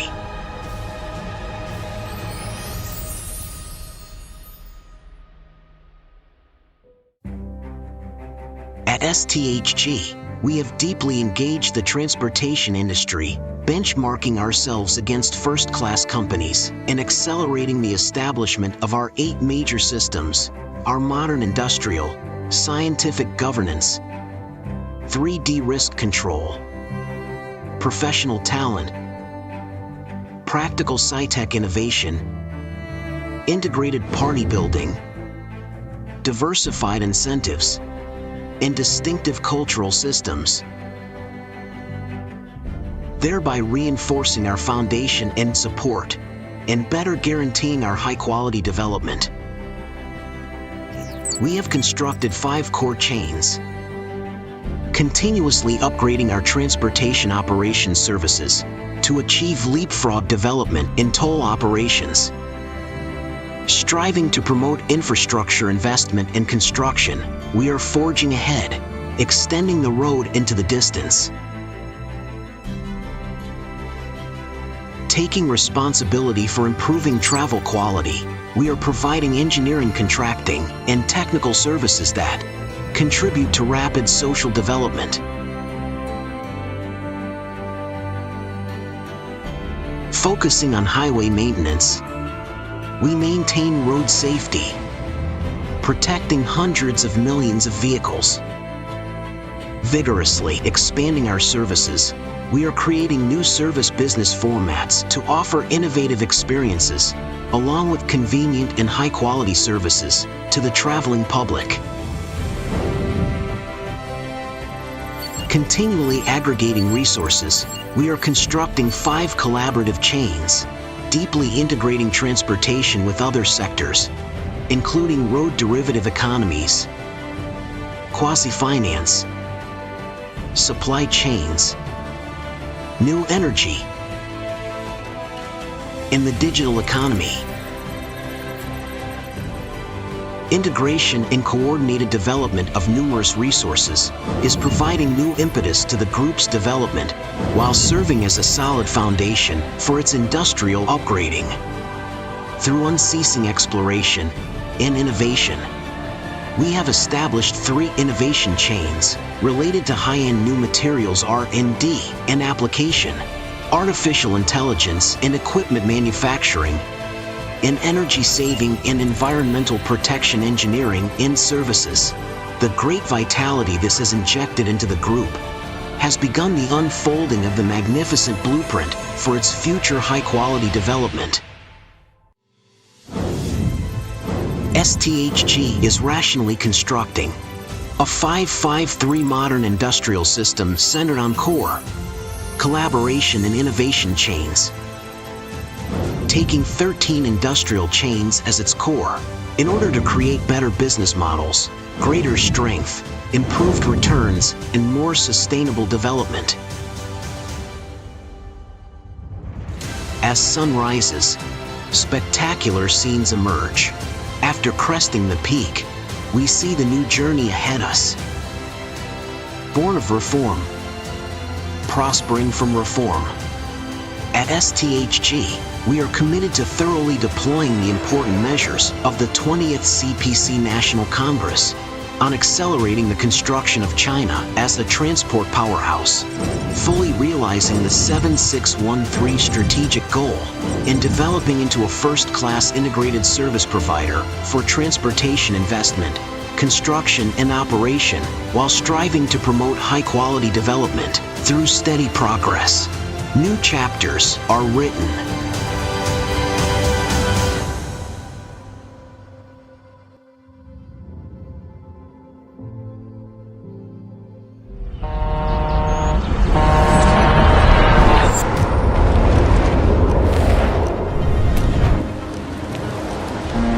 Wherever transportation is needed, Shackman is there.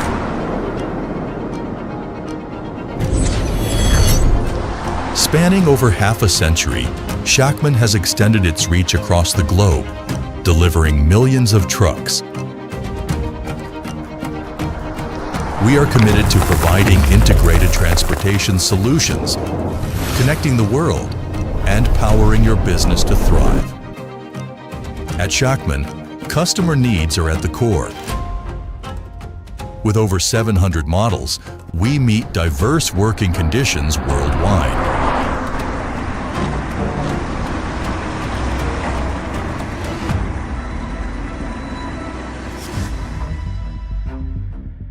We go all out to improve transport productivity.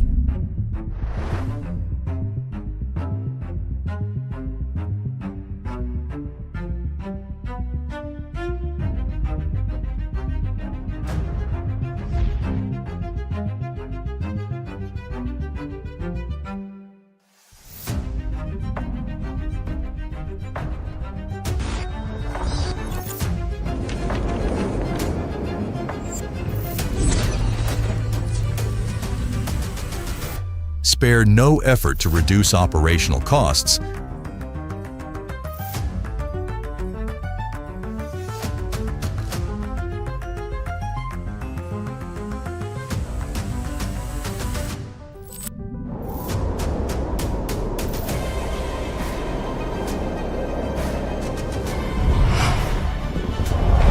and continuously push the limits of what's possible in logistics.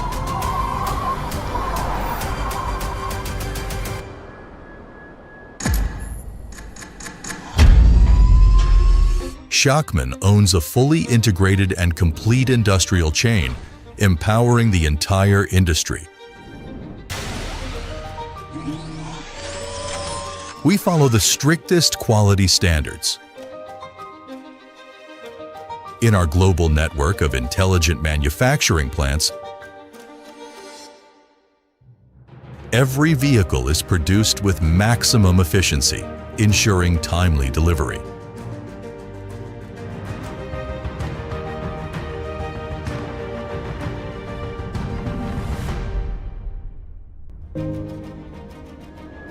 We build reliability into every component.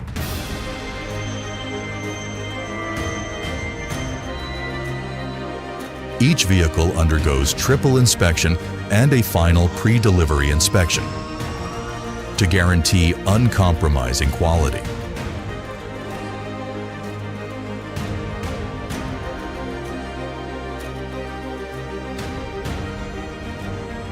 In addition to traditional fuel trucks, we also offer integrated new energy transportation solutions, maximizing customer value through electrification.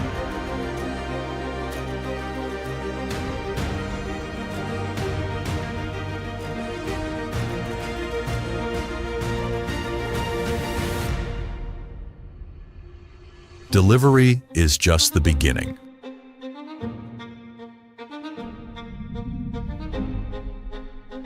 Shackman's global parts and service network, combined with a comprehensive after-sales training system, ensures customer demands are responded to immediately.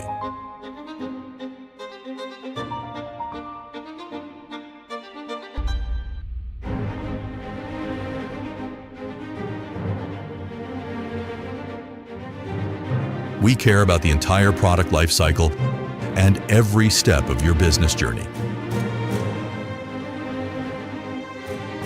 100% customer satisfaction is our constant pursuit. We stand beside you every mile of the way.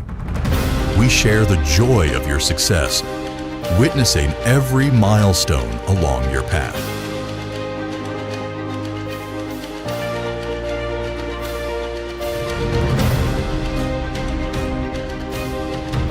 Every engine start is a symbol of partnership. Every wheel rotation drives the world forward.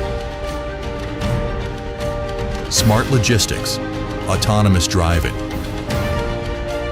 net zero greenhouse gas emissions. Looking to the future, Shackman is committed to connecting everything intelligently, redefining power through clean energy, and bringing smarter, more efficient transport solutions from imagination into reality. Our shared journey has no end.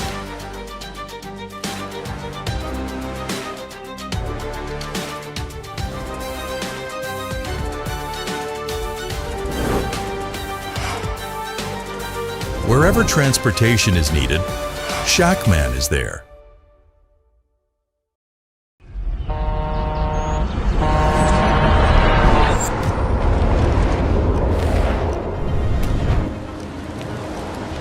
Wherever transportation is needed, Shackman is there.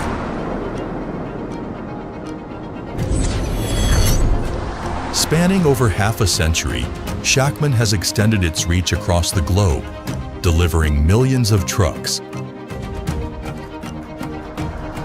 We are committed to providing integrated transportation solutions, connecting the world, and powering your business to thrive. At Shackman, customer needs are at the core. With over 700 models, we meet diverse working conditions worldwide.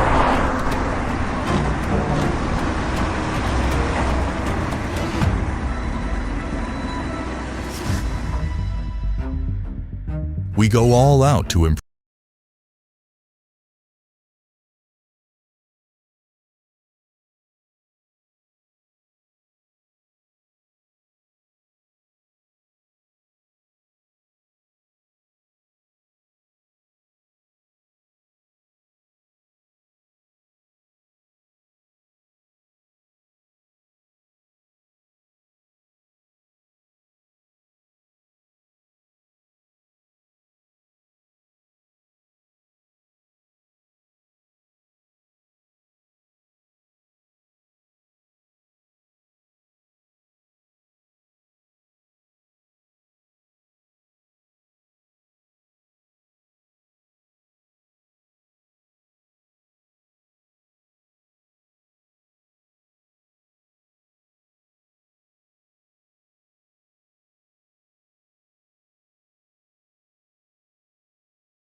中国陕西肯尼亚内罗毕经贸交流会，这次这个活动是由我们陕西国资委牵头组织的。陕西交控、陕西控股、陕西国际经贸集团和陕西中陕河集团4户省属企业组团前来推介陕西，寻求合作。首先，我代表陕西国资委和参会的企业，对各位嘉宾的到来致以热烈的欢迎，向长期以来为促进中肯友好交流和合作的各界朋友表示最衷心的感谢。中国古语有言：“治河者不以山海为远。”陕西位于中国内陆腹地，是中华民族和中华文化的重要发祥地，是古丝绸之路的起点。肯尼亚地处东非大陆核心，是古海上丝绸之路的重要枢纽。600年以前，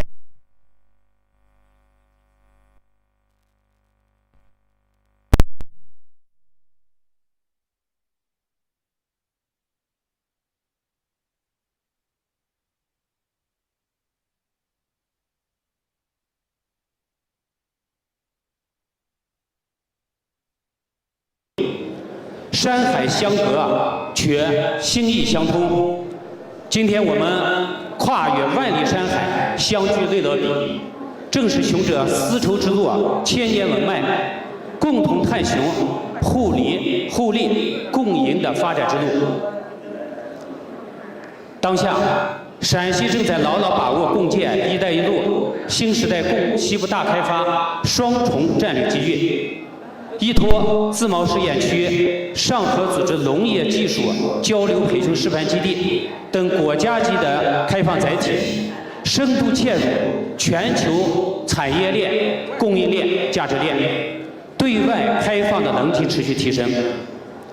作为全国重要的能源化工基地和高端产业装备制造业基地，陕西正集中资源培育发展新能源汽车、高端装备制造、矿产绿色开发和现代商务物流等一批具有全球竞争力的产业集群，产业底盘坚实，发展动能充沛。这次我们随团出访的陕西企业各具优势，协同互补。陕西交控集团深耕综合交通基础设施建设，致力于筑牢互联互通的硬件支撑。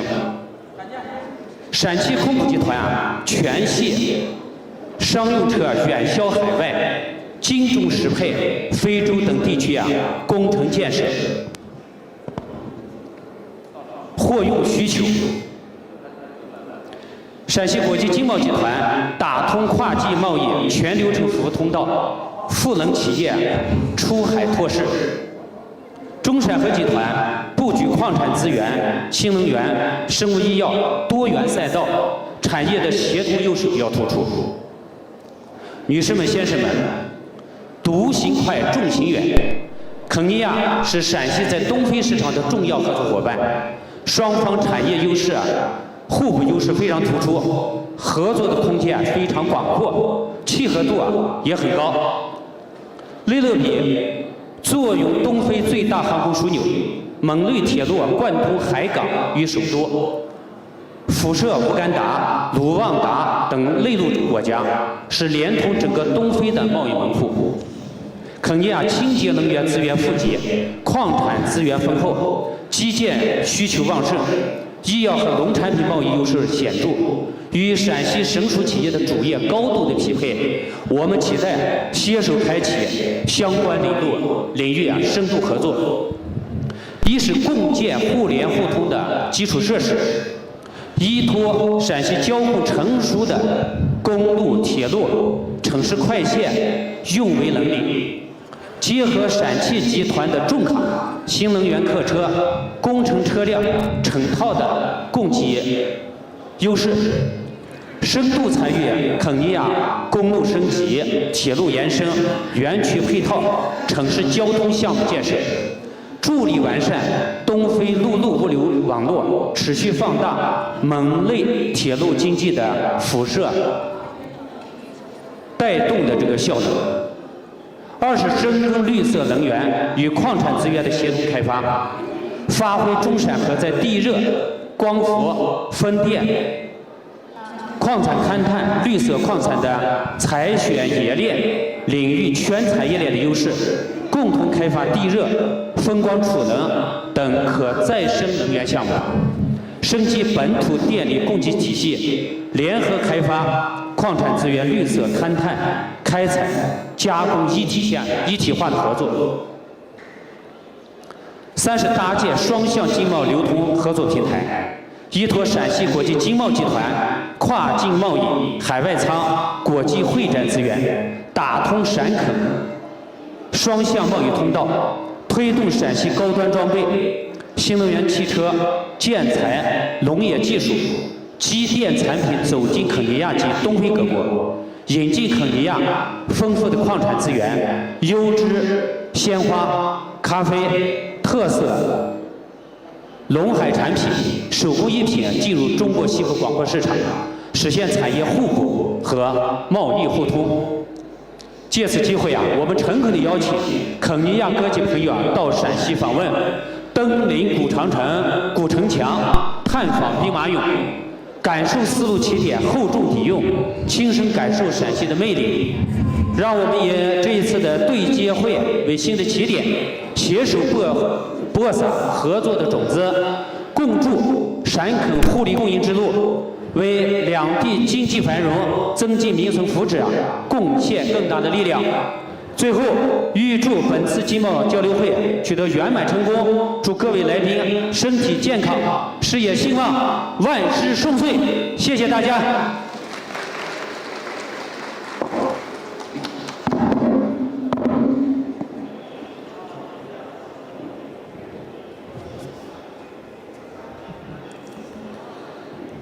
谢谢任书记的接待致辞。现在有请肯尼亚人员与石油监管局长约翰·莫图阿博士致辞，大家欢迎。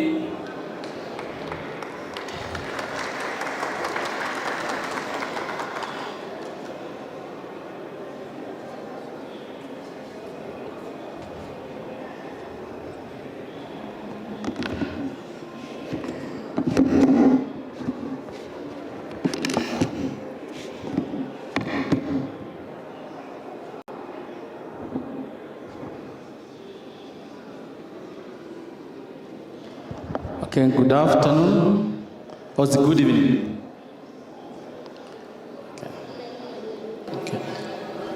Okay, thank you very much, Secretary Ren, and the people of the Shanxi province and also the people of the Republic of China.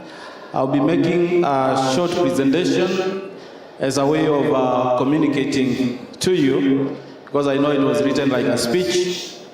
I am from the Energy and Petroleum Regulatory Authority of Kenya, and my sharing of the notes is inspired by what Secretary Ren has said. When you want to walk very many kilometers, walk with your friends, and this is part of it.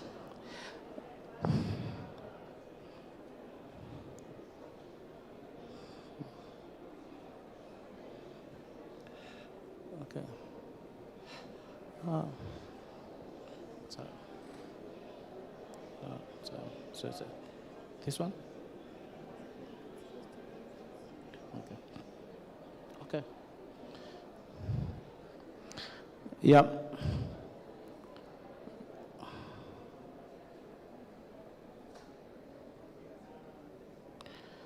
I think somebody can do it for me from there. Maybe Wageshi? Just can do it for me. I think it's yeah.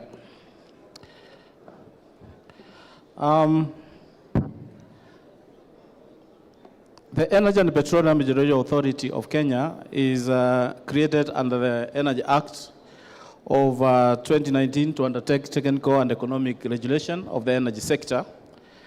And I would like to share just a few issues that as a regulator we are looking at both petroleum and also the energy sector. And okay. Yes, go to the next slide, please. And so in the morning, I understand the Minister of Energy was here. And what we are sharing is that as a regulator, we undertake regulations that are able to enable the environment of doing business. And the way the sector is, from what you can see from the screen, we have power generation, transmission, and distribution. And this is a space that is unbundled. We have both public sector and also the independent power generators within generation. Within transmission, we have KETRACO that is undertaking transmission, but also we are opening this space to the private sector as well.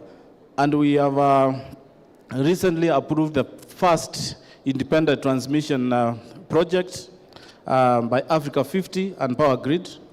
So there is private sector participation within generation. Within distribution, KPLC, I think they are here, they will speak later. They are the main distribution company, but we are also opening this space as well. I won't dwell much on the petroleum side, but of course, we regulate both upstream, downstream petroleum, and also the retail business. Next slide.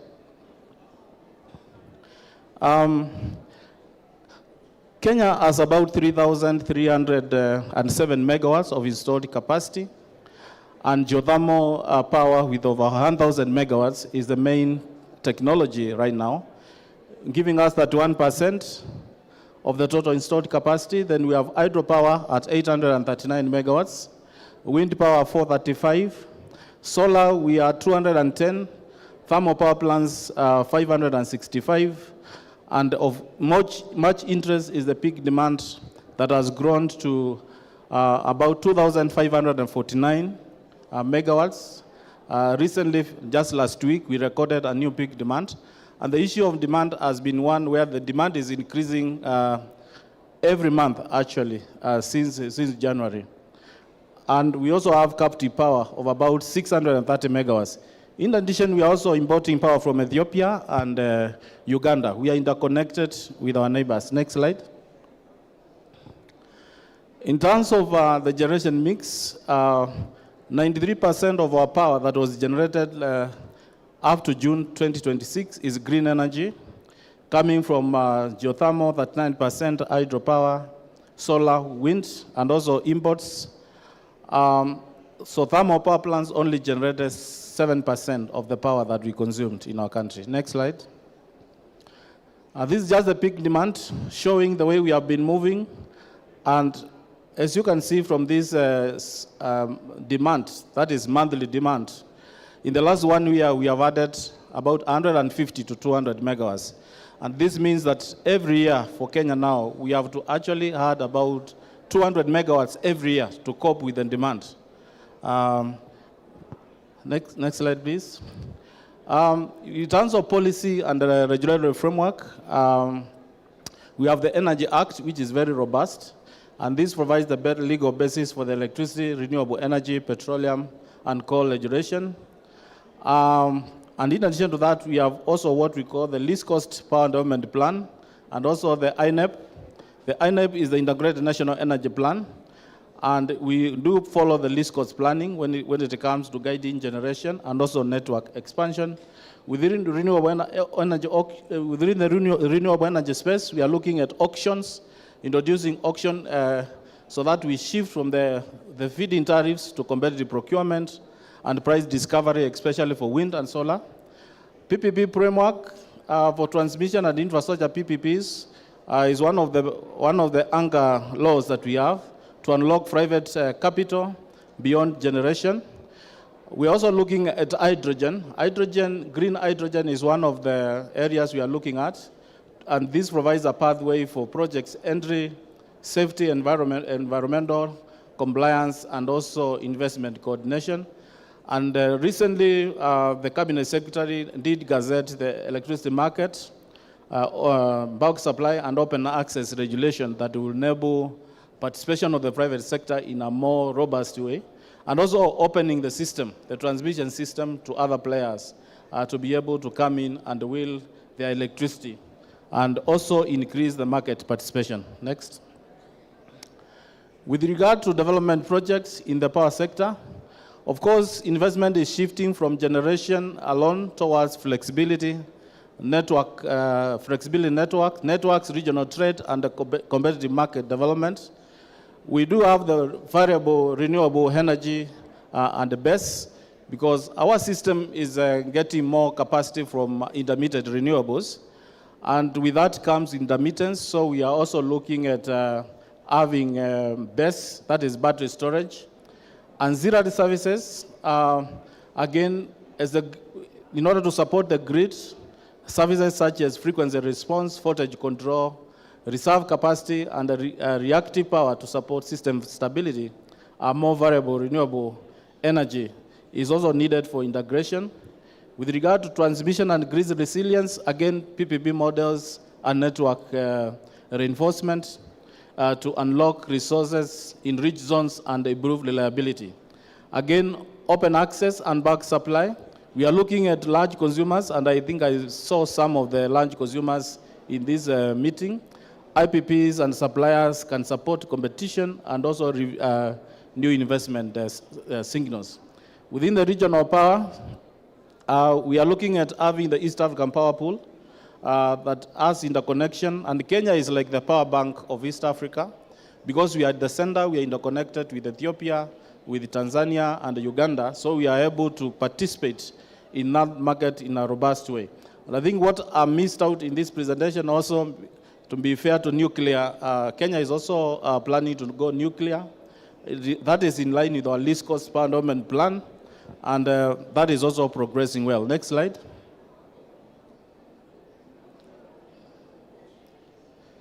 Yeah, in terms of ongoing Kenya-China energy cooperation, we do have transmission infrastructure, and we have seen a lot of Chinese companies that have actually participated in finance and EPC. For example, Isinya Konza 400 kV and Sultan Ahmad Loitoktok lines. That was Chinese capital. We have geothermal development. We have Chinese investment in Menengai, geothermal, and steamfield capability. So what we are saying is that it doesn't mean that we stop with what China has done. We need more projects supported by the Chinese government as well. Within regional trade, China EPC participation has happened in the Kenya-Tanzania interconnector, the 400 kV line. Again, was done with support of China, and it strengthens the EAPP trade. Some of the completed flagship projects, again, Garissa Solar is a Chinese power plant that was done by the Chinese EPC, and also earlier geothermal drilling support has been done. In terms of green industrialization, Chinese strategic participation, Kengen and Keishan geothermal powered fertilizer plant is, as we speak, is on the way. So we are looking at countries that are investing and working together as we industrialize. Next slide. Areas for deeper cooperation. We are looking at geothermal scale-up, exploration risk sharing, drilling services, modular plans, steam field optimization. That is one of the areas we do believe the Chinese investors can be looking at.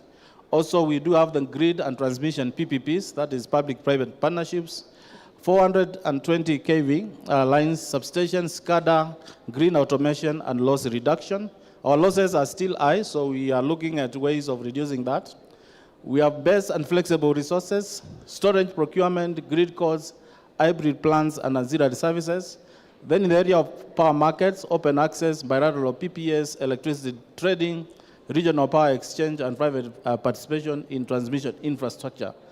Power market is going to be very important for us, and we are looking at one point, just like other countries like China and Singapore, where even the private sector runs the market. Like Singapore Stock Exchange operates the electricity market, and the investors are okay with that.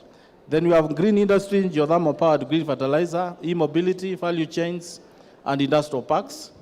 And lastly, of course, we do have the LNG. We could look at gas to power development, industrial gas supply, and transition from heavy fuel oil to cleaner natural gas. And of course, within the nuclear space, because Kenya also wants to go nuclear, there are opportunities also for that. Thank you very much. That is my short presentation. Asanteni sana.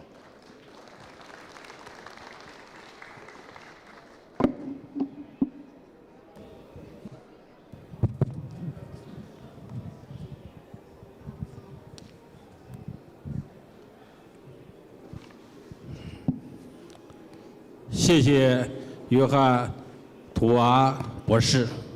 接下来由我为大家做推荐。我是陕西交通控股集团有限公司董事长孔庆学。非常高兴来到美丽的肯尼亚，同各位领导、企业家交流座谈，共商合作大计。交通是经济的脉络和文明的纽带。作为陕西大型交通企业，陕西交通控股集团始终致力于推进交通基础设施现代化，积极投身于国内外重大交通项目的建设，凭借先进的技术和丰富的经验，打造了一个又一个的精品建设，为促进区域互联互通、推动当地经济发展做出了重要贡献。为进一步加深了解，携手打造合作共赢的典范，现将交通控股集团的情况做如下的推荐。第一个方面，企业的基本情况。交通控股集团成立于2021年2月30日，是陕西省人民政府出资设立的大型投资国有企业，注册资本500亿人民币，现有员工2.77万人，总资产6200亿人民币，杨广公路里程6623公里，其中高速公路5830公里。下设公路运营、交通建设、产业发展、交通投资、交通服务、十字路桥、交通科技、商贸物流、资源开发、环保能源10个2级集团板块公司，经营范围涵盖设计、投资、建设、运营、运输、航空、物流、科技、咨询、监理、检测、交通关联产业综合开发，形成了以大交通为主的投资建设、运营、服务经营一体化产业链，是陕西交通基础设施建设的主力军。成立以来，年收入、利润均保持2位数增长。综合实力迈入全国同类交通企业的第一方阵。我们坚持高端化、智能化、绿色化的发展理念，系统构建5.3产业体系，打造收费运营、基础设施建设投资、建筑与工程服务、公路养护服务区5大核心，拓展交通加路演、交通加内金融、交通加供应链、交通加新能源、交通加数字经济5个协同链，布局高端新材料、人工智能装备制造、节能环保等3个创新链。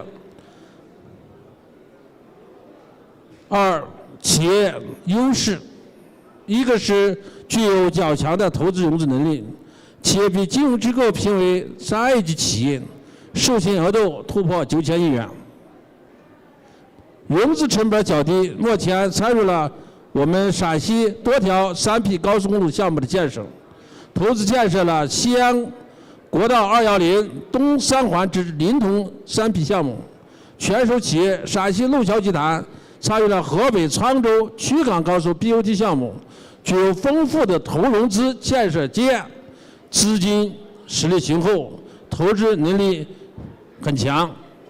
2是具有雄厚的专业技术力量，陕西交控集团是以高速公路等交通基础设施建设运营为主业，专业技术力量雄厚，拥有施工总承包特级资质3项，公路、市政、建筑等施工总承包以及专业承包1级资质86项，工程勘察设计综合甲级设计、监理甲级资质48项，专利570项，获得国有工程34项，国家科技技术进步奖11项，其中秦岭终南山隧道关键技术荣获国家技术科技进步1等奖。3是具有扎实的项目管理经验，负责陕西省内所有政府环带公路建设管理，累计公路施工里程超过5600公里，优质建成了秦岭终南山隧道，亚洲最长的公路隧道，天坛山隧道群建设规模世界第一，山水河特大桥亚洲第一高登，西本百环线高速公路我国首个建造垃圾再生用示范项目等一批具有代表性影响力的典范工程。在特殊经营项目、项目代建等方面，具有一批有丰富经验的管理团队，形成了交通、市政、建筑、新能源的多元施工格局。4是具有丰富的海外项目经历。自组建以来，我们就旗帜鲜明地走出去，坚持开放合作，在互利共赢中加强国际合作。陕西交控集团开始筹备并承担肯尼亚内罗毕快速建成后的运营管理任务，主要负责收费管理、设计 ETC 推广发行、收费站现场管理、监控调度、热线服务、客户服务等相关业务。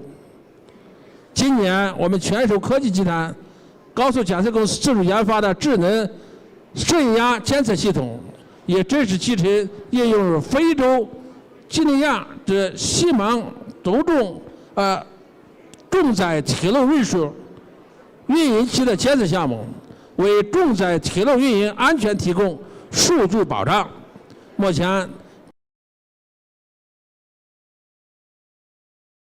covers 31 projects in China and overseas markets, the Middle East, Africa, Europe, Southeast Asia, Central Asia, and many other regions, including highways, bridges, housing, water conservancy, and petrochemicals. Thirdly, I would like to look in the future. Facing the future, guided by the Belt and Road Initiative, we want to build long-term strategic partnerships with the Kenya government, local enterprises, and Chinese institutions. We hope to establish a long-term strategic partnership, and we hope to deepen cooperation in infrastructure, transportation, new energy to achieve mutual benefits and high-quality Belt and Road development, so that we could join hands together and also to jointly benefit from the Belt and Road Initiative. Specifically, I would like to emphasize the following. Firstly, comprehensive infrastructure. As a major state-owned transport enterprise, STHG offers full chain services in planning, design, general contracting, supervision, testing, and lifecycle maintenance for roads, bridges, tunnels, and municipal works. We are ready to join Kenya's highway upgrades, urban expresses, and East Africa transport corridors, taking on the general contracting for road bus, bridges, interchanges, and traffic safety facilities, so that we could also jointly benefit from large-scale infrastructure development. Secondly, green new energy. Kenya has abundant solar resources and strong demand for clean energy. We hope to leverage our technologies in highway, PV, energy storage, and EV charging, so that we can deploy distributed solar systems, energy storage, and charging stations in expressway service areas, logistic parks, and bus terminals, creating zero-carbon transport demonstration sites. Today, the China-Kenya partnership faces great opportunities for future development, and we have abundant potential to explore. STHG is ready to expand cooperation with an open mind, innovation, and pragmatic actions, contributing our infrastructure strengths to a China-Africa community with a shared future. We sincerely hope that we could invite all the guests and friends to visit the STHG, to visit our group for exchange and joint development for a joint future. Thank you all.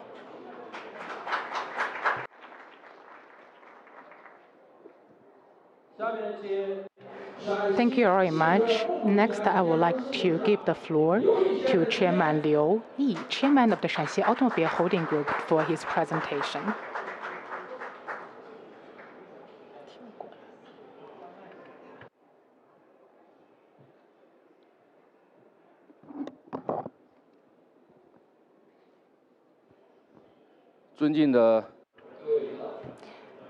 Distinguished guests, fellow entrepreneurs, ladies and gentlemen, good day. It is a great honor to meet you, with all of you here in Nairobi, and to discuss the China-Kenya cooperation. On behalf of Shanxi Automobile Holding Group, I sincerely thank the organizer and all the friends who supported us along the way for your strong support and assistance. Kenya is a core hub of the Belt and Road Initiative in Africa and the most vibrant economy in East Africa.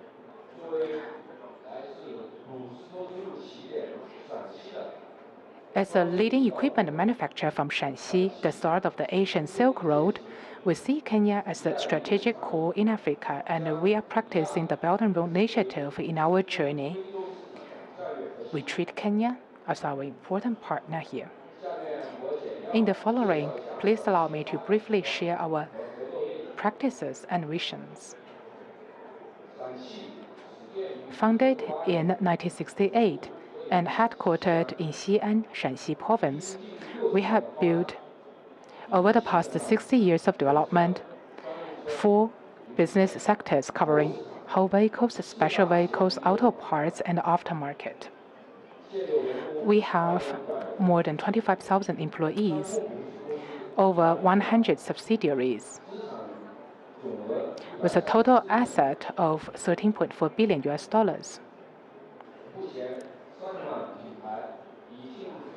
Now, the Shackman brand have exited more than 160 countries and regions with a total export of more than 450,000 units for heavy trucks and rank among the top players in the market for the heavy truck. Looking at our performance in overseas market, we have enjoyed a more than 36% of growth. Quality is the key for the Chinese brands to go abroad. We have built world-class production bases and global manufacturing network. We have a global layout while we're focusing on local manufacturing with an annual production capacity of 215,000 units. Standard vehicle production takes less than 20 days.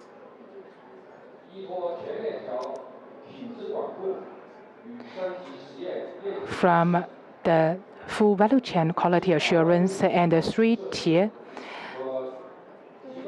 tests in the labs, and we have finished the stringent tests on the road in the lab so that the vehicles that we have developed can endure the stringent conditions worldwide.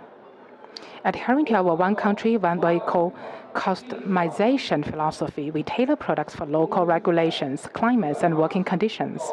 We offer over 800 solutions from 180 to 840 horsepower for engineering, and we have more than 287 international vehicle certifications, ensuring compliance and reliability for engineering or logistic applications. The value of a heavy-duty truck runs through its full life cycle. Delivery is only the starting point of cooperation. We have built an industry-leading care full life cycle service system. We have stationed more than 150 senior service engineers on the front line worldwide. We also use advanced parts deployment and extra stock mechanisms and have built an OEM-operated parts system. With local service teams, we want to serve local clients as much as possible to help our clients reduce cost and improve efficiency. Kenya was one of the first African markets we covered. Since entering the Kenyan market in 2006, we have followed the principle of consultation, joint contribution, and shared benefits, and have delivered more than 3,100 heavy-duty trucks, serving landmark projects such as the SGR and the Nairobi Expressway, the Thika Highway, and the Twaka Dam, among other infrastructure projects, benefiting the local infrastructure development. In Kenya, we have the assembly factory, which have an annual capacity of over 1,000 units.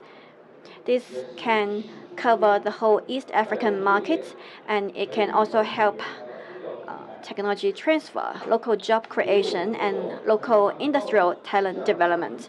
It can help upgrade our cooperation to the higher value chain.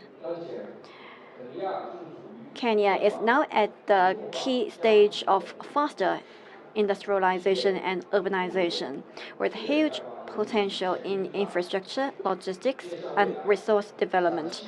Looking ahead, we will continue to increase investment in the Kenyan markets, improve product offerings to the local market, and develop better parts delivery models so that we can have win-win with our local partners. China and Kenya enjoy deep friendship and broad prospects for cooperation. We are ready to take this exchange meeting as an opportunity to work with friends from all sectors for the development in Kenya. We would like to take a deeper part in Kenya's development, contribute our strength to deeper China-Kenya cooperation. Thank you very much.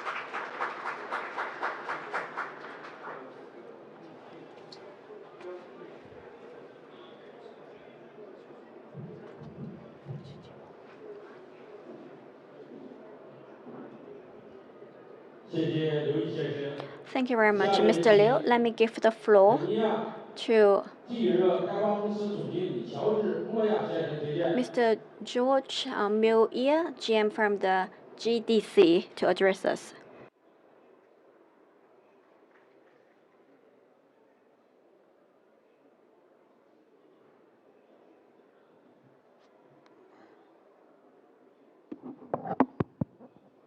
Good afternoon.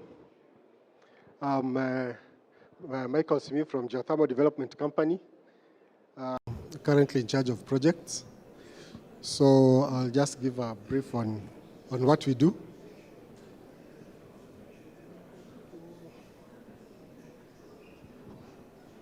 Yeah, so GDC is a state corporation which was formed in 2008 with the mandate of accelerating geothermal development in Kenya.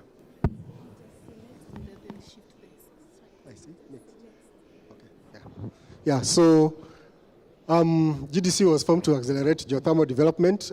This was largely informed due to the need to have a stable electricity supply, because at that point Kenya had gotten dependent on hydropower, which was subject to weather changes.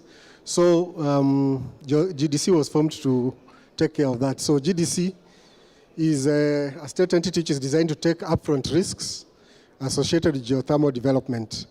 Part of the main reason why GDC was formed is because geothermal development, unlike other sources of energy, is highly risky at the beginning.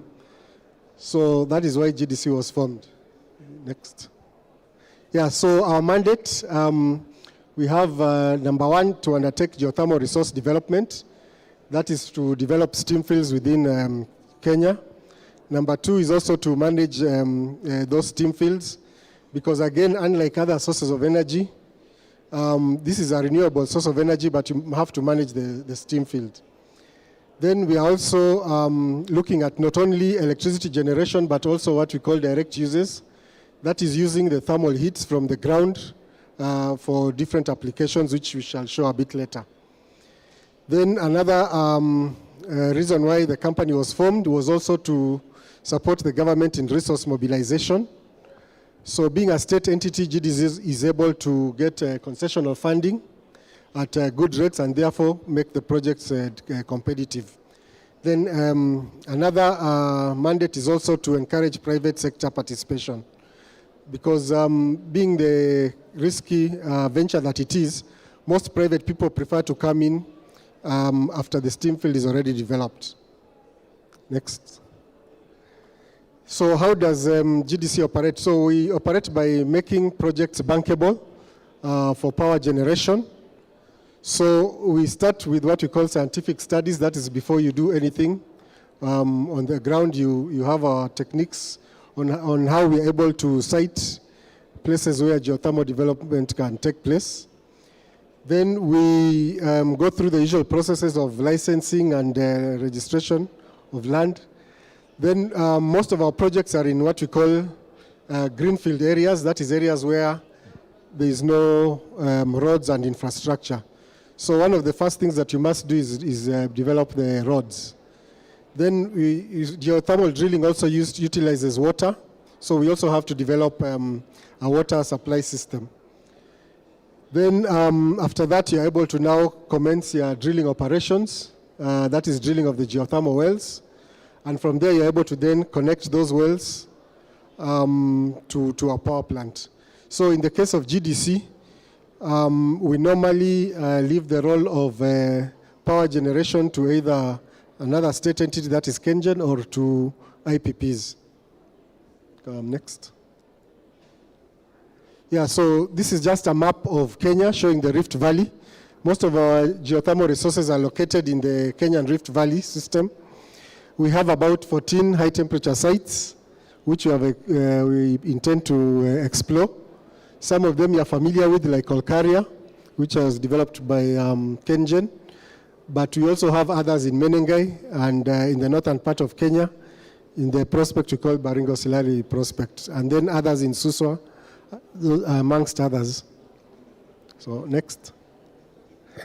Yeah, so this is just a snapshot of what we have managed to do and the fields that we are looking at. We have also participated with KenGen in drilling of wells, that is in Olkaria. We have the first greenfield project that we handled, that is in Menengai. We started drilling in 2011. And then in Baringo Silali prospect, we started drilling in 2018. So far we have capacity to supply about 320 megawatts worth of steam to KenGen for generation of electrical power.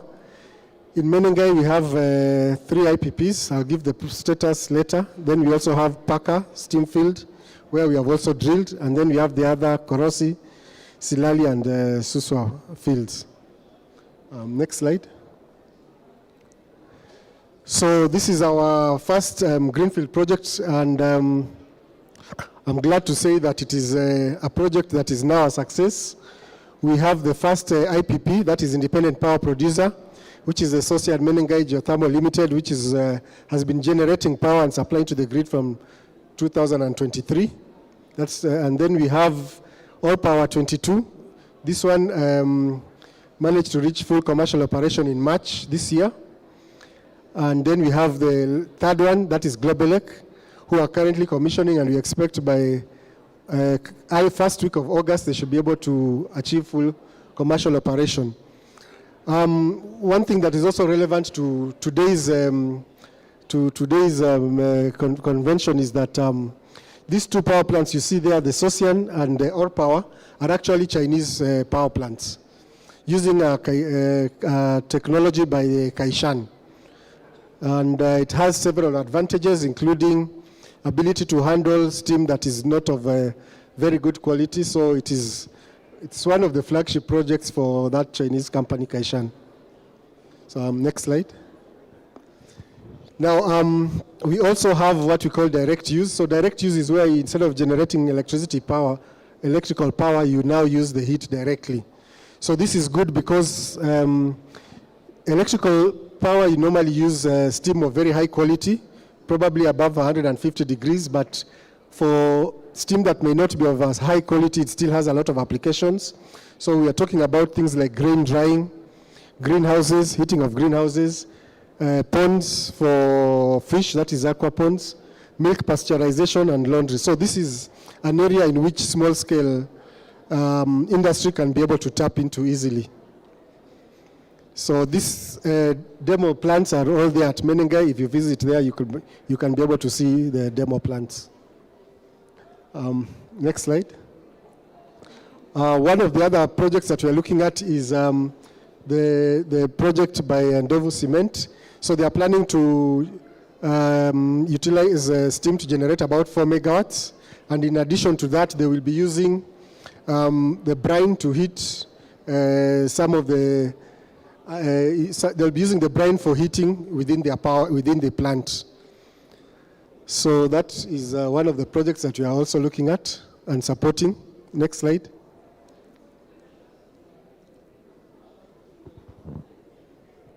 So the other prospect that we have in the northern part of Kenya is the Baringo Silari project. We aim to generate 300 megawatts from this. We have 3 major prospects, that is the Paka, Korosi, and Silali. Next slide. So this is just an indication of how we go through the different processes from the time we start surface studies all the way to drilling. Maybe you can go to the next slide. So in this project, this is what we have managed to achieve so far. Access roads we developed in that area, which is a very remote area of Kenya, about 190 kilometers. So actually these were the first roads in that area. About 190 kilometers. We have developed a water supply system consisting of about 146 kilometers of transmission pipeline. That is a 10-inch pipeline taking water from Lake Baringo to the 3 prospects. In addition to this, we are also reaching out to the community. We developed a community water line, about 156 kilometers. And for this, we are supplying water to a community that is actually a water-stressed community as part of our CSR. So we have drilled about 27 wells, 22 in Paka, 3 in Korosi, and 2 in Silali. Out of this, we have at wellhead about 85 megawatts, and we are now ready to develop the first 35 megawatt plant. So this one we are hoping to have commissioned within the next 3 years. And it is a project which may be carried out by either one of the IPPs, an IPP, or by Kengen. So next slide. Yes, this is also another aspect of what we do as GDC in terms of giving back to the community.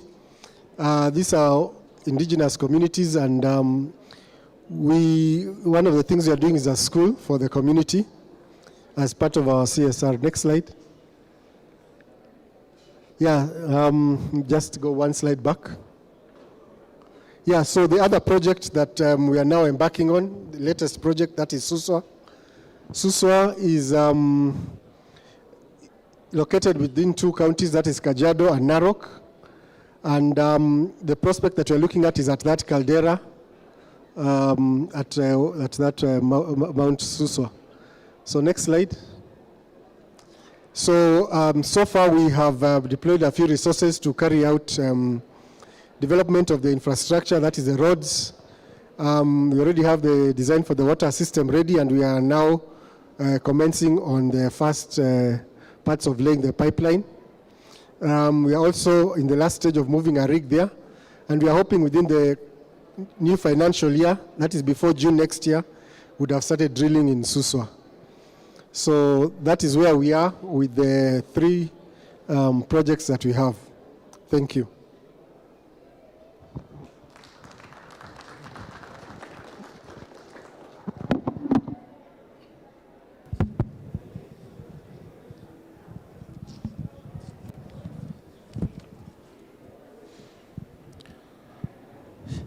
谢谢乔治·莫亚先生。下面请肯尼亚工商联副主席莫斯塔法先生推荐。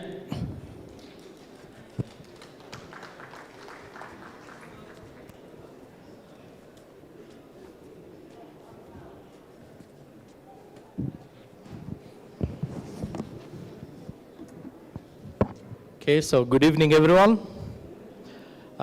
Distinguished leaders of the Shaanxi State-Owned Asset Supervision and Administrative Commission, esteemed heads of and representatives of the Shaanxi State-Owned Enterprises, officials of the Government of the People's Republic of China and the Republic of Kenya, captains of industry, distinguished guests, ladies and gentlemen, on behalf of the President and the Board of the Kenya National Chamber of Commerce and Industry, and on behalf of Kenya's private sector, allow me to welcome the visiting delegation warmly to Nairobi.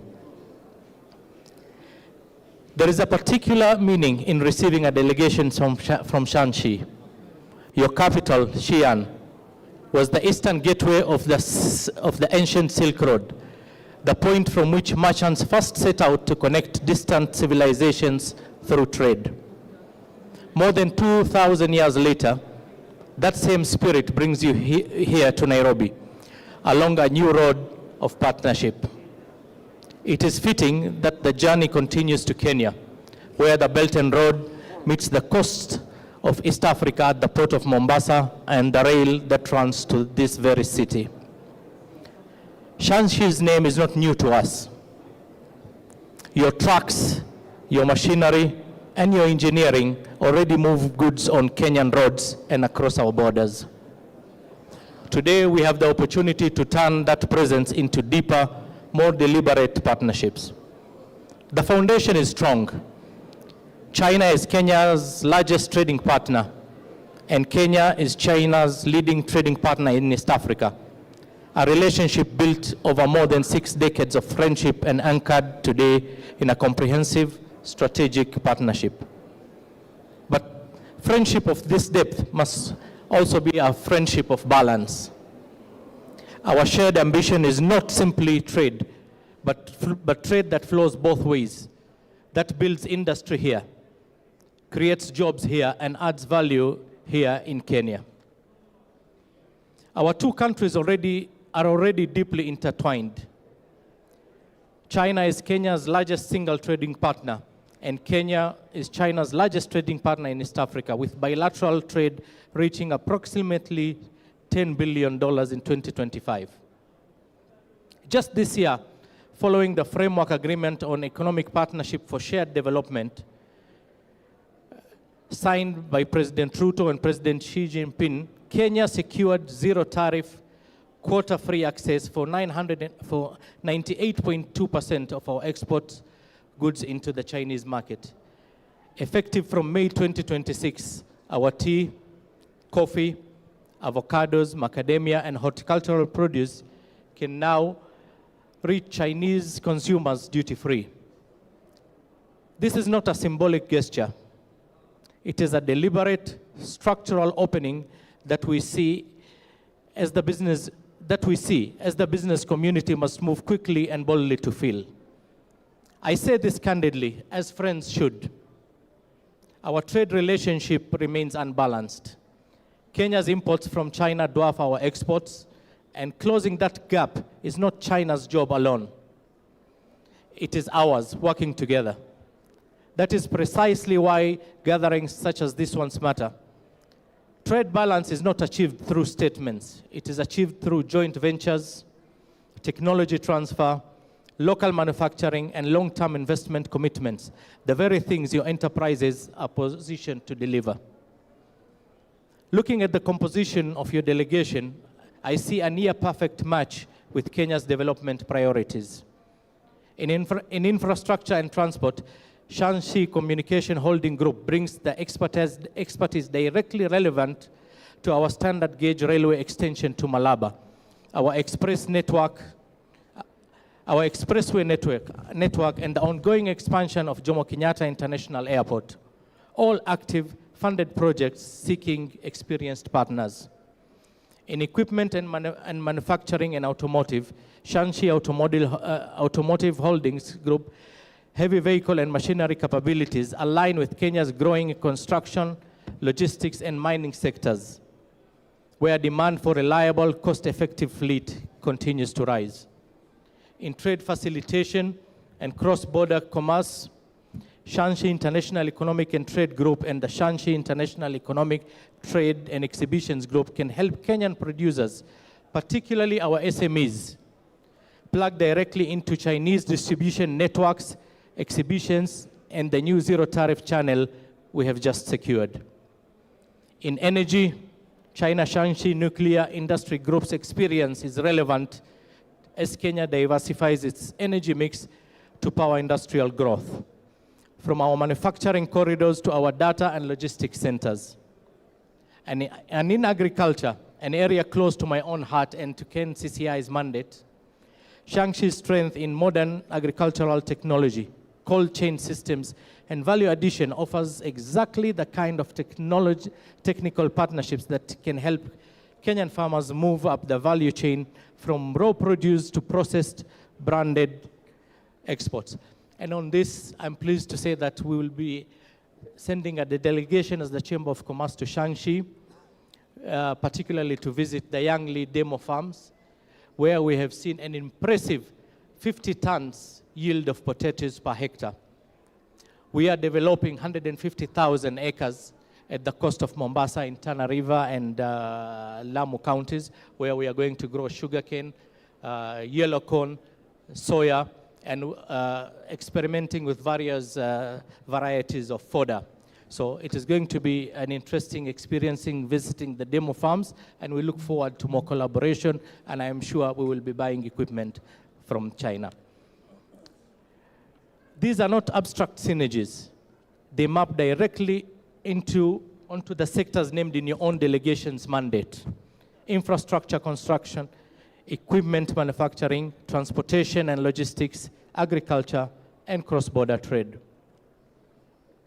The Kenya National Chamber of Commerce and Industry has been the voice and connector of Kenyan businesses for over 6 decades. We represent enterprises across 47 counties, spanning manufacturing, agriculture, logistics, and services. We are ready to match your enterprises with vetted Kenyan counterparts and joint venture partners in the sectors most relevant to you. We are ready to facilitate introductions to relevant government agencies, regulators, and county governments where your projects will be implemented. We are ready to support due diligence and market entry guidance for Shangshi enterprises establishing a presence in Kenya. And we are ready to champion Kenyan businesses in this room today who are ready to export, to co-manufacture, or receive investments from Shangshi partners. To my fellow Kenyan business leaders here this afternoon, this is not a ceremonial visit.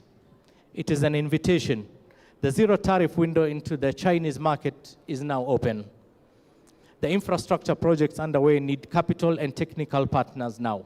I urge you to use the sessions that follow, not simply to exchange business cards, but to leave this room with concrete next steps: a term sheet, a pilot shipment, a memorandum of understanding, a site visit scheduled. To our guests from Shangshi, Kenya is open, Kenya is stable, and Kenya is ready. We do not simply want to sell to you, nor simply to buy from you. We want to build with you. Factories on our soil, jobs for our youth, technology transferred to our engineers, and produce flowing both ways in a partnership that is genuinely mutual. 2,000 years ago, the road from Xi'an carried silk, tea, porcelain westwards and returned laden with new ideas and new partnerships.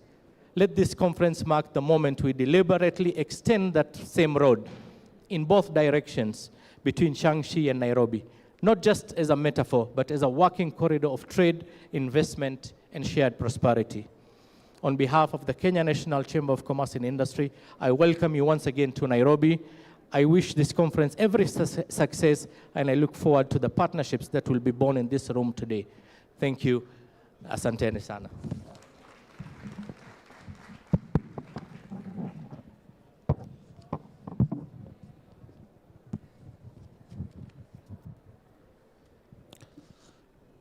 谢谢莫斯塔法先生。下面请陕西国际贸易集团有限公司董事长刘天雄先生推荐。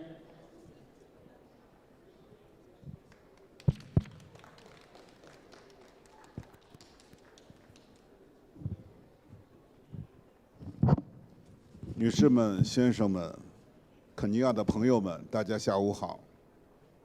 非常荣幸出席本次陕西内罗毕企业经贸交流会。肯尼亚作为东非的经济龙头，市场辐射能力强，发展动能充沛。陕西作为古丝绸之路的起点，产业基础扎实。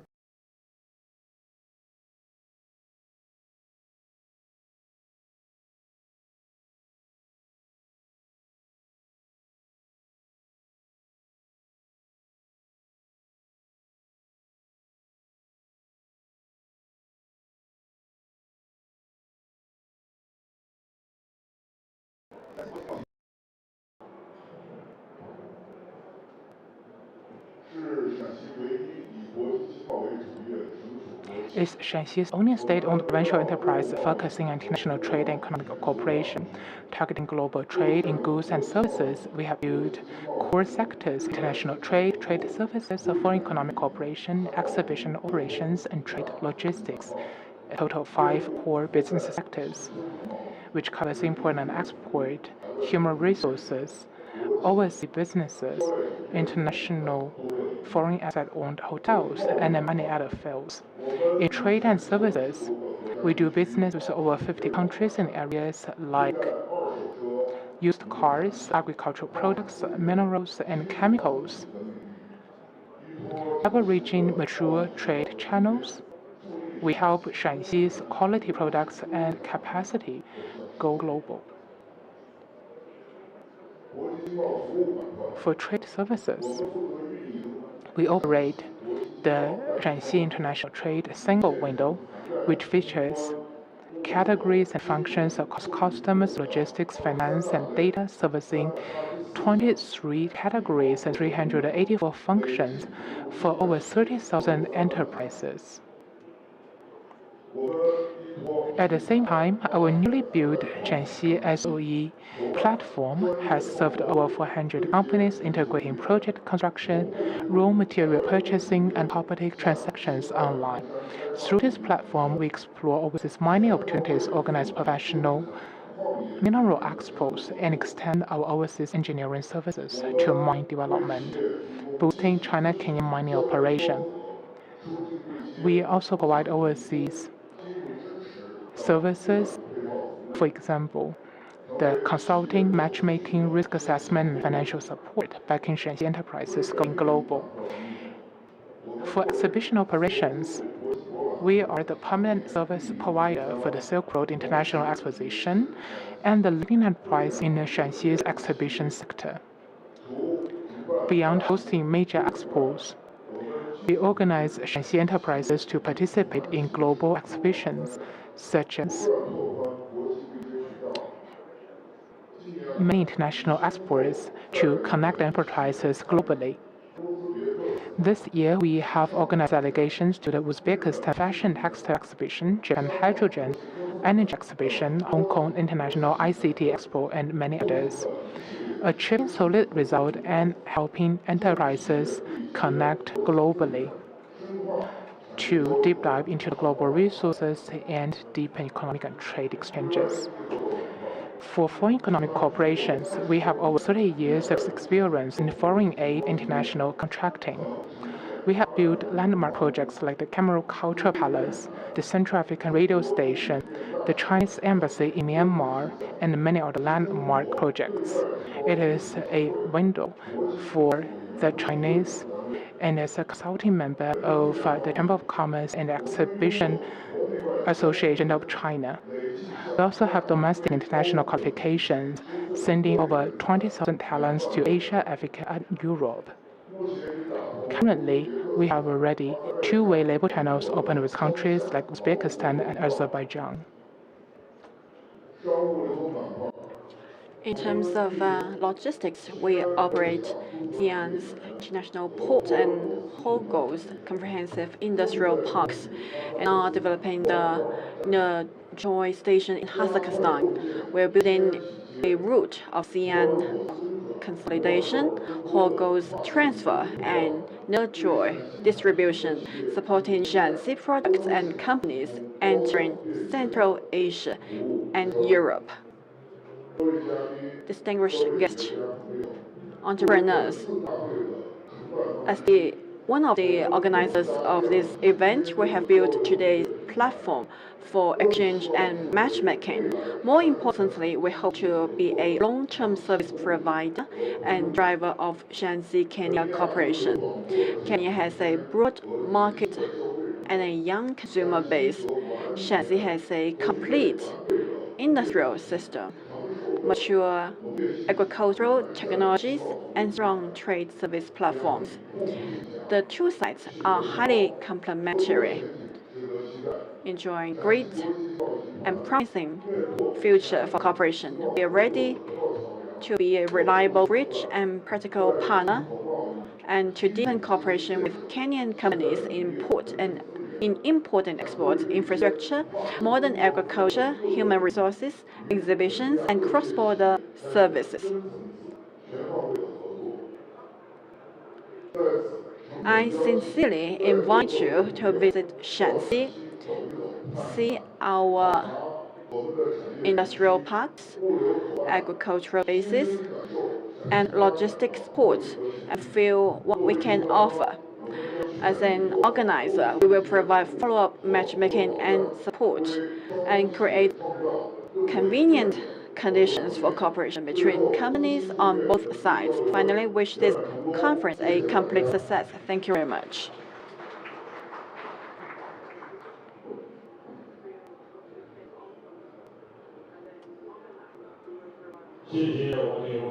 Thank you very much.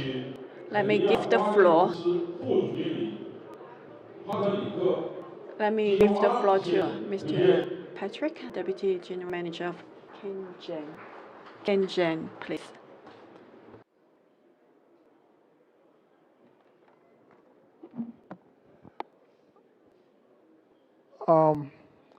Secretary Liu, the head of the delegation from China, the DG EPRA, distinguished guests, ladies and gentlemen, all protocols observed, good afternoon. My name is Patrick Kinyua, and I'm going to take the next few minutes to take you through Kengen and the kind of opportunities and the kind of partnerships that we are looking forward to in terms of looking forward and also in our project pipeline. So next slide. Next slide, please. Okay, Africa. Okay, this is not the most recent slides, Wangeshi, but this slide was talking about Africa is rising. There's a lot of potential for Africa in terms of opportunities, in terms of regional integration, and what you're seeing there is the African single electricity market. And why did Africa Union come up with an African single electricity market? Is so that we can be able to come up with a tool that can be able to attract investors into the opportunities that Africa is presenting. Some of those opportunities have already been said in terms of abundant resources and in terms of growing demand and in terms of even the growing population. We have currently a population of about 1.3 billion, and it's growing, and we have about half of it do not have access to power. So that is already an opportunity. That is already an opportunity. If you look at the potential for energy resources for Africa, we have very huge resources across Central Africa in terms of hydro potential. We have River Nile, which is the second largest river in Africa, that flows from Eastern Africa along in Lake Victoria up towards Egypt. We also have the Congo River that has a lot of hydro resources. Africa is also located in the equator. What does that mean? The solar resource, the potential for solar, the potential for hydro, and the potential for geothermal. Because geothermal also, we have Rift Valley in Africa, and that's where geothermal potential is rich. But I'm going to get into the details of those. So this Africa single electricity market is aimed at interconnecting all the power markets across Africa. So when you come to Africa, you have access to the whole of Africa in terms of power markets. So all the grid net million, our economy is quite diversified from what you've had. So the strong demand, despite having the abundant natural resources, we also have the strong demand and market that is ready to take up your products once they're taken up. Now I'm not going to dwell so much into this because we talked about the 10 gigawatt potential for geothermal across the Rift Valley. As you can see there, from Suswa to Naivasha to Menengai to Baringo to all that, there's a huge potential to be able to invest into geothermal resources. The regulator in the morning, I don't know whether anyone noticed that the current installed capacity for geothermal is not 985. We have now hit the 1 gigawatt club. So the 1 gigawatt club are the people who have installed geothermal capacity of more than 1 gigawatt. So with the commissioning, the recent commissioning of Menengai and the recent of Orpower and the recent commissioning of Globelec, we have been able to now break through the ceiling of the 1 gigawatt club. So right now we are at just below New Zealand at about 1,000 megawatts in as far as geothermal installed capacity. But the potential, remember, the potential is 10 gigawatt. So we still got a long way to go. Next slide, please. I'm not going to dwell so much into this because the regulator already has taken us through this, but probably just to highlight that this power market, these are the players in the market, and the power market is opened for entry for any private investor, especially on the generation side and also on the retail side. And that opening of the market, of course, also presents an opportunity for investments. Next slide. Currently, in 1997, before we opened up our market, this is how our generation portfolio was looking like. We had a lot of hydro. And you know there's a problem with hydro.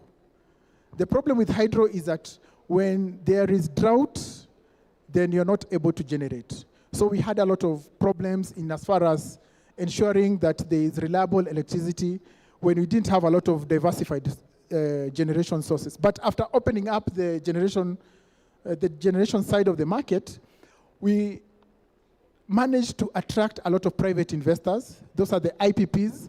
And today, as we speak, you can see that the generation capacity has grown over time from 1997 when the market was opened.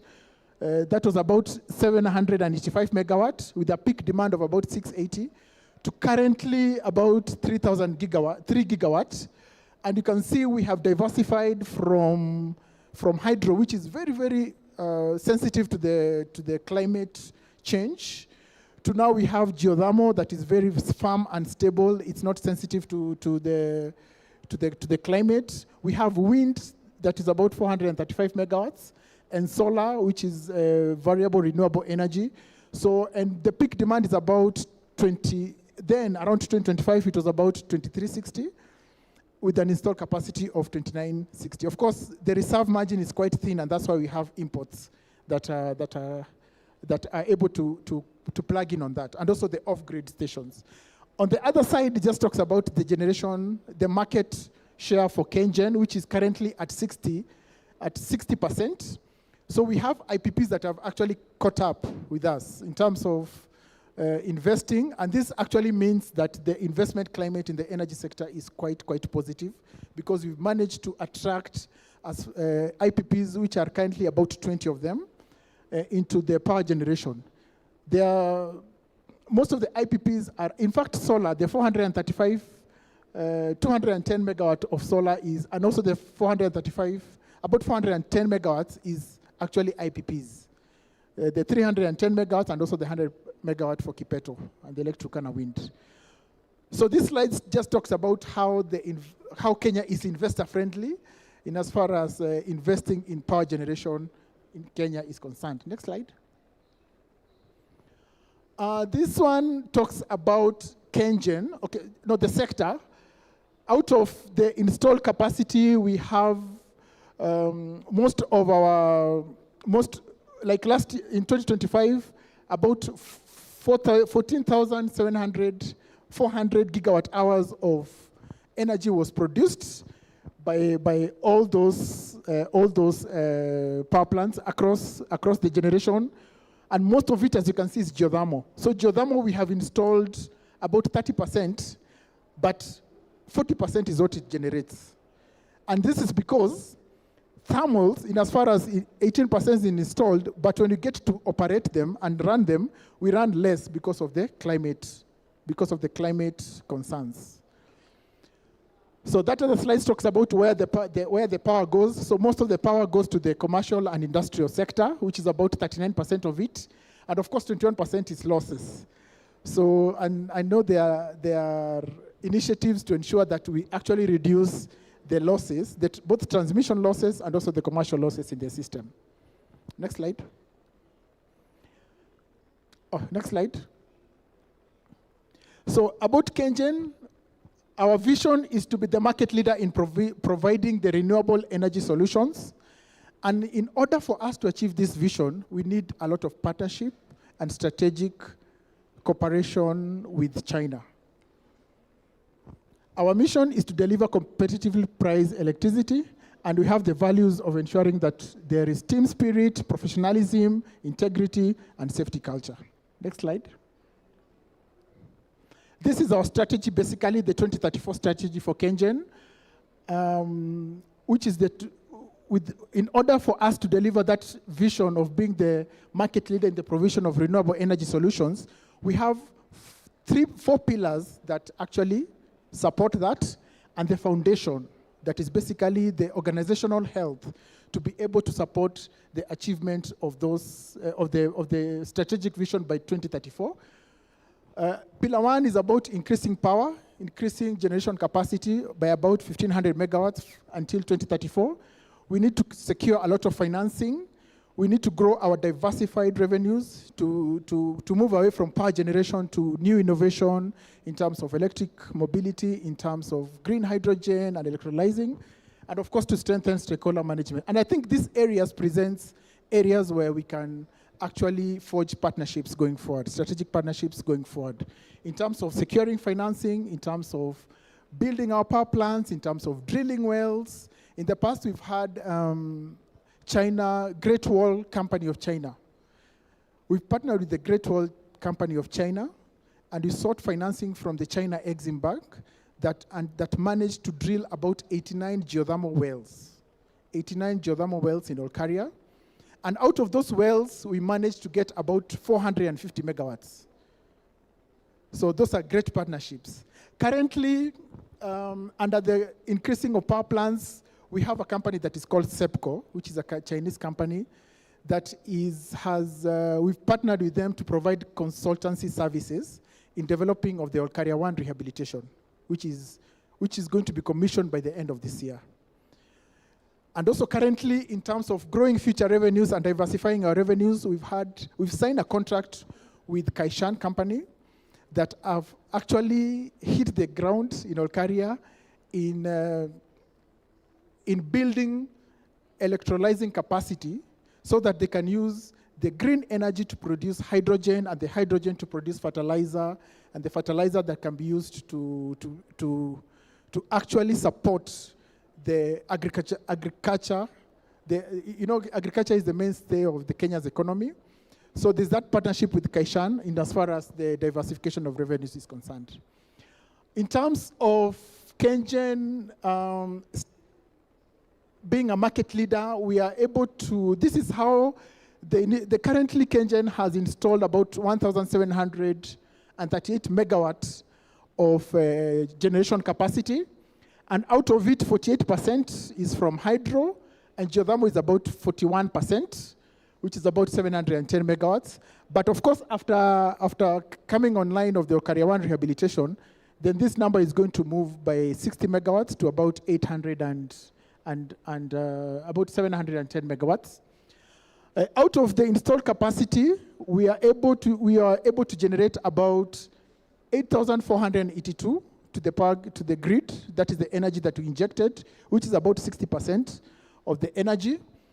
And in as far as stabilizing supply and cost, that slide actually shows that KenGen sold 63%. They actually injected 63% of the units to the grid, and IPPs injected 32%. And in terms of payment, you can see that on average cost of generation by KenGen is about 6.9.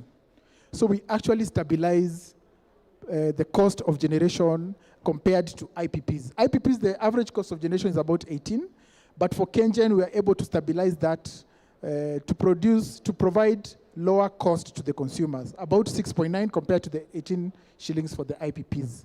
And this is, of course, very good news that we are actually very proud of.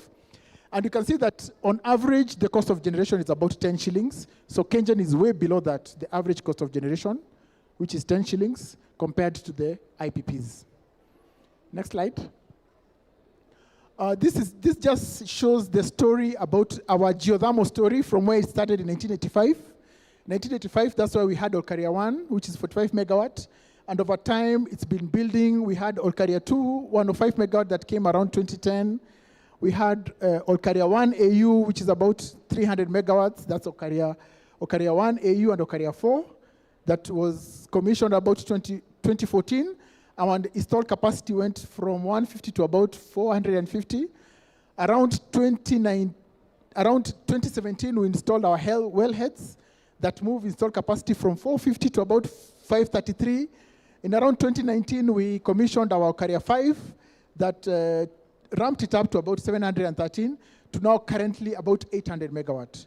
So KenGen at the moment actually has put Kenya on the global map in as far as geothermal is concerned by generating about 800 megawatts of power out of the 1,000 that you've seen. At the moment, KenGen operates across 6 operational areas, and the 6 operational areas are across Kenya. So we have in the western side of Kenya, around Muhoroni and Sondu, that is the western region, where we have some hydropower plants. The hydropower plants are the ones that are near the Lake Victoria. We have Sondu Miriu, we have Gogo. We have the geothermal operational area where we have the Olkaria geothermal power plants, which is along the Rift Valley.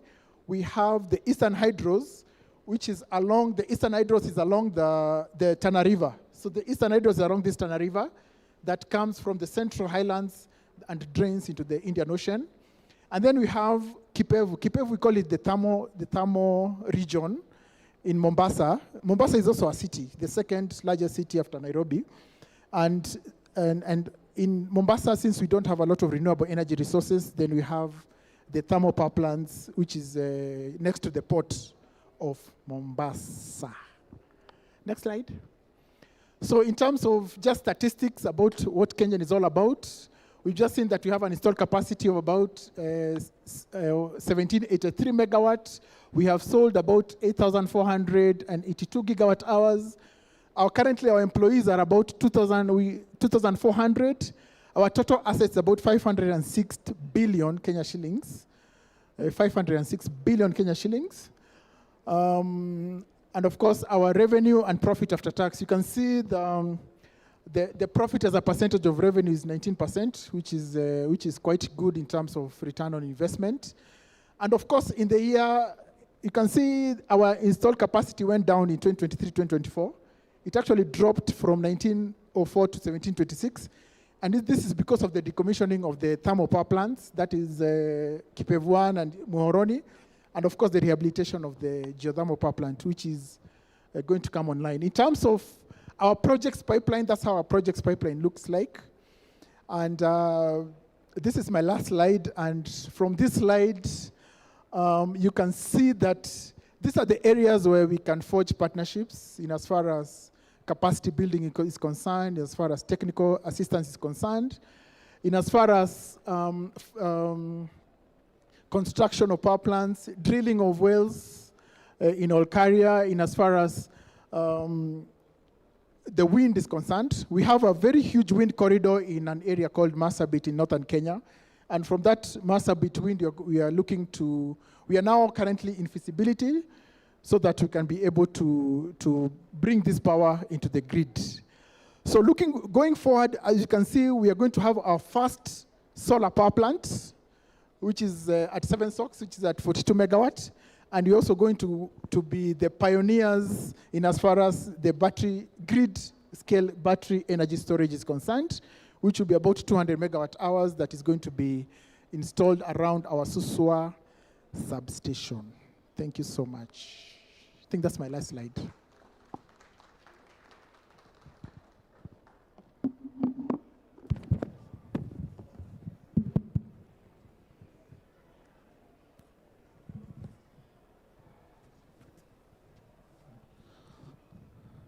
谢谢金元华先生。下面有请中山河工业集团有限公司董事长朱华平先生推荐。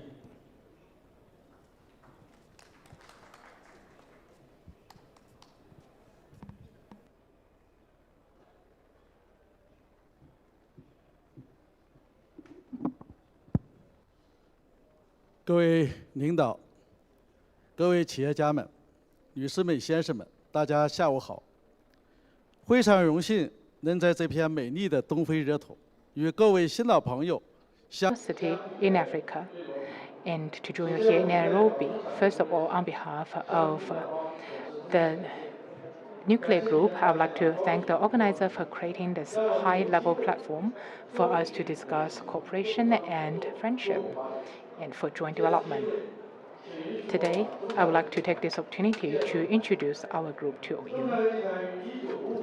Founded in 1955, our group has evolved from a geological exploration team into a modern enterprise for geographical exploration, nuclear technology application, healthcare services, and biotechnology. We are now a very modern group.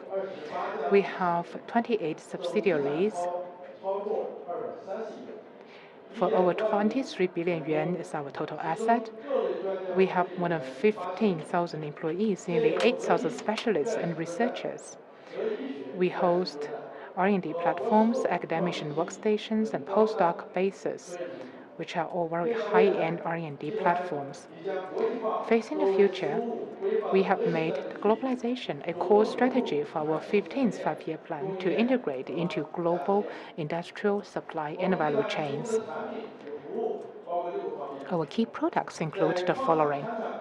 For minerals and fine chemicals, like raw coal, gold concentrate, and also the trading of coals. For the smart and eco equipment, and also for the nuclear attack and radiation detectors, we have had a full platform service provider for the regular radiation monitors, compact neutron generators, and short-path nuclear crystallization purifiers. In the field of biotechnology, we have medical infusions, Chinese patent medicines, and patent extracts, including 68 hospitals and 18 medical centers. In terms of pharmaceutical products, we have the Chinese medicines, chemical medicines, and the extracts of plants. We have more than 1,000 patents and modernized production lines. In terms of new energy products, we have exploration, engineering design, implementation, and monitoring. We have the qualification covering the full value chain, and we can be the general contractor. We also have a financial service so that we can connect the industry and the finance. We have respond to the Belt and Road Initiative very proactively. We're expanding globally. In the American, we are Los Angeles-based subsidiary. Best Herb exports herbal extras to North America and worldwide. In Central Asia, our mineral exploration project in Uzbekistan is highly recognized. We are also extending our mineral trade and geological services to Africa and Southeast Asia and many other regions. Today, using the East Africa as a new strategic hub, we hope to bring our proven geological explorations, traditional Chinese medicine chain, and green engineering tech here for deeper mutual benefits to Africa, so that we can also bring mutual benefits for us all.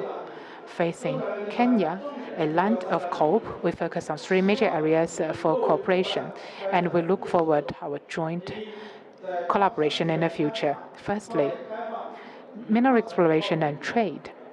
We have rich experience across the entire process from geological surveys, geophysics, geochemistry, and drilling to marine design, construction, and bulk trade. We have developed unique technologies in radioactive exploration, UAV-based physics and chemistry surveys, and airborne radiometric surveys.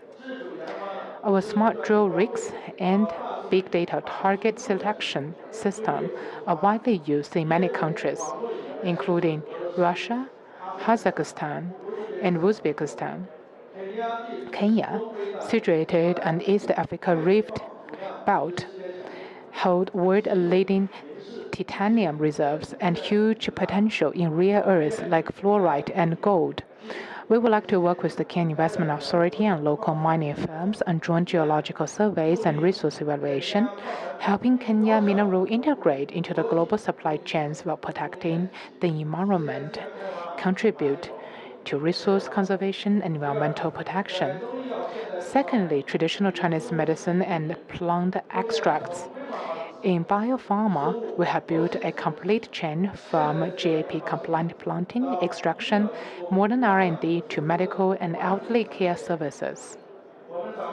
We run the GAP planting bases for semen extraordinarily complementary. We process extraction technologies for over 300 natural herbs using Chinese GMP-compliant lines to meet US and European standards. We can meet the US and European market regulations. Our Tiangu brand extracts enjoys a stable global market and client base, offering comparable model for planting, processing, branding, and distribution. We wish to partner with Kenya to tap into the value of local plants like turmeric and moringa, using our extraction technology for win-win results. Third, engineering survey, green infrastructure, and ecological restoration. We have end-to-end qualifications in survey, design, construction, supervision, and whole process consulting, as well as EPC capability. Our business covers buildings, roads, and bridges, municipal works, new energy infrastructure, groundwater treatment, and mine wastewater treatment. We can also offer green solutions such as building integrated PVs and medium-deep geothermal development. We have supported survey, design, and construction for more than 30,000 national and key projects, and our capabilities have been tested across many climates and geological conditions. We hope to join Kenya's Vision 2030 and cooperate widely in infrastructure, including geothermal exploration and development, and building integrated PV using our strengths in complex geological conditions. Friends, we look forward to join hands with the opportunities of the East African highlands and creating strong momentum for mutual benefits. We believe that through practical cooperation, we can create great economic value and write a new chapter in China-Kenya friendship. Thank you.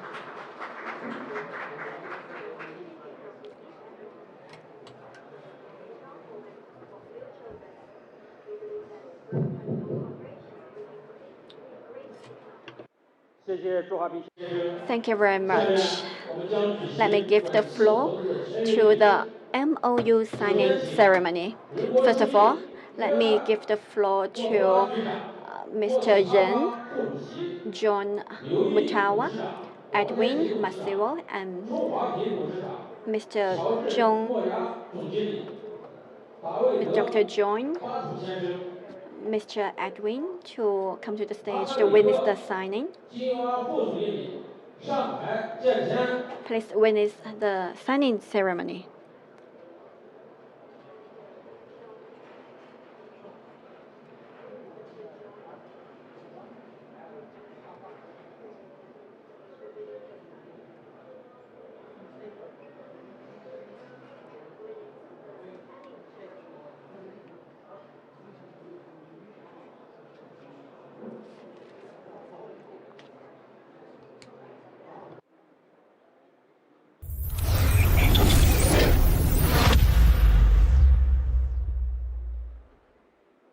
Shanxi Nuclear Industry Group was founded in 1955, currently has 28 second-tier affiliated companies, a workforce of more than 15,000 employees, and annual operating revenue exceeding 14 billion yuan. For 4 consecutive years, it has been rated a Class A enterprise among Shanxi provincial state-owned enterprises. We keep pushing the frontiers of the nuclear industry. Guided by innovation-driven development, we inject fresh vitality into the nuclear industry, empowering every sector and every trade with the strength of the atom.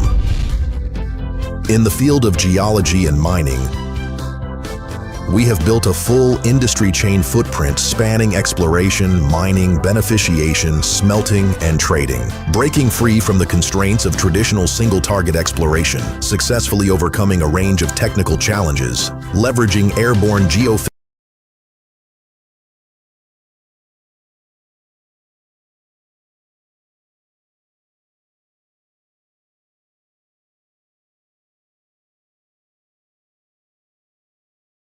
international exhibition and representatives.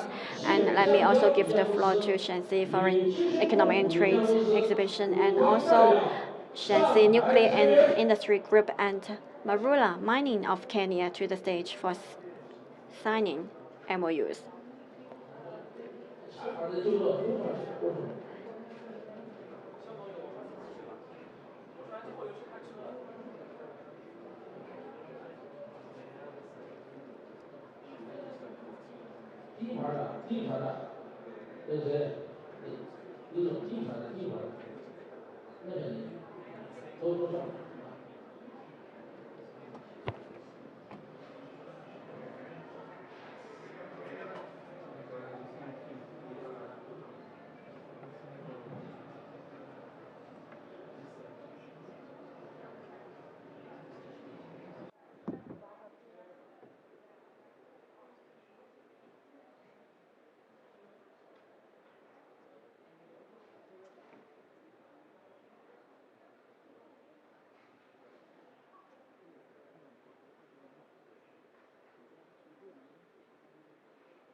Let's congratulate all the signing partners with a round of applause.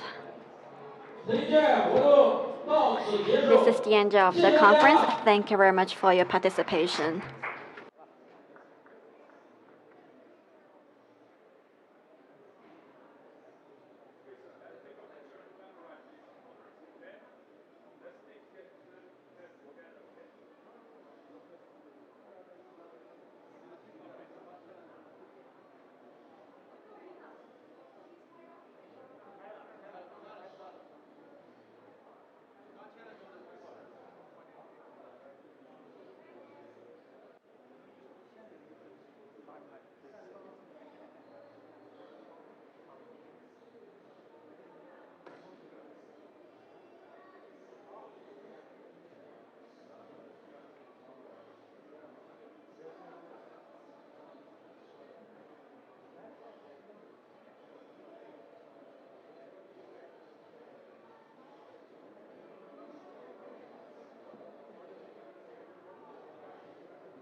reflect the stars that guide me towards salvation.